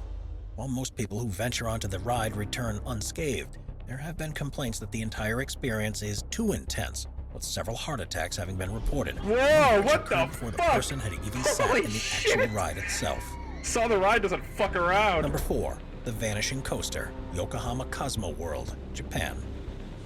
A great technique that ride designers often use is the way that the cars sometimes travel in a completely different direction to what the riders expect, something that's usually done with secret and fake pieces of track. When done properly, it adds an extra element of surprise for riders, and as a result, increases their excitement. At the Yokohama Cosmo World in Japan, however, things were done a little differently, and instead of adding a feature that would surprise the riders, they added something that would confuse and shock anyone who was watching the coaster travel along the tracks. Known as the Vanishing Coaster, the ride takes a vertical dive towards a pool, and instead of lifting up just at the last moment as you might expect, it enters a very narrow underwater tunnel and reemerges somewhere else entirely. It's a brilliant visual illusion, and one that regularly confuses passers-by, and it also provides a one-of-a-kind ride experience. After all, where else can you say that you've been on a roller coaster that has a substantial stretch underwater? It's pretty cool. Number 3, the underground Ferris wheel. Huh? Ferris wheels are a common sight at amusement parks and fairgrounds across the world, and usually give guests one of the highest views possible out across the park. But have you ever heard of a Ferris wheel being completely underground? Well, that's exactly the situations with the ones at the Salina Turda amusement park in Turda, Romania, where the entire venue is 400 feet or 120 meters below the surface. That's because this is no ordinary park. That's fucking It's weird. one that's been built inside an abandoned salt mine. Excavation work first started there in the 17th century, and after all of the usable salt had been removed by 1932, it went on to become a cheese storage This is what center happens when and a Earth bomb is like, shelter before we being have converted to into become what it moles, is today. so we have to go underground Among and live. the attractions are an amphitheater for performances, a bowling alley, a lake where you can take rowing boats out to explore, a mini golf course, and even a drone racetrack. What the fuck is It's this? the Ferris wheel that's the standout attraction, letting you get surprisingly close to the cavern's ceiling. Number 2, Infinity Falls. Florida is undoubtedly the amusement park capital of the world. Florida. 10 major theme parks and countless smaller sites in the state. While it may be the best place to go if you want to experience some of the greatest rides on Earth, it's also the most competitive place to be a park operator, and every park has to invest heavily in ensuring they've got the next best attraction to draw in the crowds. SeaWorld Orlando has traditionally relied on the animals as well as the rides to SeaWorld, bring I've been people there. through the gates. But in recent years, the I've seen the ethics hotel of made this out have of been ice, brought yeah. into question to such an extent that they've been installing a number of incredible attractions. In 2018, the biggest opening of the season was Infinity Falls, a water ride which boasted the tallest drop for a river raft ride anywhere in the world, reaching a maximum height of 30 feet, or 9.1 meters above the ground. The drop itself was 40 feet, or 12 meters, thanks to a dugout section. But the ride designers, knowing that they wanted to have a drop as high as this, faced a challenge. The most boring part of a water slide, as we all know, is the ascent to the top, and if this was built in the traditional way, it would also be the longest lift. Their solution was ingenious. So to get the rafts to the top, they used a custom-designed elevator, something that could take guests to the part of the ride they wanted to be at in a matter of seconds instead of minutes. That's Number 1, 2? the Death Simulator. Window of the World, China. Have you ever wondered what it would be like to be roasted alive in a cemetery? No? Well, I haven't either, but it seems like there was at least one ride designer who thought there'd be interest from guests for such an experience. That took a jump. The Window of the World theme park in Shenzhen, China. Parks around the world have used 4D technology to give guests unusual experiences, such as being shrunk to the size of an insect or to fly through the stars in a spaceship. But on the Death Simulator, you lie down in a coffin-shaped wooden box with one other person. The attendant pushes you into the incinerator. Then all you hear is silence. You're left in darkness and you start to realize just how confined you are in this small space. All of a sudden you hear a whirring sound and the temperature in the box starts to heat up. It continues to do so until it's a toasty 104 degrees Fahrenheit, 40 degrees Celsius inside. Of course, this is far from the sort of temperature needed to turn a human body to ash, but the whole setup is enough to trick the mind into believing something horrendous is happening. There have been reports that some people who have gone in have ended up screaming and banging on the walls so much that they've had to be let out early. And there have been plenty of others who have said, "Wow, imagine your surprise when you got scared in something called the Death Simulator. What the fuck did you fucking expect?" They've suffered nightmares of the ride for weeks after visiting. Oh if you my had God. the chance, would you dare to try it out yourself? Watch our binge. Jesus Christ, the Death Simulator. And a raft with a automatic elevator that takes you to the top. Number 1, the Death Simulator. Like, what the fuck, man? I mean, that's just... Top 15 most dangerous theme park rides. Wait, scariest attractions. Roller coasters and other attractions are generally thrilling and fun. The ones in today's video, however, are dangerous and scary. They're among the most death-defying and downright insane rides ever designed. Let's take a look at the top 15 most scary attractions in the world. Number 15, Formula Rossa. Roller coasters are the most intense attractions at every amusement park around the world, and designers continue to push the limits of what's possible while keeping riders safe. The perfect coaster mixes speed, the sense of danger, and insane twists and turns to leave guests thoroughly shaken and entertained. And by far the scariest of all is the Formula Rossa at Ferrari World in Abu Dhabi. We saw this one. First opened in 2010, it's a hydraulic launch coaster that boasts the out-the-way cable cars are suspended in the air solely by a thin wire that continues to scare and thrill tourists the world over. We know in our minds that it's a relatively safe way to travel, but in the moment with such extreme heights involved, they managed to make even the most hardened of people cling for dear life. Without a doubt, the most frightening and stunning cable car experience anywhere in the world is at the Tianmen Mountain in China, where it takes passengers from the city center of Zhangjiajie to the air garden, which is on the 4,980-foot summit. At a length of 4.6 miles, it's the longest cable car in the world. It takes 28 minutes to complete the journey. This is one of the steepest cable car inclines you'll ever experience, at more than 30 degrees at points. Some of the most beautiful mountain scenery anywhere on Earth, and very little sign of human activity. You can't help but wonder quite what would happen if any of the machinery went wrong. As with all cable cars, this one is closed during high winds and unfavorable weather conditions. And if you just so happen to be on board when this happens, it's potentially a long wait before operations resume once more. What? Number 13, Are you just cable Insanity. cars? Las Vegas is one of the most popular Las tourist Vegas needs destinations to get in the a grip. world, attracting people from far and wide Just to take relax advantage of with the your range crazy of suspended attractions over and building shows that are rides. on They're offer. awful. But if the excitement and fears of the casinos aren't enough for you, then you should visit the northernmost resort on the Strip, the Stratosphere, which has some of the most frightening rides on Earth.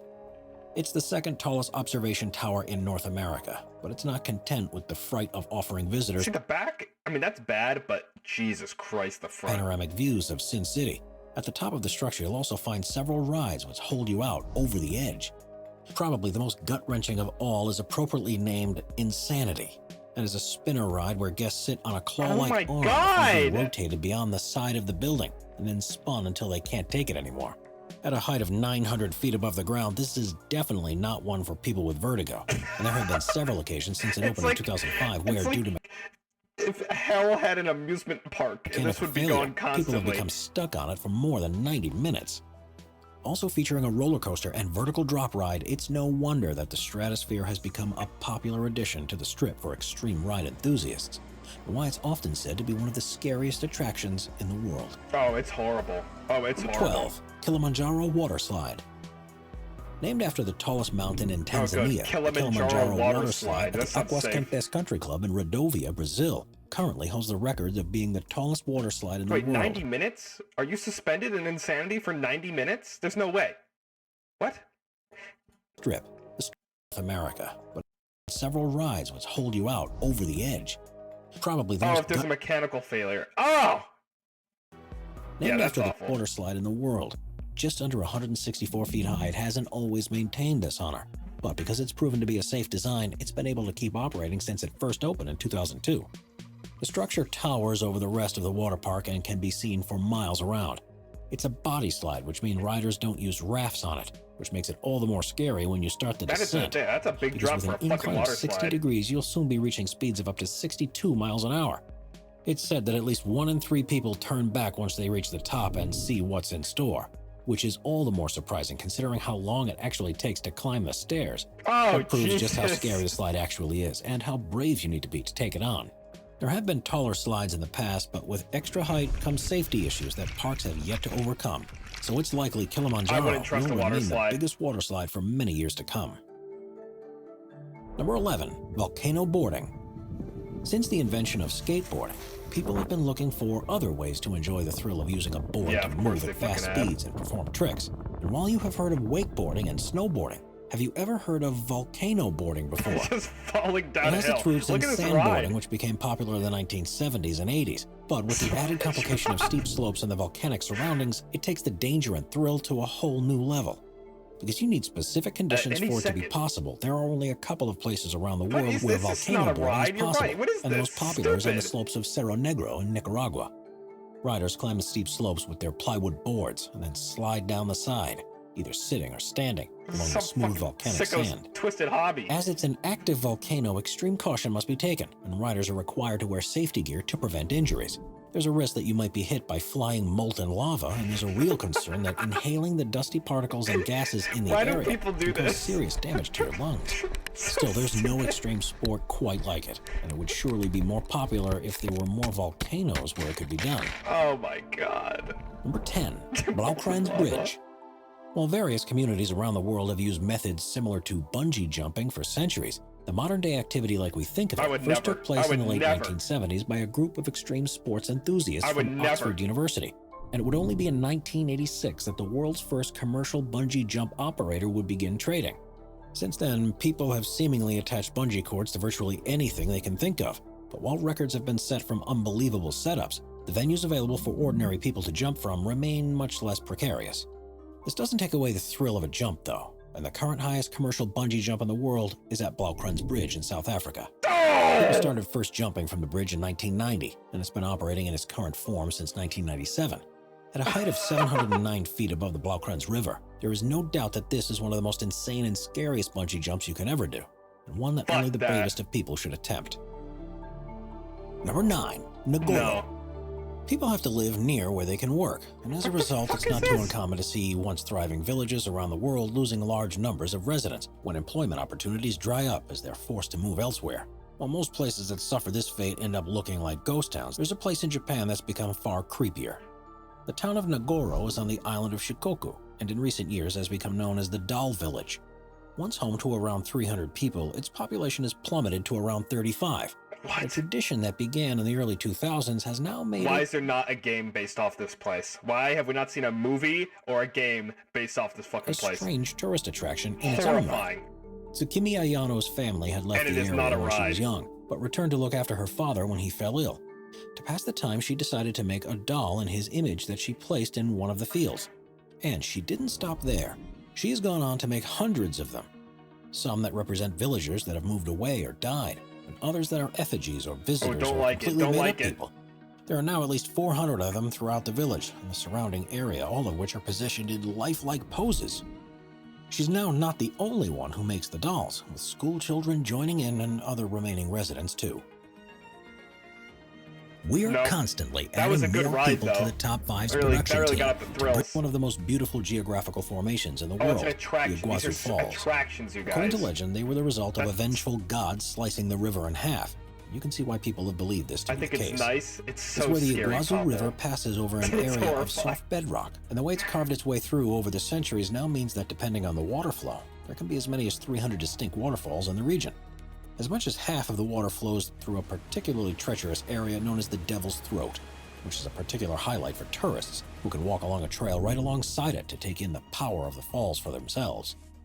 Those who want a more extreme experience, however, can take an inflatable jet boat tour, which takes them perilously close to the cascading waters. These tours are very popular because of the unparalleled views you get of the place, but obviously come with inherent risk. Passengers will undoubtedly get soaked, but there have been instances where the boats have capsized, and even one that vanished without a trace. It's one of the scariest boat rides you can take in the world, but surely one that's worth the risk? Number 7. Dracula's Castle, Transylvania. Whoa, cool! Visitors to the central Romanian region of Transylvania are often surprised to find such glorious countryside and mountainous terrain, but amongst the hills at an elevation of 2,500 feet is one of the most famous structures in the world, Bran Castle. For tourism purposes, it's more commonly known as Dracula's Castle, and I'll is the go there. closest building in the region to the famous location from Bram Stoker's stories. It doesn't bear any resemblance to how Stoker described the home of the vampire, however, and it's Aw. questionable whether the author even saw it. But with countless tourists visiting the region each year, locals needed a focal point to direct them towards. This means that while it wasn't necessarily the inspiration of the legend, the castle has now been inextricably entwined with the stories of Dracula, and as a result is one of the most scary and creepy places in the whole country. First built in the 12th century, it was mainly used as a fort to I don't protect know, local residents and colonists this is from my roving alley. hordes. Where's the There's inside? no doubt that it was an important refuge for enemies of Vlad the Impaler, upon whom the character of Dracula was based during the 15th No, this century. isn't scary. There are even suggestions that the king was imprisoned at Bran Castle for a time. Other records suggest his time behind bars may have been I somewhere forget else Transylvania is entirely. real. But because of its ominous and haunting design, I thought Bran it was made up Castle of was said to be storybooks. the place to instill fear Frankly, I'm in his convinced it still supporters. is. Wherever the truth may lie, you can't deny that Bran Castle is an imposing Gothic building and has a horribly creepy vibe surrounding it after being central to the brutal history of the region. And it's certainly Look one at of the most those frightening rocks places with it. that you It's can ever cool. visit. Nah, not Number scary. 6. Zhangjiajia Grand Canyon Glass Bridge. In recent years, thanks to the wider He's great with these availability of tough pronunciations. materials, regions around China have begun installing a brand new type of tourist attraction, glass bridges that are completely see-through. There are now thought to be at least 2,300 of them in China alone. But the one that stands out above the rest is the Zhangjiajia Grand Canyon Glass Bridge. Stretching between two mountain cliffs in the National Forest Park, I went the across like a 1,410 rickety foot long bridge structure once was back the when biggest glass bridge in the I used to go world see when it opened in waterfalls and shit because my 2016. grandmother and my It is dad suspended used to like it. 980 feet above the valley floor And it beneath. was just It's fucking made up of a metal horrifying. frame upon which 120 glass panels were placed, each of which is 3 layers thick of 2-inch tempered glass. Even though the rules of physics mean the bridge should be safe, there have been Should. several safety concerns about the design. It was closed just 2 weeks after the grand opening because so many people arrived to see it for themselves that it couldn't handle the loads. Having been designed to hold 800 people at a time and accommodate 8,000 visitors a day, more than 10 times the number was showing up. Urgent adaptations had to be made. If you're not scared enough just by walking over the bridge, then operators have some tricks up their sleeves to make Oh my sure God. today you'll Oh, I remember. hate this. There's a harness swing attached to the bottom of it for thrill seekers, and there are employees whose only job it is to walk along the bridge with a sledgehammer and smash some of the glass so the top layer visibly cracks beneath people's feet. Number 5. Steel Dragon 2000. What? Steel Dragon 2000 is a steel roller coaster at the Nagashima Spa Land in the Mie Prefecture of Japan. When it opened at the turn of the century, it broke a number of records, and That to is this day it so remains the fucked longest up. steel roller That's coaster the most in the evil world, thing I've with a ever length of seen. I'm impressed. 8,133 feet. The track has a maximum height of 318 feet, with a drop of 307 feet, and trains can reach a top speed of 95 miles per hour, which makes it one of the fastest lift hill coasters on Earth. Beyond the usual thrills of helixes, hills, and sweeping turns, there are 2 tunnels along the route, and is often cited as one of the most extreme coasters you can ride on. Incredibly, it cost more than $52 million to build, which is far more than most steel coasters. This is because far more steel was needed in its construction to ensure that it would be able to endure an earthquake. And this is an ever-present danger if you do go on the ride. There have also been several accidents since it first opened, including one where a train lost a wheel and detached from the track, meaning you could be taking much more of a risk by riding this coaster than you would be with any other. What the fuck? Number 4, the Cage of Death. Oh, Even the though Cage of humans Death, have become love the it. dominant species on Earth, there's still plenty of creatures that can cause us serious harm if we get too close. This danger means that we're often God, look at the teeth fascinated on by that such powerful motherfucker. animals. Oh my And while god. shark diving is now a common attraction around the world, there's a place in Darwin, Australia that goes one better, by putting you in Can an you enclosure imagine with being a on a roller coaster and a ferocious saltwater fucking earthquake crocodile. happens? That just sounds Known as the Cage like of hell. Death, visitors are locked inside a 1.5-inch thick acrylic box and are lowered into the Salty's tank. A large piece of meat is attached beneath the cage to attract the croc towards the thrill seekers, and they are left there for 15 minutes while the 20-foot-long, 2,000-pound beast thrashes against the walls. Oh, this is As with what? all experiences like this, it's probably best not to read up about the safety record before you go, because if you do, you'll either decide against taking the risk or will be in for one of the most frightening times of your life. While every precaution has to be What made is to wrong ensure with that the people? Cage of Death is totally What's the safe, safety record? there have been a few incidents that ramp up its danger. In 2011, one of the cables used to lower the cage broke, and the cage, along with the people inside it, fell into the tank. It struck the base, cracked, and a foot-long piece broke off. But luckily, on that occasion, the croc stayed clear and watched the panic ensue. Number 3, Edgewalk. At 1,815 feet high, the CN Tower in Toronto, Canada, is the tallest observation tower in North America, and after opening in Why do they make these 1976, had fucking given millions of things? tourists a unique view out across the city, and one that tests their nerves. Of course, within the safety of the structure, only the worst vertigo sufferers face too many difficulties. But in 2011, a new attraction opened that would change all that, called the Edgewalk. Those who are brave enough can walk on the roof of the main pod of the tower at a height of Oh, God, I get, like, 1,168 anxiety feet, looking at attached it. by a harness. There's a 5-foot wide metal floor around the perimeter, and you can walk People are hands-free so around bored, it all. yeah. There's just enough slack in the cables for people to lean I over don't the get edge stung by in the an bullet and experience do any that of this. really challenges But if you it's to not as bad trust as the equipment. Coyote made it, I'd do Unsurprisingly, that Edgewalk instead. is only open during certain times of the year during calm weather. What was that part because called? the tower is often I don't subjected know. to strong storms and covered in ice, which would make it The far too cage, dangerous, it's called the Cage of Death. even with a safety harness. It's now become one of the most popular attractions in the city, and definitely one of the scariest things you can do there. Number 2, Mount Hua. Located in the Shanxi province of China, Huangshan is one of the 5 great mountains of China, and has long been the site of religious significance. With 5 peaks, it reaches a maximum height of 7,070 feet above sea level, and there are a number of temples and structures over its slopes that attract visitors. If you want to climb the mountain, you can, but you'll be in for a terrifying experience along what is often described as the most dangerous hike in the world. There are narrow pathways, a frightening walk along a steep cliff on wooden planks without safety harnesses, and unpredictable weather patterns that can reduce visibility. Did this fucker just say without safety harnesses? Wooden planks without safety harnesses, and unpredictable weather patterns that can reduce visibility and cover the area in water within just a few minutes warning. What's wrong with people? With increased tourism to the area and reports of fatal accidents, authorities have worked to improve the overall safety of the hike. They have cut wider pathways, built stone staircases, and added railings on the most dangerous parts. But even so, you take your life into your own hands by beginning the ascent. Of course, if you want to see what there is at the top and don't want to take such a risk, you could just Is travel up anyone by in here like? Is anyone in here? Do they have like a brain that's wired like this? That they feel like they look at that and they're like, I want to do that, or I can do that, or I'm fearless and I will do any throw in the world. Is anybody like that? I need to meet someone like that. Instead. Because they're out of their Number fucking 1, minds. Yukon Striker. Roller coaster designs are becoming increasingly radical as amusement parks compete to attract the world's thrill seekers. And in 2019, Canada's Wonderland in Ontario put itself on the map with the opening of the Yukon Striker. Cable This car. 3,625-foot-long steel roller Yeah, I'd take coaster the reaches a cable maximum car. height of 223 feet, reaches a top speed of 81 miles per hour, and currently holds the records for being the tallest, longest, and fastest dive coaster in the world. I'm It also afraid has of the the most mall. inversions of any dive I coaster, can't be at the edge of the longest mall. drop, and is the only one to have a full vertical loop. The ride begins by climbing the 223-foot lift hill. Once at the Jesus top, the Christ. train hangs over the edge of one of the 90-degree drop for a few seconds before plummeting 245 feet Was he trying to into hold an that guy's hand? underwater tunnel where it reaches its top speed.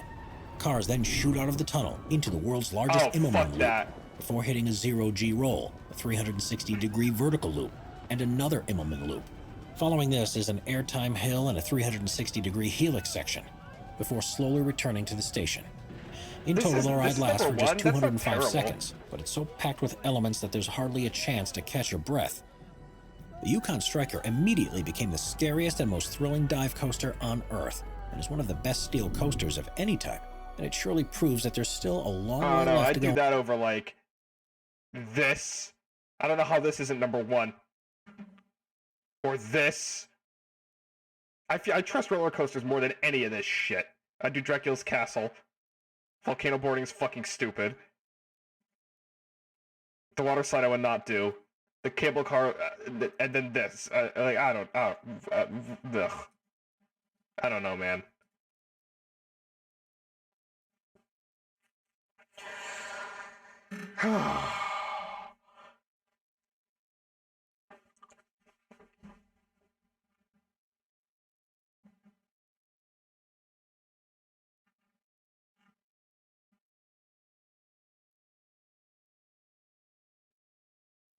I don't know, man.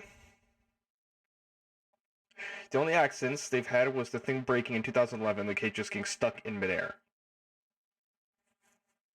Okay. Cool. Definitely not horrifying. Jesus Christ. I didn't like any of that, man.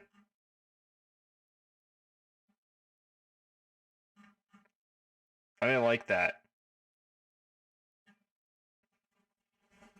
McKamey Manor.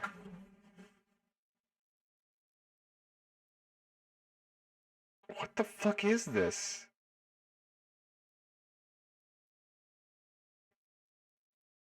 Most extreme haunted house experience.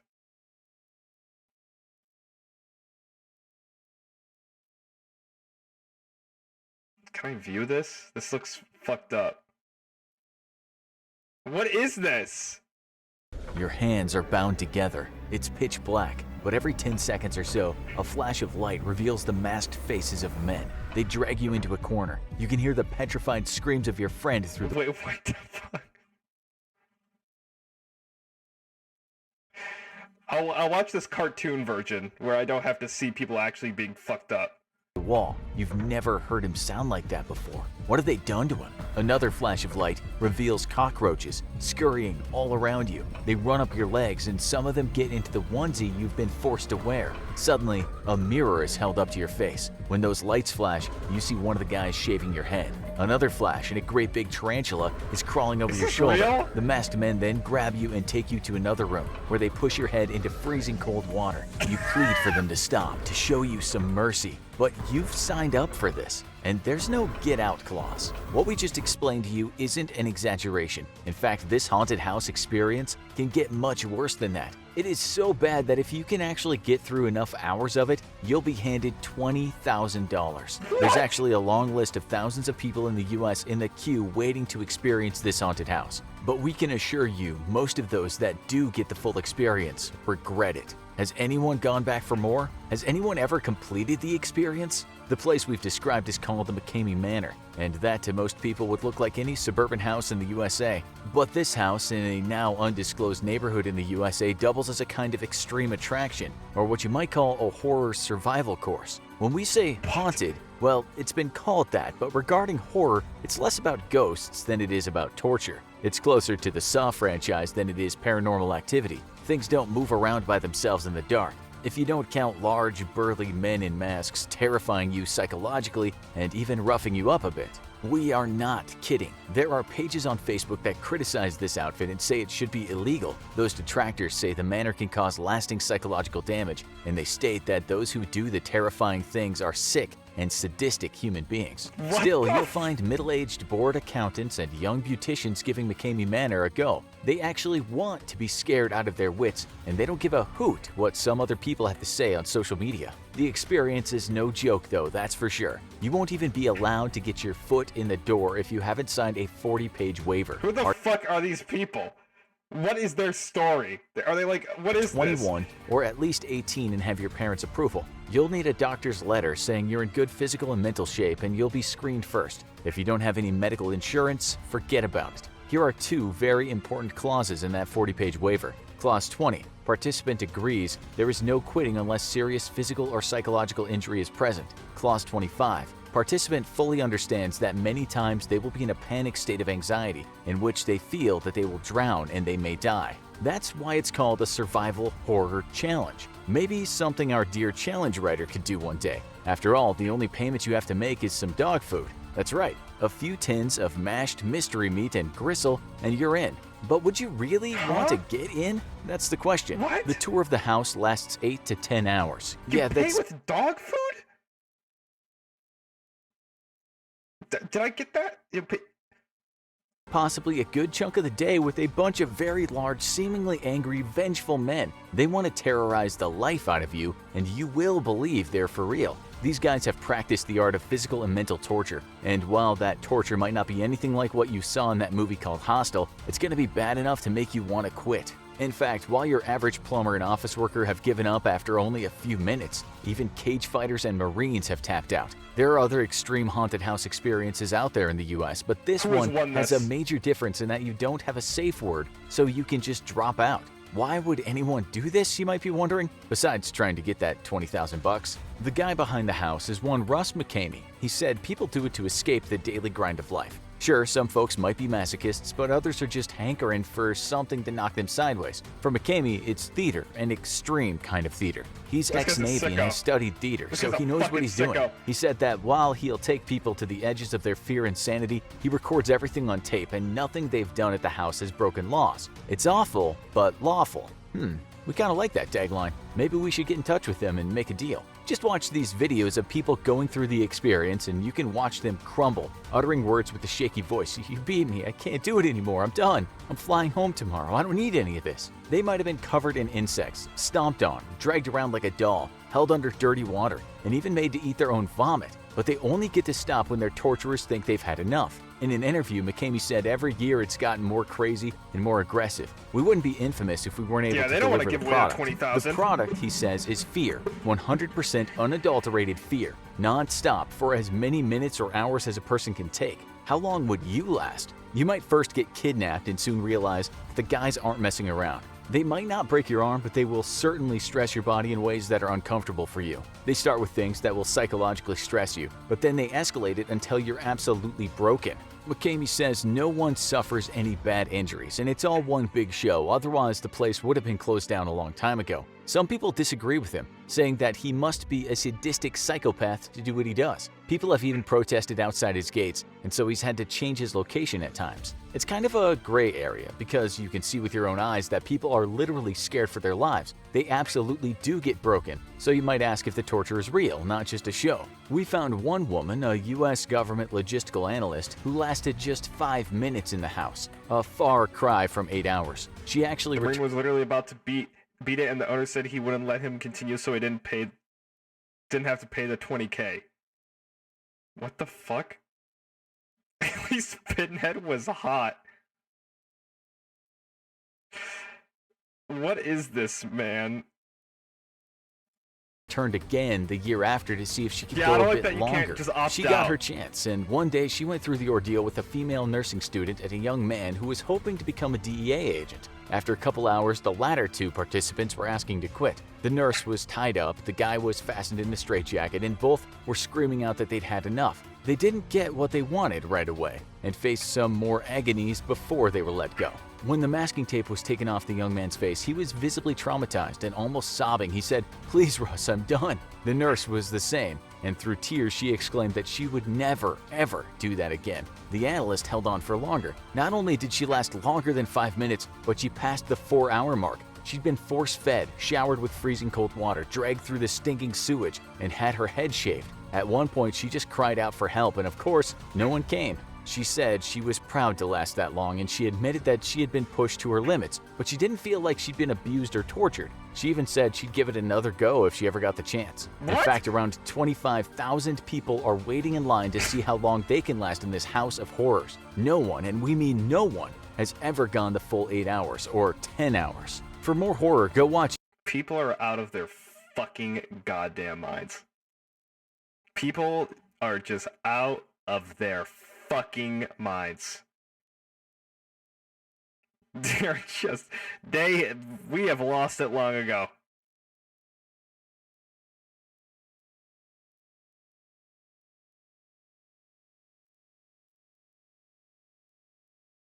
There's a documentary look of people's experiences. I cannot play these on Twitch, so I'm not going to look at them. But I might look off stream and see and give you the report back. But I definitely, yeah, there's definitely no way I can play that. That looks fucked. Yeah, you guys aren't getting that money. No one's ever getting that money. It's a sick joke.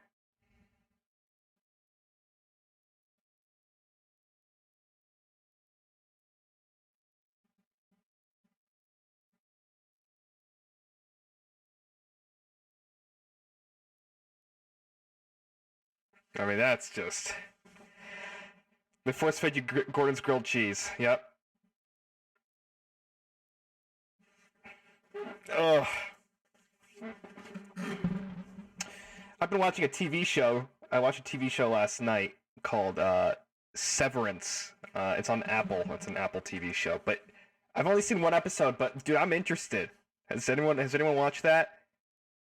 Or started watching it or heard of it? It's pretty. It's a sci-fi psychological thing, and that's the kind of stuff that I like. It's pretty good. I've only seen one episode, but I really like the pilot.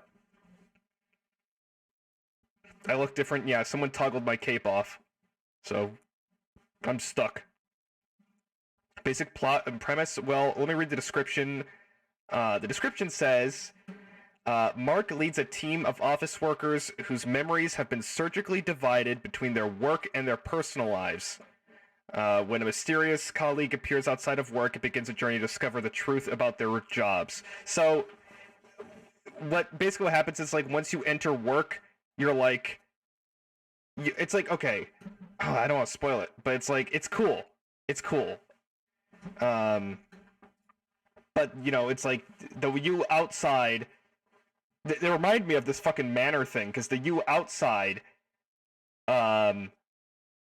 outside of work, signs this waiver and says, I acknowledge that I will go into work and I will have altered, you know, my memory will be wiped and only know of work. So between the 8 hours I'm at work, I do not know what happens. And then once I leave work, I will go back to my personal life. So you don't know anything that happens at work. So it's essentially like two versions of you. One that's at work with the work memories, and the one that's in your personal life with your personal memories. And I liked it's a very interesting concept because I like that kind of psychological, like, is it unethical? Did you signed off and you consent, but what about the you that's at work? Because the ones at work know that they're going to be trapped there. They know that they're trapped at work. They know that they can't leave. But the you that signed off on it knows this. So it's kind of like a cloning thing. It has like a cloning kind of psychology to it. I don't know if you've seen the movie Moon. It's kind of like that. If you've seen the movie Moon, which I recommend, it's a good movie. It's cool, and I'll watch more of it later. Only has 8 episodes, so we'll see. But I like stuff like that. It's cool. Anyway, yeah, I like TV. I'm a big TV watcher. I'll watch just about anything these days. It needs to be not like dog shit.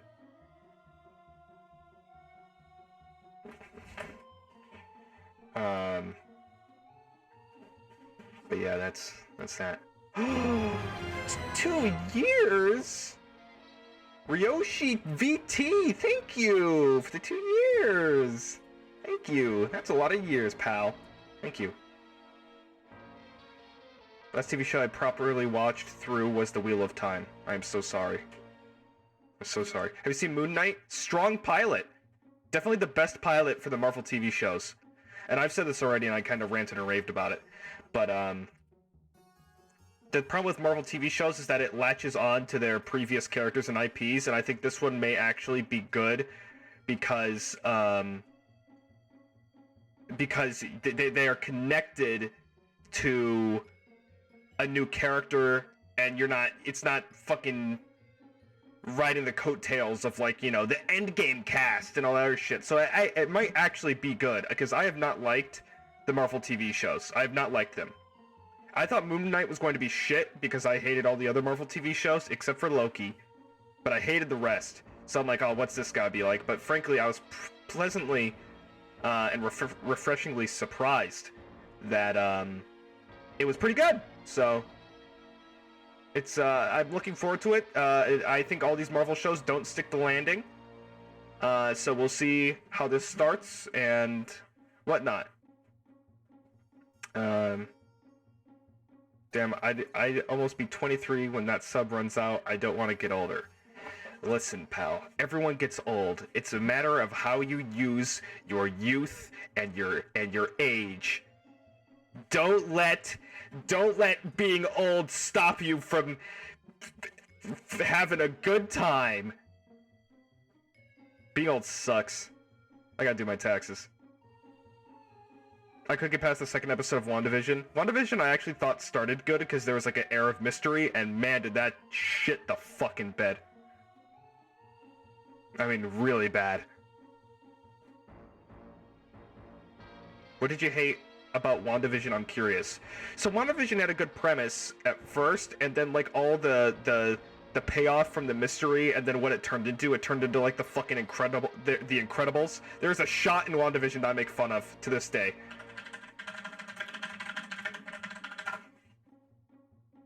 Let me find it. Oh my god, this right here. Right here.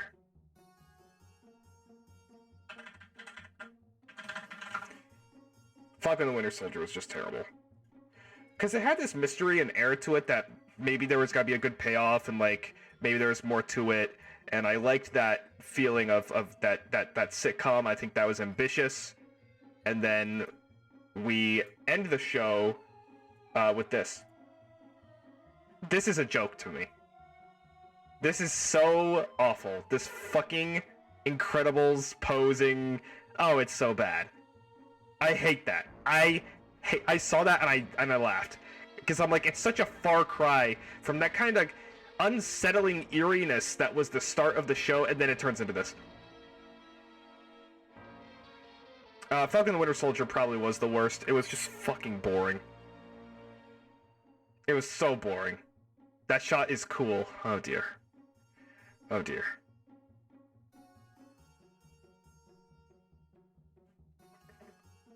Why does Vision have his hands out? What's he gotta do? Judo?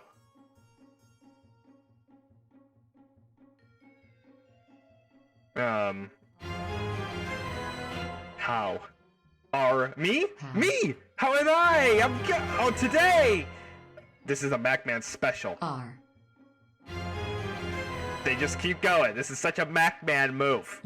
This is such a MacMan move. Today. Commander. I'm well, MacMan. Thank you so much for the 500 bits. Thank you, MacMan. I'm well. We're just kind of hanging out today. Just kind of hanging out. That's Media Monday for you. A more varied Media Monday now that we've ran out of dancing bacons and stuff. I actually have to do more shit. The comic was phenomenal. It was weak. It was weak. The show was weak. It didn't work. The first half was pretty good. Ooh, a nice way to cheer like that. We love MacMan. Hawkeye was bad. Kate Bishop was good. Jeremy Renner was. It's just boring. It was boring, and I think the ending. Oh god, it was horrible. It was horrible. I don't know. It sucked. It sucked. It sucked so bad. There's a certain Marvel villain that they use in Hawkeye, and it is just a bastardization of him. It is not good. It is basically a joke. I don't know. I didn't like Hawkeye. I didn't like any of them. Loki was pretty good, but Loki is also a thing. It's like I'd never watch it again. I've rewatched Daredevil a number of times. Whoa! 5 gift subs! Bum bum bum bum bum bum bum bum bum bum. Hey! Opganon. Opganon? Opganon. Thank you so much for the 5 gift subs. That was very sweet. Thank you, thank you, thank you.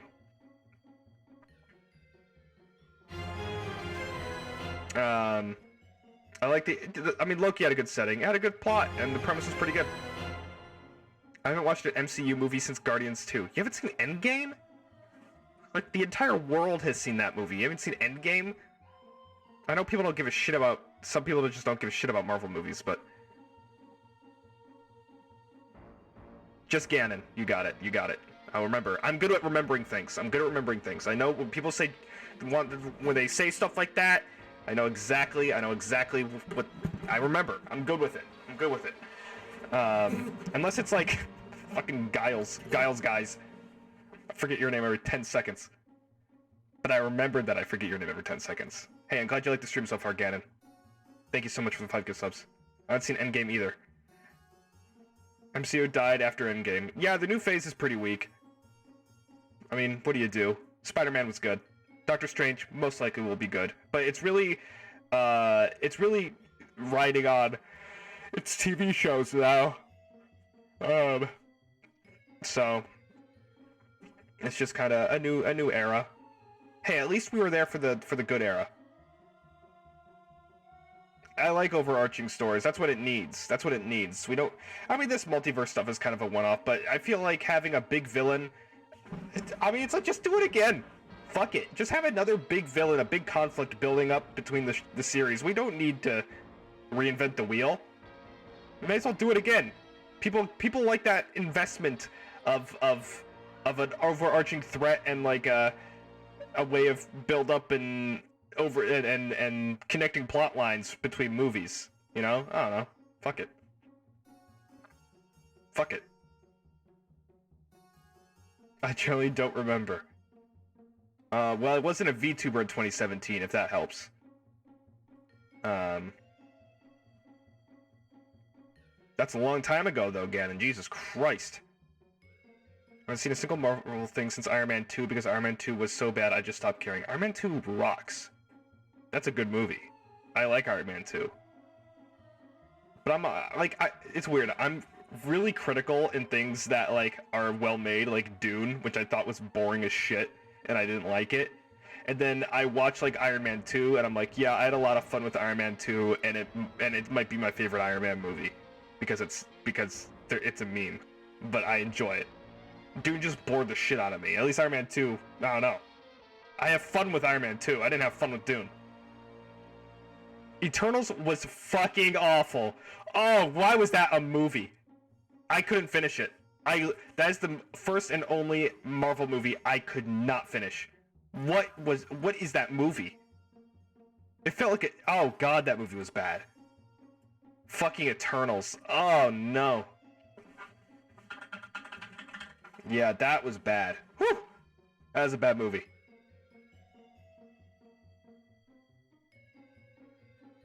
It did feel like a DC film. Bad movie. Still rated better than Morbius. It might be better than Morbius. Dune was amazing. It's well made. I like the director. I did not like the movie. I thought it was boring as shit. Thor 2 is also just a tragedy.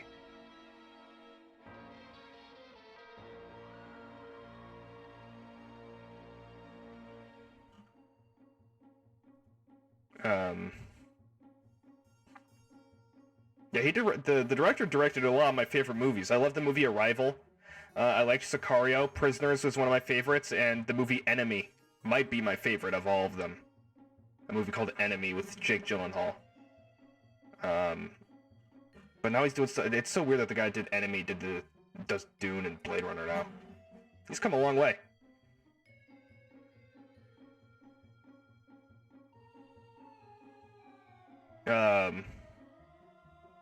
I know Sicario's boring. It's not an amazing movie. I think it's pretty good though. It's a good thriller kind of thing. It's definitely not my favorite of his. I think Arrival and Prisoners and Enemy are really, really good though. I think all of those are really, really good.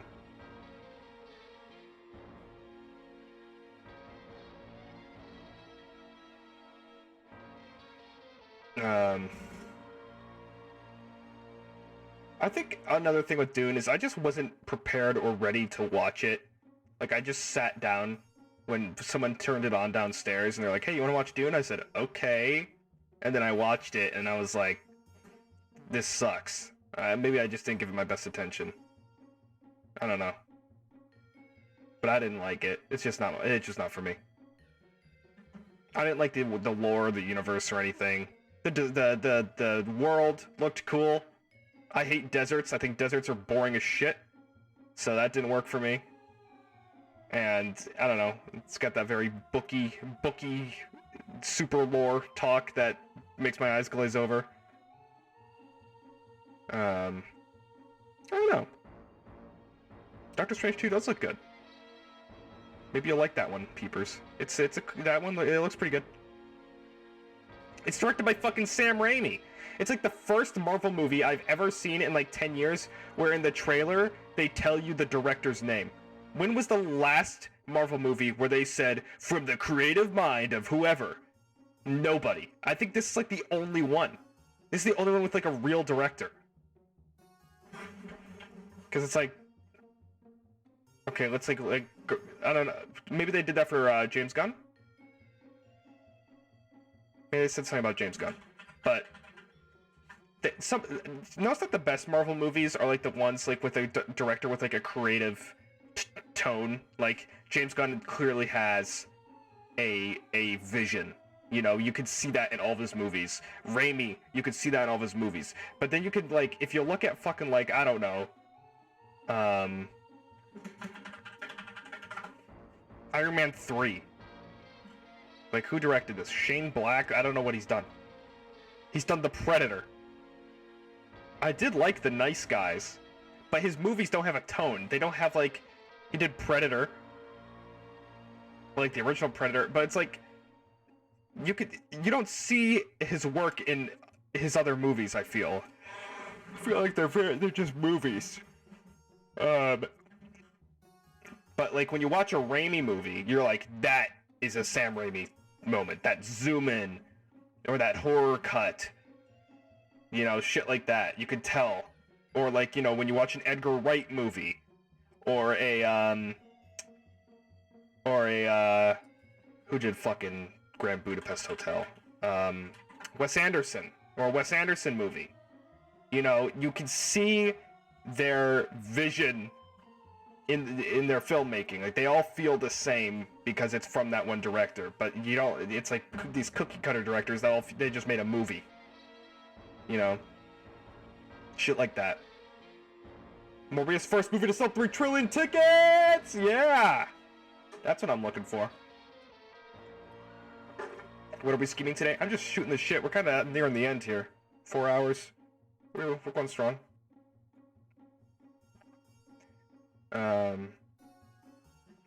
Yeah, he did Evil Dead.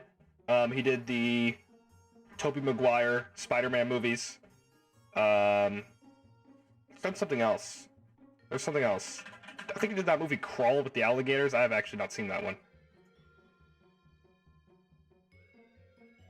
Or something. There was something with alligators. I don't know. I Get Service. Yeah, we just barely. Just barely. But Doctor Strange 2. I mean, Sam Raimi, that's cool.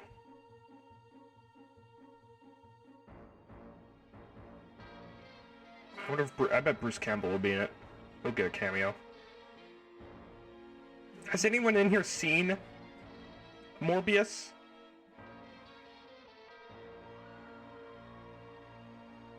I don't know what Drag Me to Hell is. Is that any good?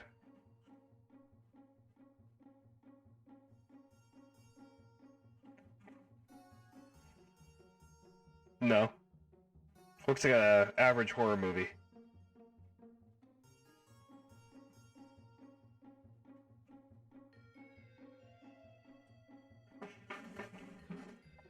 No one's seen Morbius? That's too bad.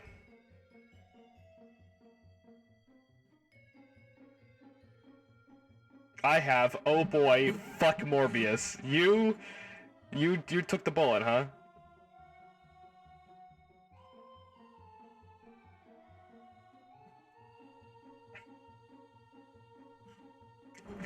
Morbius came out of a portal from 2005. It really does feel like the original Daredevil movie or the first Ghost Rider movie, only in 2022 technology. It's that same level of shitty writing for a character that no one knows and gives a shit about. How the fuck do we have a Morbius movie before, like, half of anything else in the comic world? Morbius?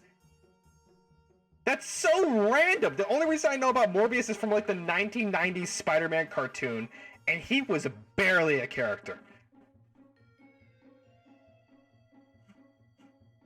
And I mean barely. I mean, it's fucking random. How do we have a Morbius movie before a new Blade?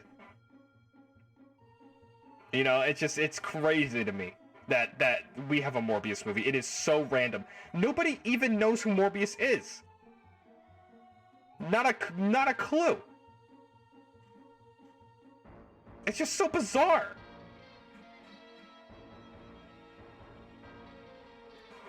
Like, okay.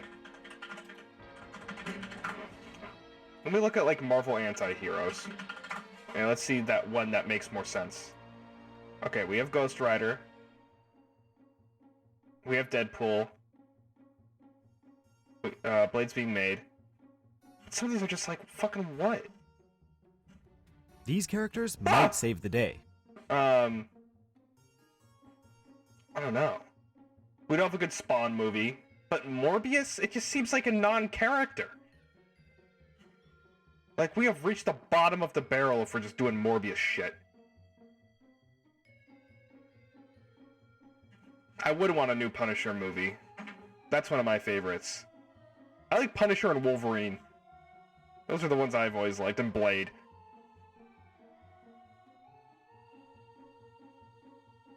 If Keith David isn't the new Spawn, then I'm not watching it.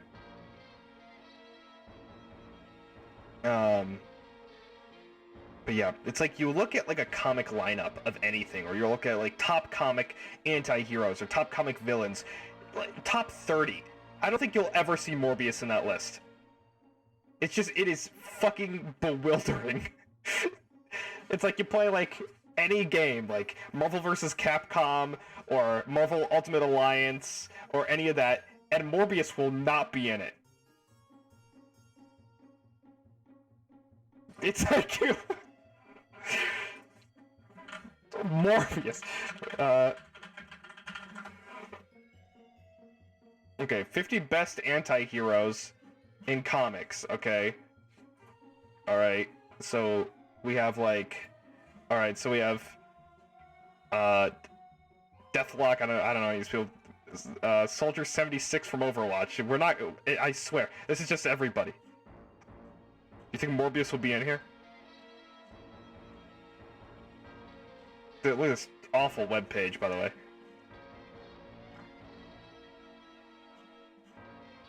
Venom, Duke Nukem... I mean, the fact we already passed Venom, there's no way Morbius is going to be in this list. What is this? This is not Marvel. Okay, Wolverine, okay. I like anti-heroes. I like them far more than just, like, superheroes. They're almost villains.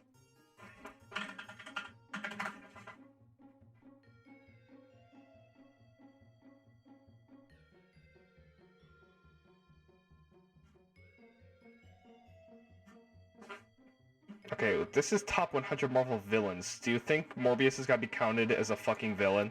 Do you think he'll be in this list? Okay, Doctor Doom and Magneto. Those are like my two favorites. Okay, so they're 1 and 2, and Green Goblin. Those are like my 3 favorites. And Dormammu and Ultra. I like all these. Okay, let's just see if we can find fucking any kind of Morbius. Any kind of Morbius. Mr. Sinister's cool. Morbius. I like Taskmaster, even though fucking Catwoman absolutely ruined him.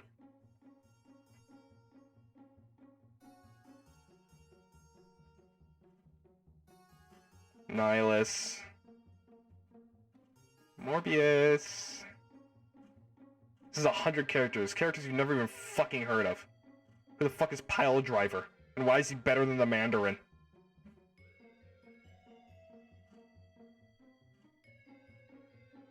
The Leader, Abomination, MODOK. Where's Morbius? Dracula's here. King the Conqueror. Okay, here's all Thanos' fuckers.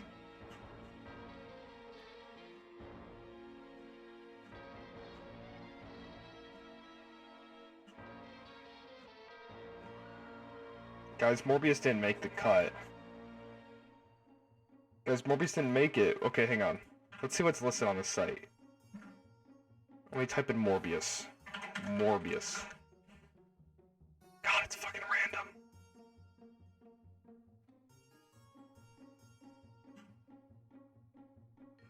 He's in a lot of comics. He's in more than I thought he was. Maybe he's more is he more popular than I think he is? What's his affiliation?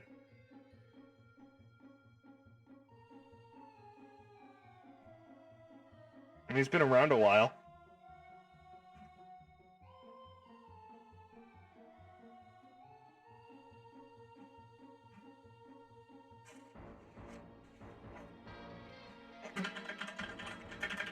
Regardless, who the fuck knows?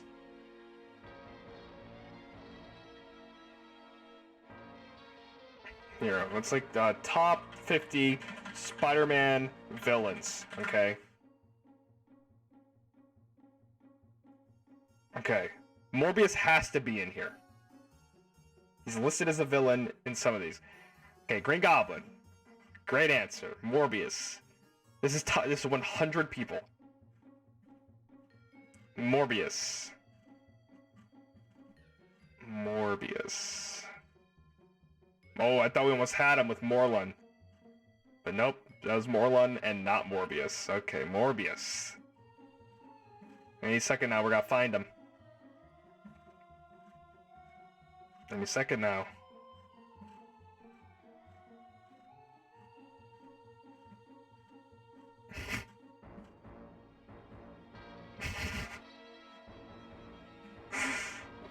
I don't understand. He doesn't exist. He doesn't exist in any of these lists. None of them.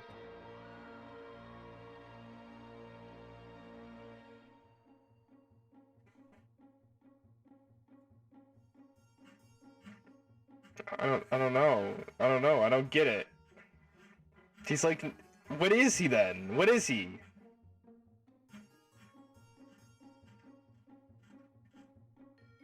Was he a Blade villain? There's no way.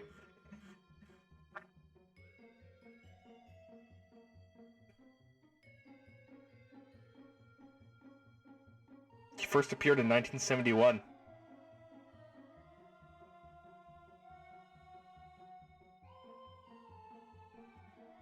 I mean, that's crazy.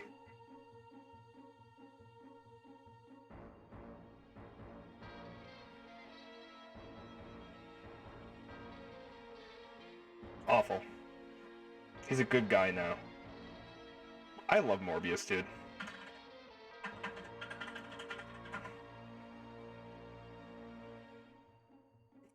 Too cool for this world.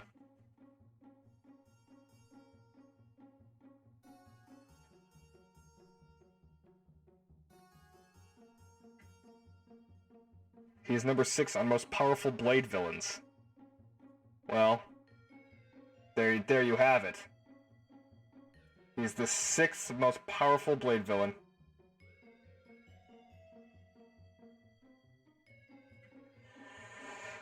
Oh, God. Oh, my back. I don't know why they picked Jared Leto. That is very strange. He already bombed one superhero movie. But at the same time, it couldn't be more fitting.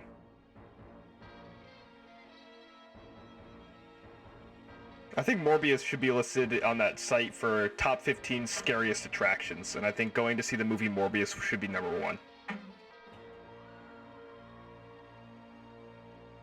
Thoughts on the Ms. Marvel trailer? It's fine. I know nothing about Ms. Marvel, so I don't really care.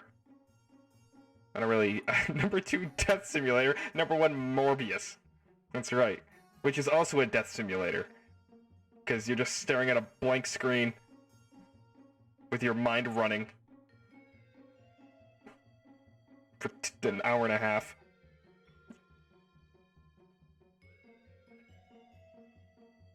Yeah, Jared Leto has completely destroyed his name. He should have stuck to 30 Seconds to Mars, or whatever the fuck he did back then. Sorry, Jared. Just how it goes. Can someone toggle my cape back? I'm sick of being naked.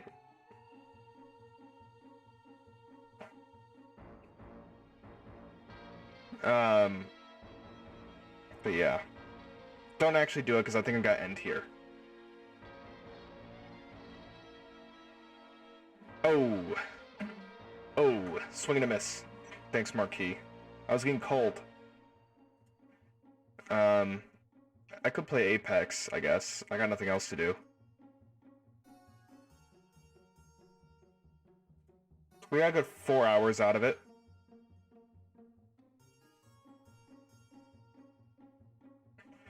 I think I felt naked.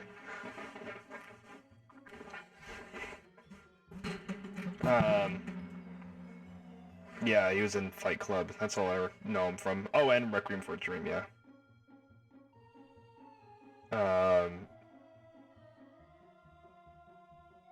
Wait, I'm a mod. I can just reject that request. Don't do it! Wait, you can?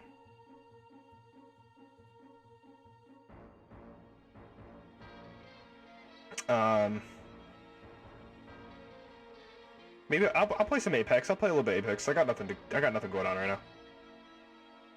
But I'm gonna have to go PNG.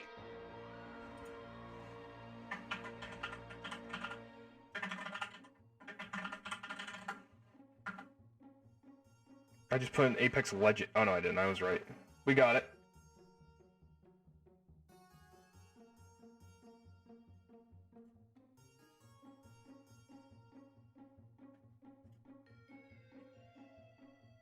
We're going PNG, baby.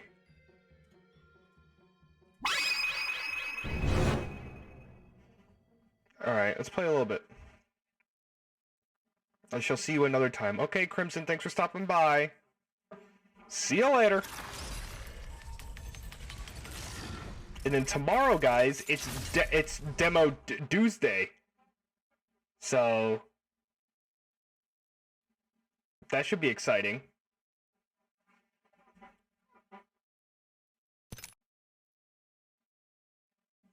I'll probably only play a little bit of this. And then I'll call it a Disney day.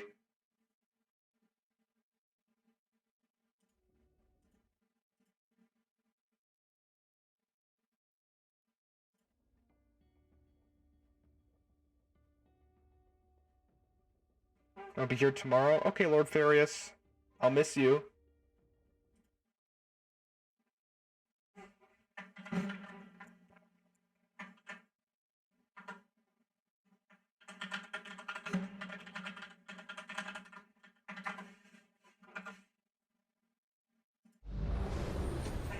Alright, here we go. That guy's got Twitch. We got Twitch streamer in the chat. Or in the game. You think so, self-help yourself? You think this is a chick magnet?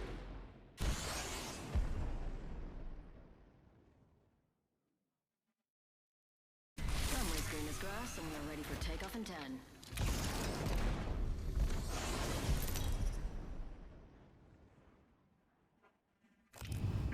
Let's do this. Cause I'm the best. Got you on my side. It's pretty cool looking. It's an accurate description, depiction of myself. Oh, I hate dropping here, dude. Twitch TV's gotta get us killed. We're in big trouble. We're in big trouble right here.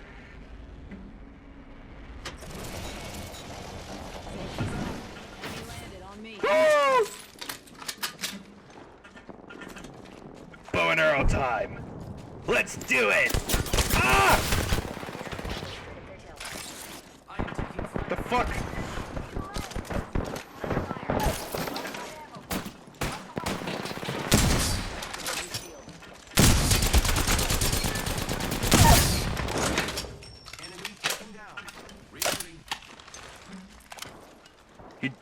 he quit.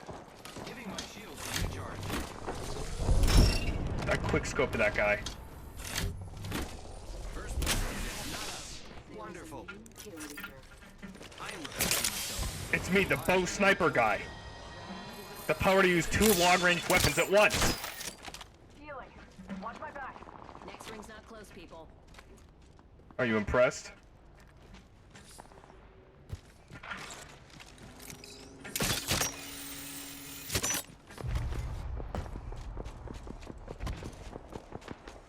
Uh-oh, they're up here. Healing. Watch my back. Oh, I missed! That's incredible, I just missed that. This is bad. I can't believe I missed that. That is just so bad.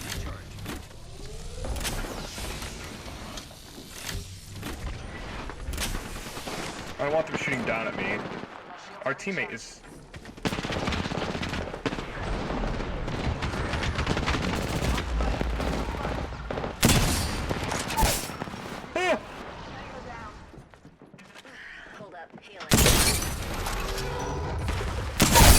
Oh my!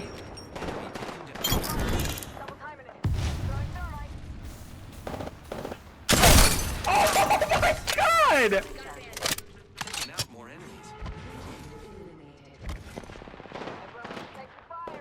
We just shot down the kill leader, so it's 5 o'clock somewhere, right? Reloading. Did you see these fucking hits? Those were incredible! I'm keeping both.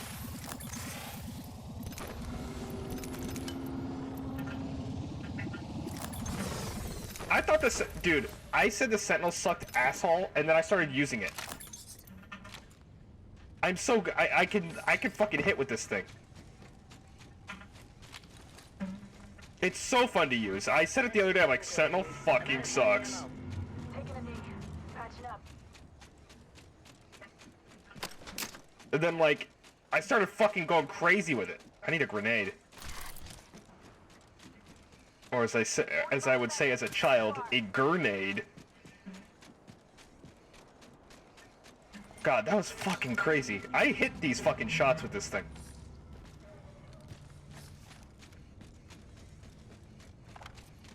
And the headshots do so much fucking damage. Where are the grenades? I'm not even looking for attachments. I just want to open the thing. They'll figure it out. Yeah, they'll go get it. I don't even have a backpack yet. Got an explosive hold here. Can anybody open it? Nobody has grenades?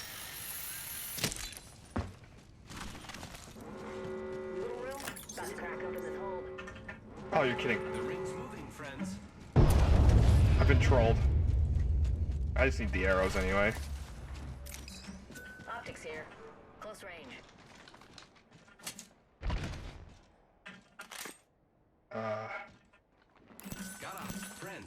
I'm using 2 long-range weapons. I'm literally... I might be trolling. Could be a big troll coming our way for my team.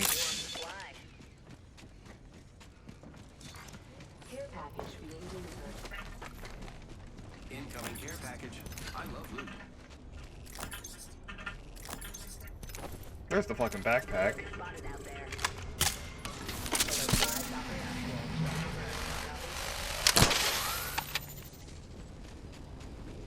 Wait, where'd my teammate go?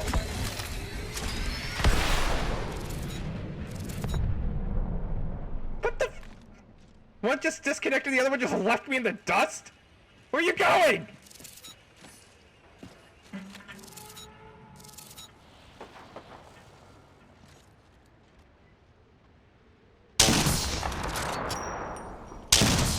Oh, I should have hit that one.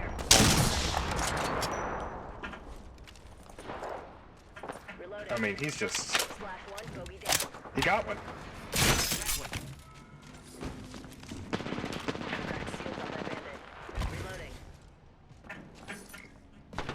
I have to help this guy. He's just fucking... Okay. He's gonna wipe out the team by himself? I'm the new Hey, nice job, bro.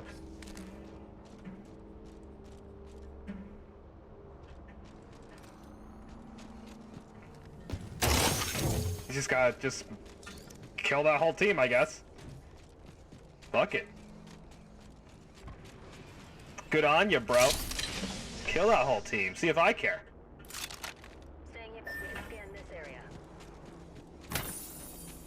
Dude, the ring's coming in. I want to leave. Say the word and we'll be in the clouds. Oh, is he got ult?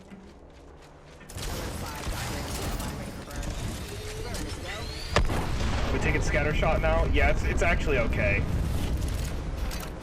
It's I didn't know that if you aim down the sight, it's not scatter anymore. So it's just good for hip fire. It's a bit more consistent hip fire. Oh. Hello? There's two of them. Wait, what is going on? Oh!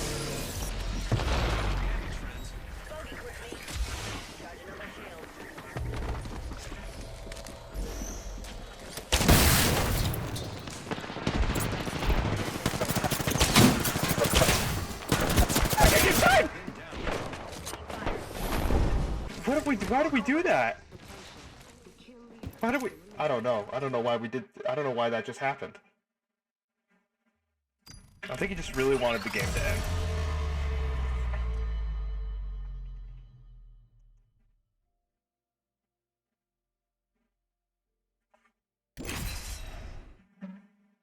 I think he was just kind of done.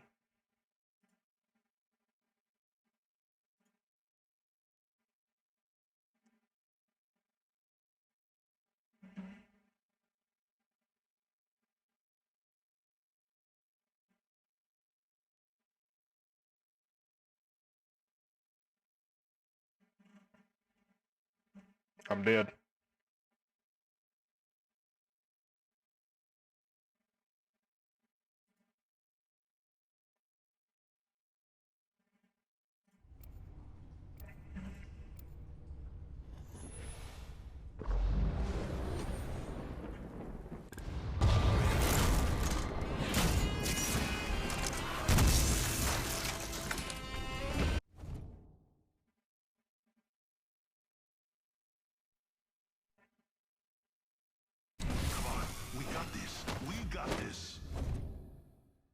Okay, I need to choose. Where's my teammate? Oh my. He's gone! Another guy's gone. This is your champion. Game quality sucks. Game quality sucks. This is awesome. I'm the jump master.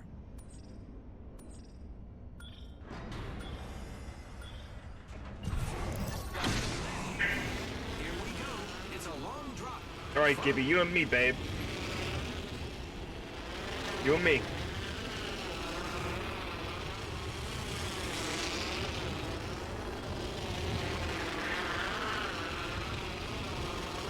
Oh, we got 3 on us. It's gotta be a 2v3. Can we do it?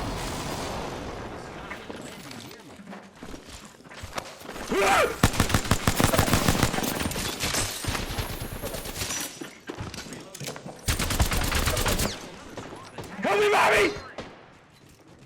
Get out!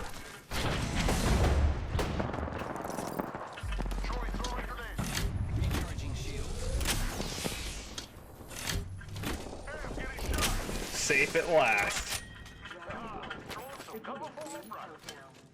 Don't worry, Gibby, I'm coming back for you, honey. Okay, let's find a better gun, dude. We need to find something better than this. And then we can go back in and kill them. Permanently.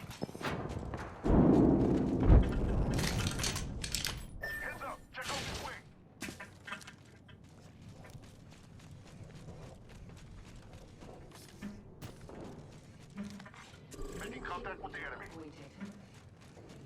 Hey, we got ourselves a new kill leader. Hostile close. What's going on? Oh, he's chasing somebody. He's leaving. Say we move this way. Oh god, Gibby, I don't know. I'm scared.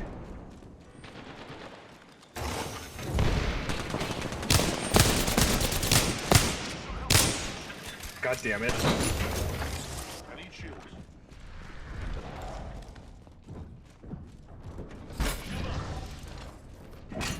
Oh! What the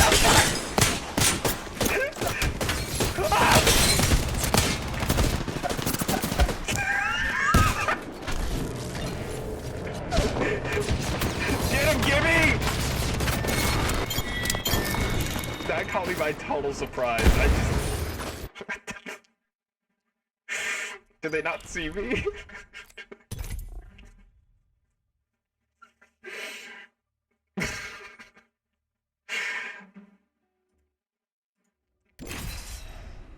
What was that? Damn, I'm usually better with the wingman. That wasn't very good. That wasn't good at all.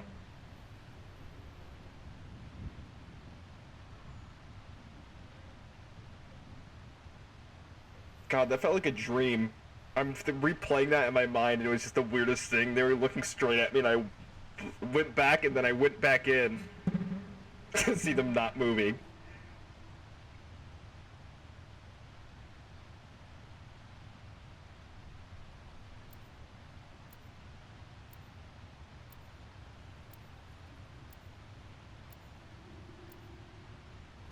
I figured out my favorite guns in games, usually. I think they're precision guns. I like precision guns, like the wingman, the bow, and the sniper. But the sniper that...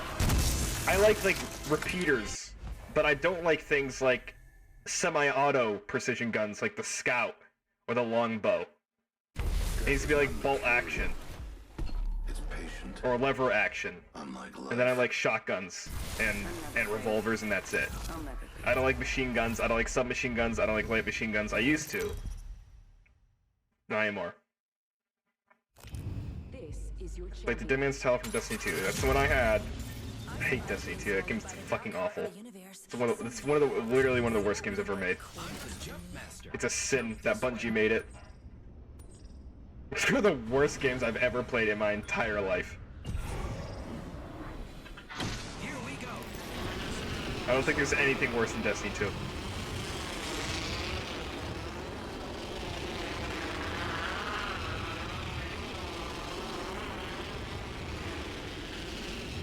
We're gonna win. We're gonna win this. I'm gonna go mark it until we win it. And I'm feeling good. Oh yeah. Oh yeah, this is the good stuff. Yeah, thanks dude. I didn't need a gun, it's cool. We're good.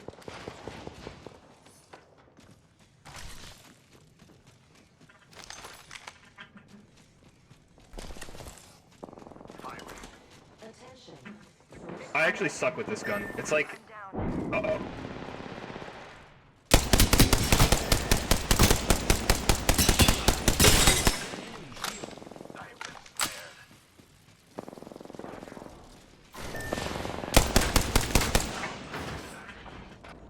What the? Where'd he go? Watch out for the new kill leader, friend. They're all dead.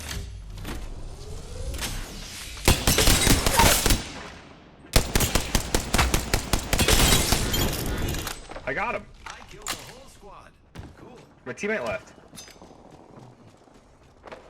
Picked up our friend's banner. We can bring him back. There's someone else here. He left. I wish I liked the repeater in this. I'll pick it up. It's just not very good.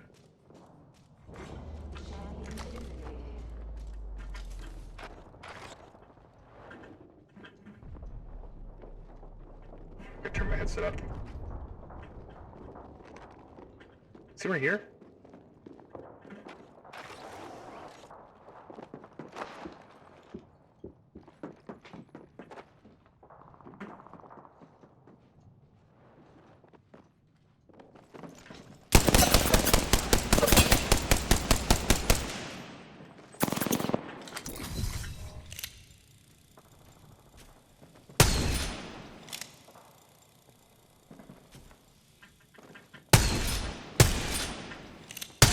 What is this? Yeah. Keep playing. Giving my shields a recharge.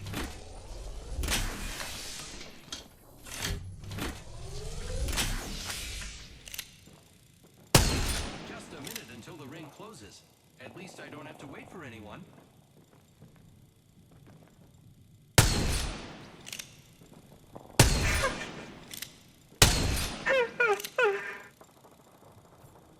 "45 seconds. It's near. Good thing I can enemy shield. I'm coming over there!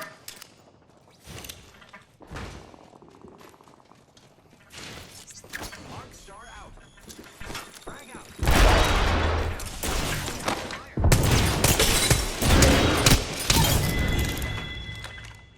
Fucking loser. Whole squad down. Half the squads are gone. Playing with me like that. Shields a recharge. Well, I wouldn't mark it. Just 10 seconds. The doc says the clock. What's going on over here?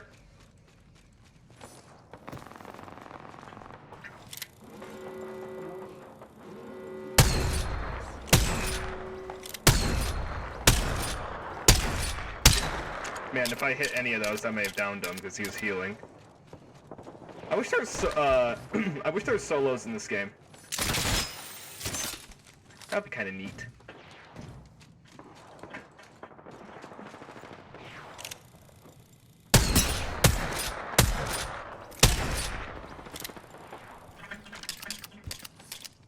I'm just gonna go in there and die, I guess. Oh wait, they just finished him.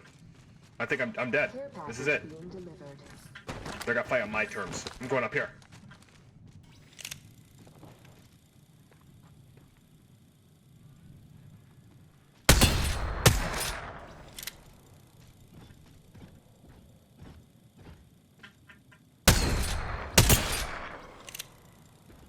We're doing this again.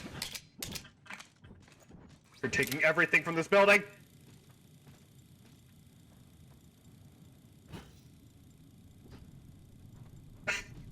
What are we doing?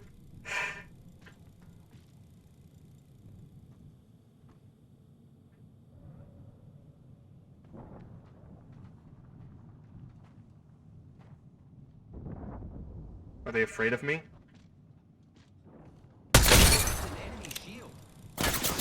Ow! Ow! I'm being pushed.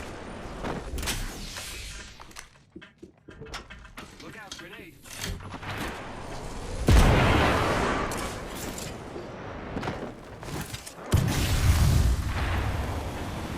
I'm dead, you guys. This is it.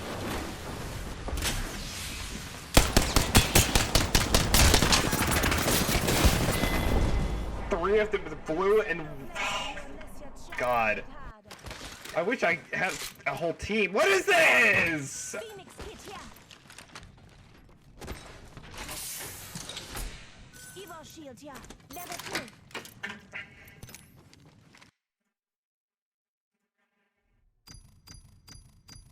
Yo, solos I think would be really fun. But instead you gotta match up with two idiots that just don't want to play.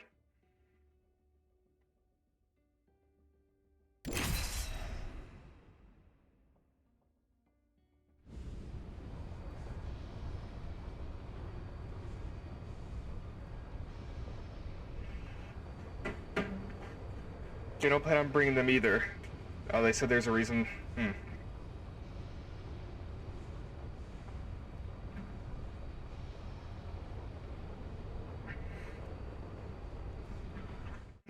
And Laura, what's up? Welcome, welcome. I'm a PNG today, unfortunately.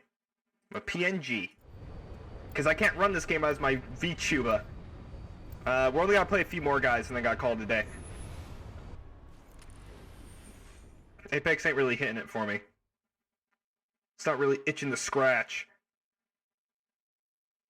Scratching the itch. Same thing.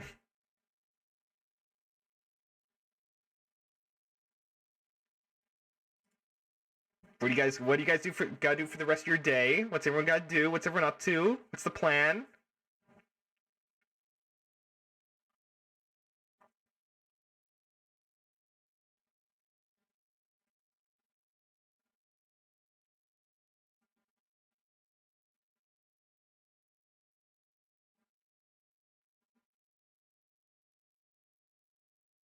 Thanks, Anne. Appreciate it. I plan on existing. It's a good plan. I like that plan.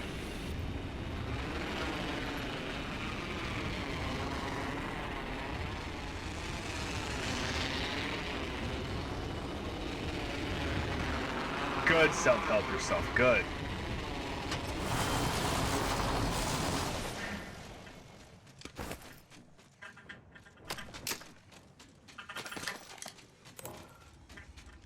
Did anyone land here?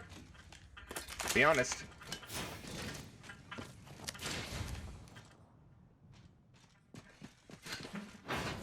It makes a toxic community. Gotcha. Yeah, fish my food, then play Apex. We love Apex. We love Apex. I play this game every like so often. I get really sick of it and hate it, and then I come back to it and like it. Just like League of Legends. I guess it's one of those.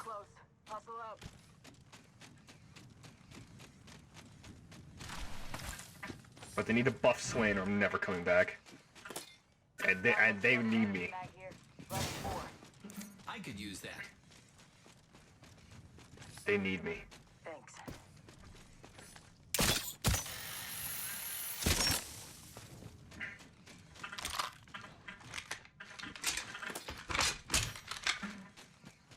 Be with Destiny 2, except even when I play it, I hate it. I think that's me with League. Yeah, I feel like most of gaming is just Stockholm Syndrome now. I don't think there's any genuine relationship with a game anymore. You just hate your life either way. Let's explore this way. Let's go this way, guys. Come on!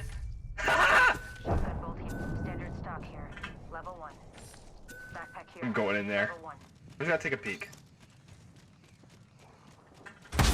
Ah!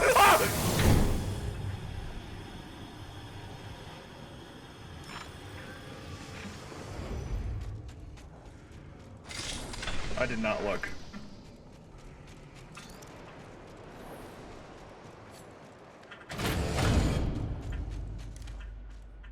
Hello?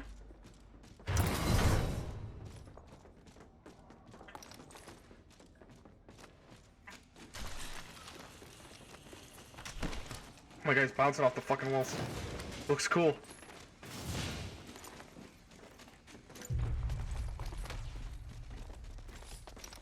I think there's a trap around here. Where? Hostile spotted. I think there's a trap around here.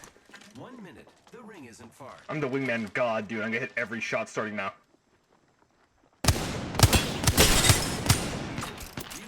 I hit more than I thought I would with that bit.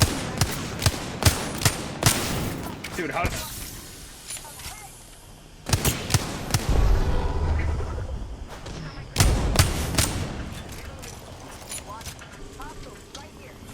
Uh-oh.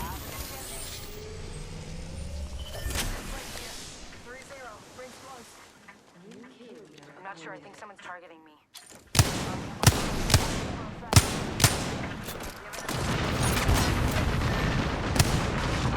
What the fuck?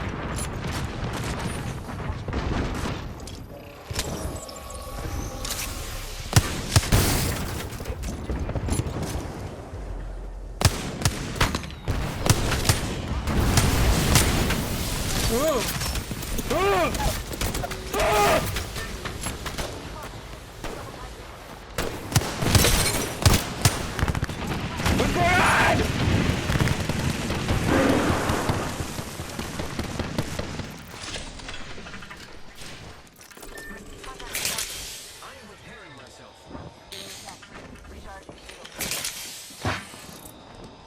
Oh, he's here. It's him.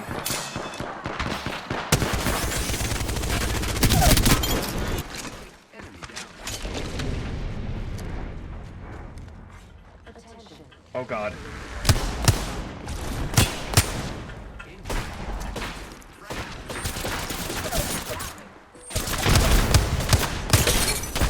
Ah! How many teams are there? Fuck. So many.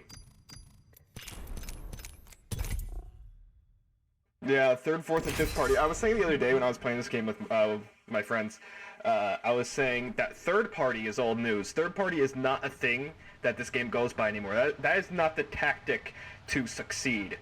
The tactic is to fourth party the third party that's currently killing the second party.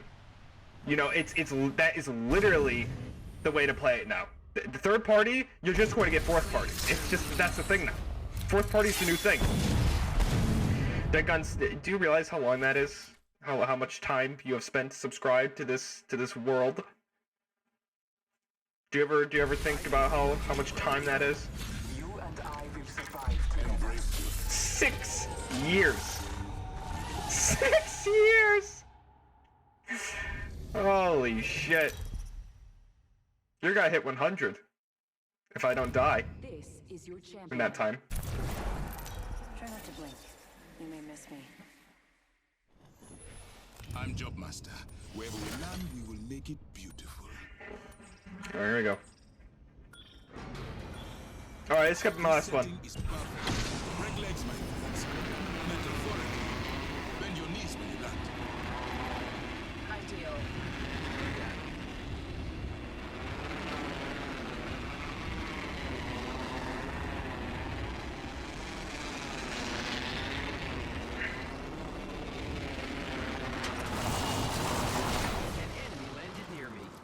Respect my personal space.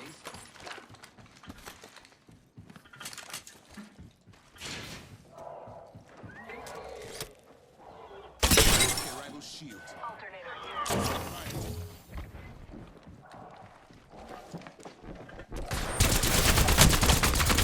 Why did that hit? Ow! What? Dude, why couldn't I stop looking down the sight? What the fuck just happened? It just kept me stuck in the sight. Well, that is so fucked. I forgot I was seer. Okay, we'll do one more. That's not good one to end on.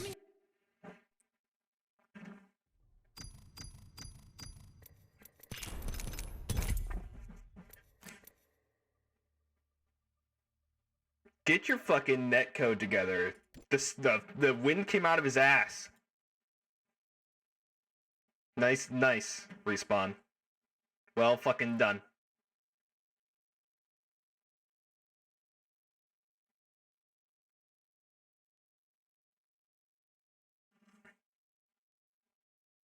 Bow's become my favorite weapon. It's literally my favorite weapon. I love it.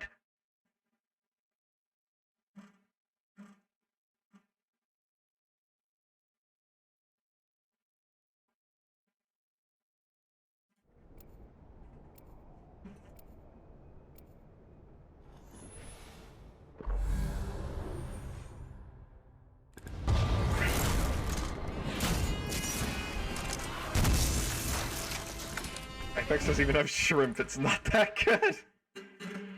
Where's my teammate? Oh, this game sucks dick. Oh god. Again.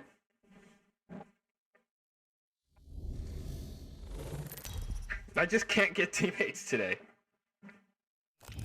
This is your champion. Is it me? We all got each other. My squad has each other's back, so you better watch yours. I'm the jump master. No pressure, me.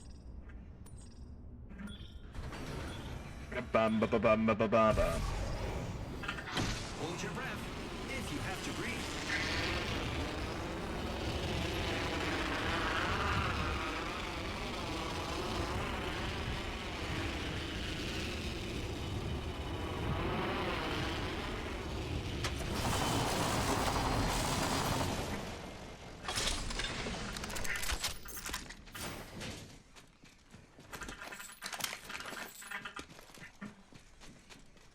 Bow check, bow check. 2 hammer points. Heavy ammo here. Gotta hop up here. Hammer point. First blood. Gotta be someone.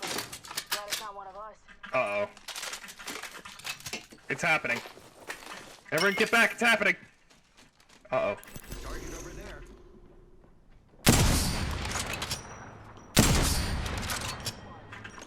That's not good. Enemy spotted. Near me. Forget that. What?! Opening fire. Opening fire, friends.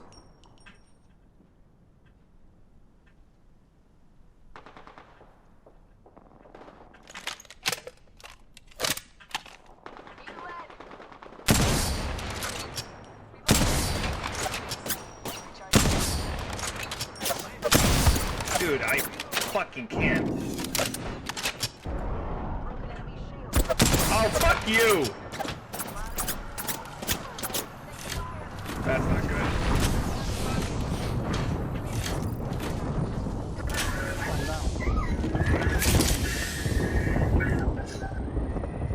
What's my teammate saying? What was that? Why is he over there?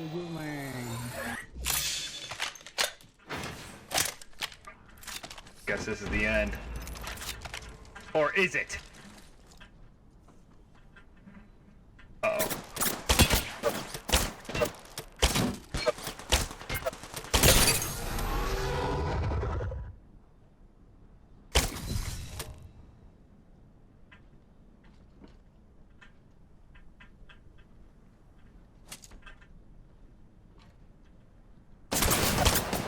Oh my god! Oh my god!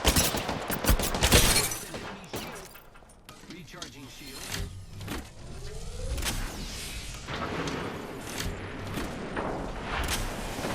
Oh, you would scam me.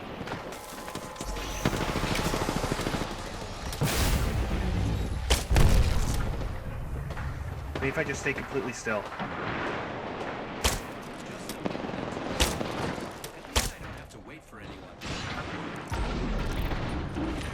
Okay, now we just sit here. We just literally sit here.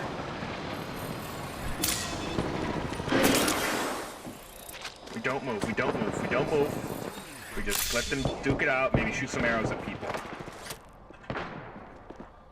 This is a place no one will look. Shit. Oh, not good. 30 seconds until close. This is very exciting.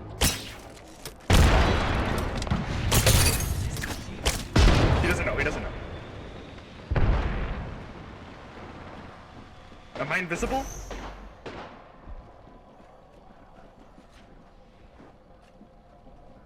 Just 10 seconds. TikTok says the clock. I keep getting scared! Why am I not dead yet?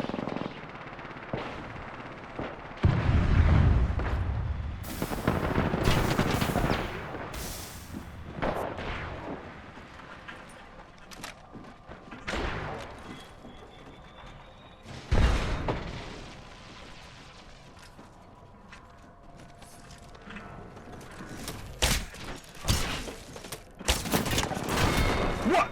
Oh. God damn it. Alright, game quality shit. There's just no point in playing right now. I don't have anybody to play with, so there's no reason. Okay. Well, my little ducklings. Oh, I don't have a VTuber. That's right. Yikes. Thank you for stopping by, hanging out, shooting the shit, and, go see Sput. Go see Spit. He's a good man. Go see Sput. I'll see you guys tomorrow. And 2 p.m. guys, 2 p.m. Eastern Standard Time tomorrow. If I'm not late, but within that time frame. Keep an eye out. See you guys tomorrow. If you're new here, thank you for stopping by. If you're old, thank you for coming back. I'll see you guys tomorrow. Bye-bye now.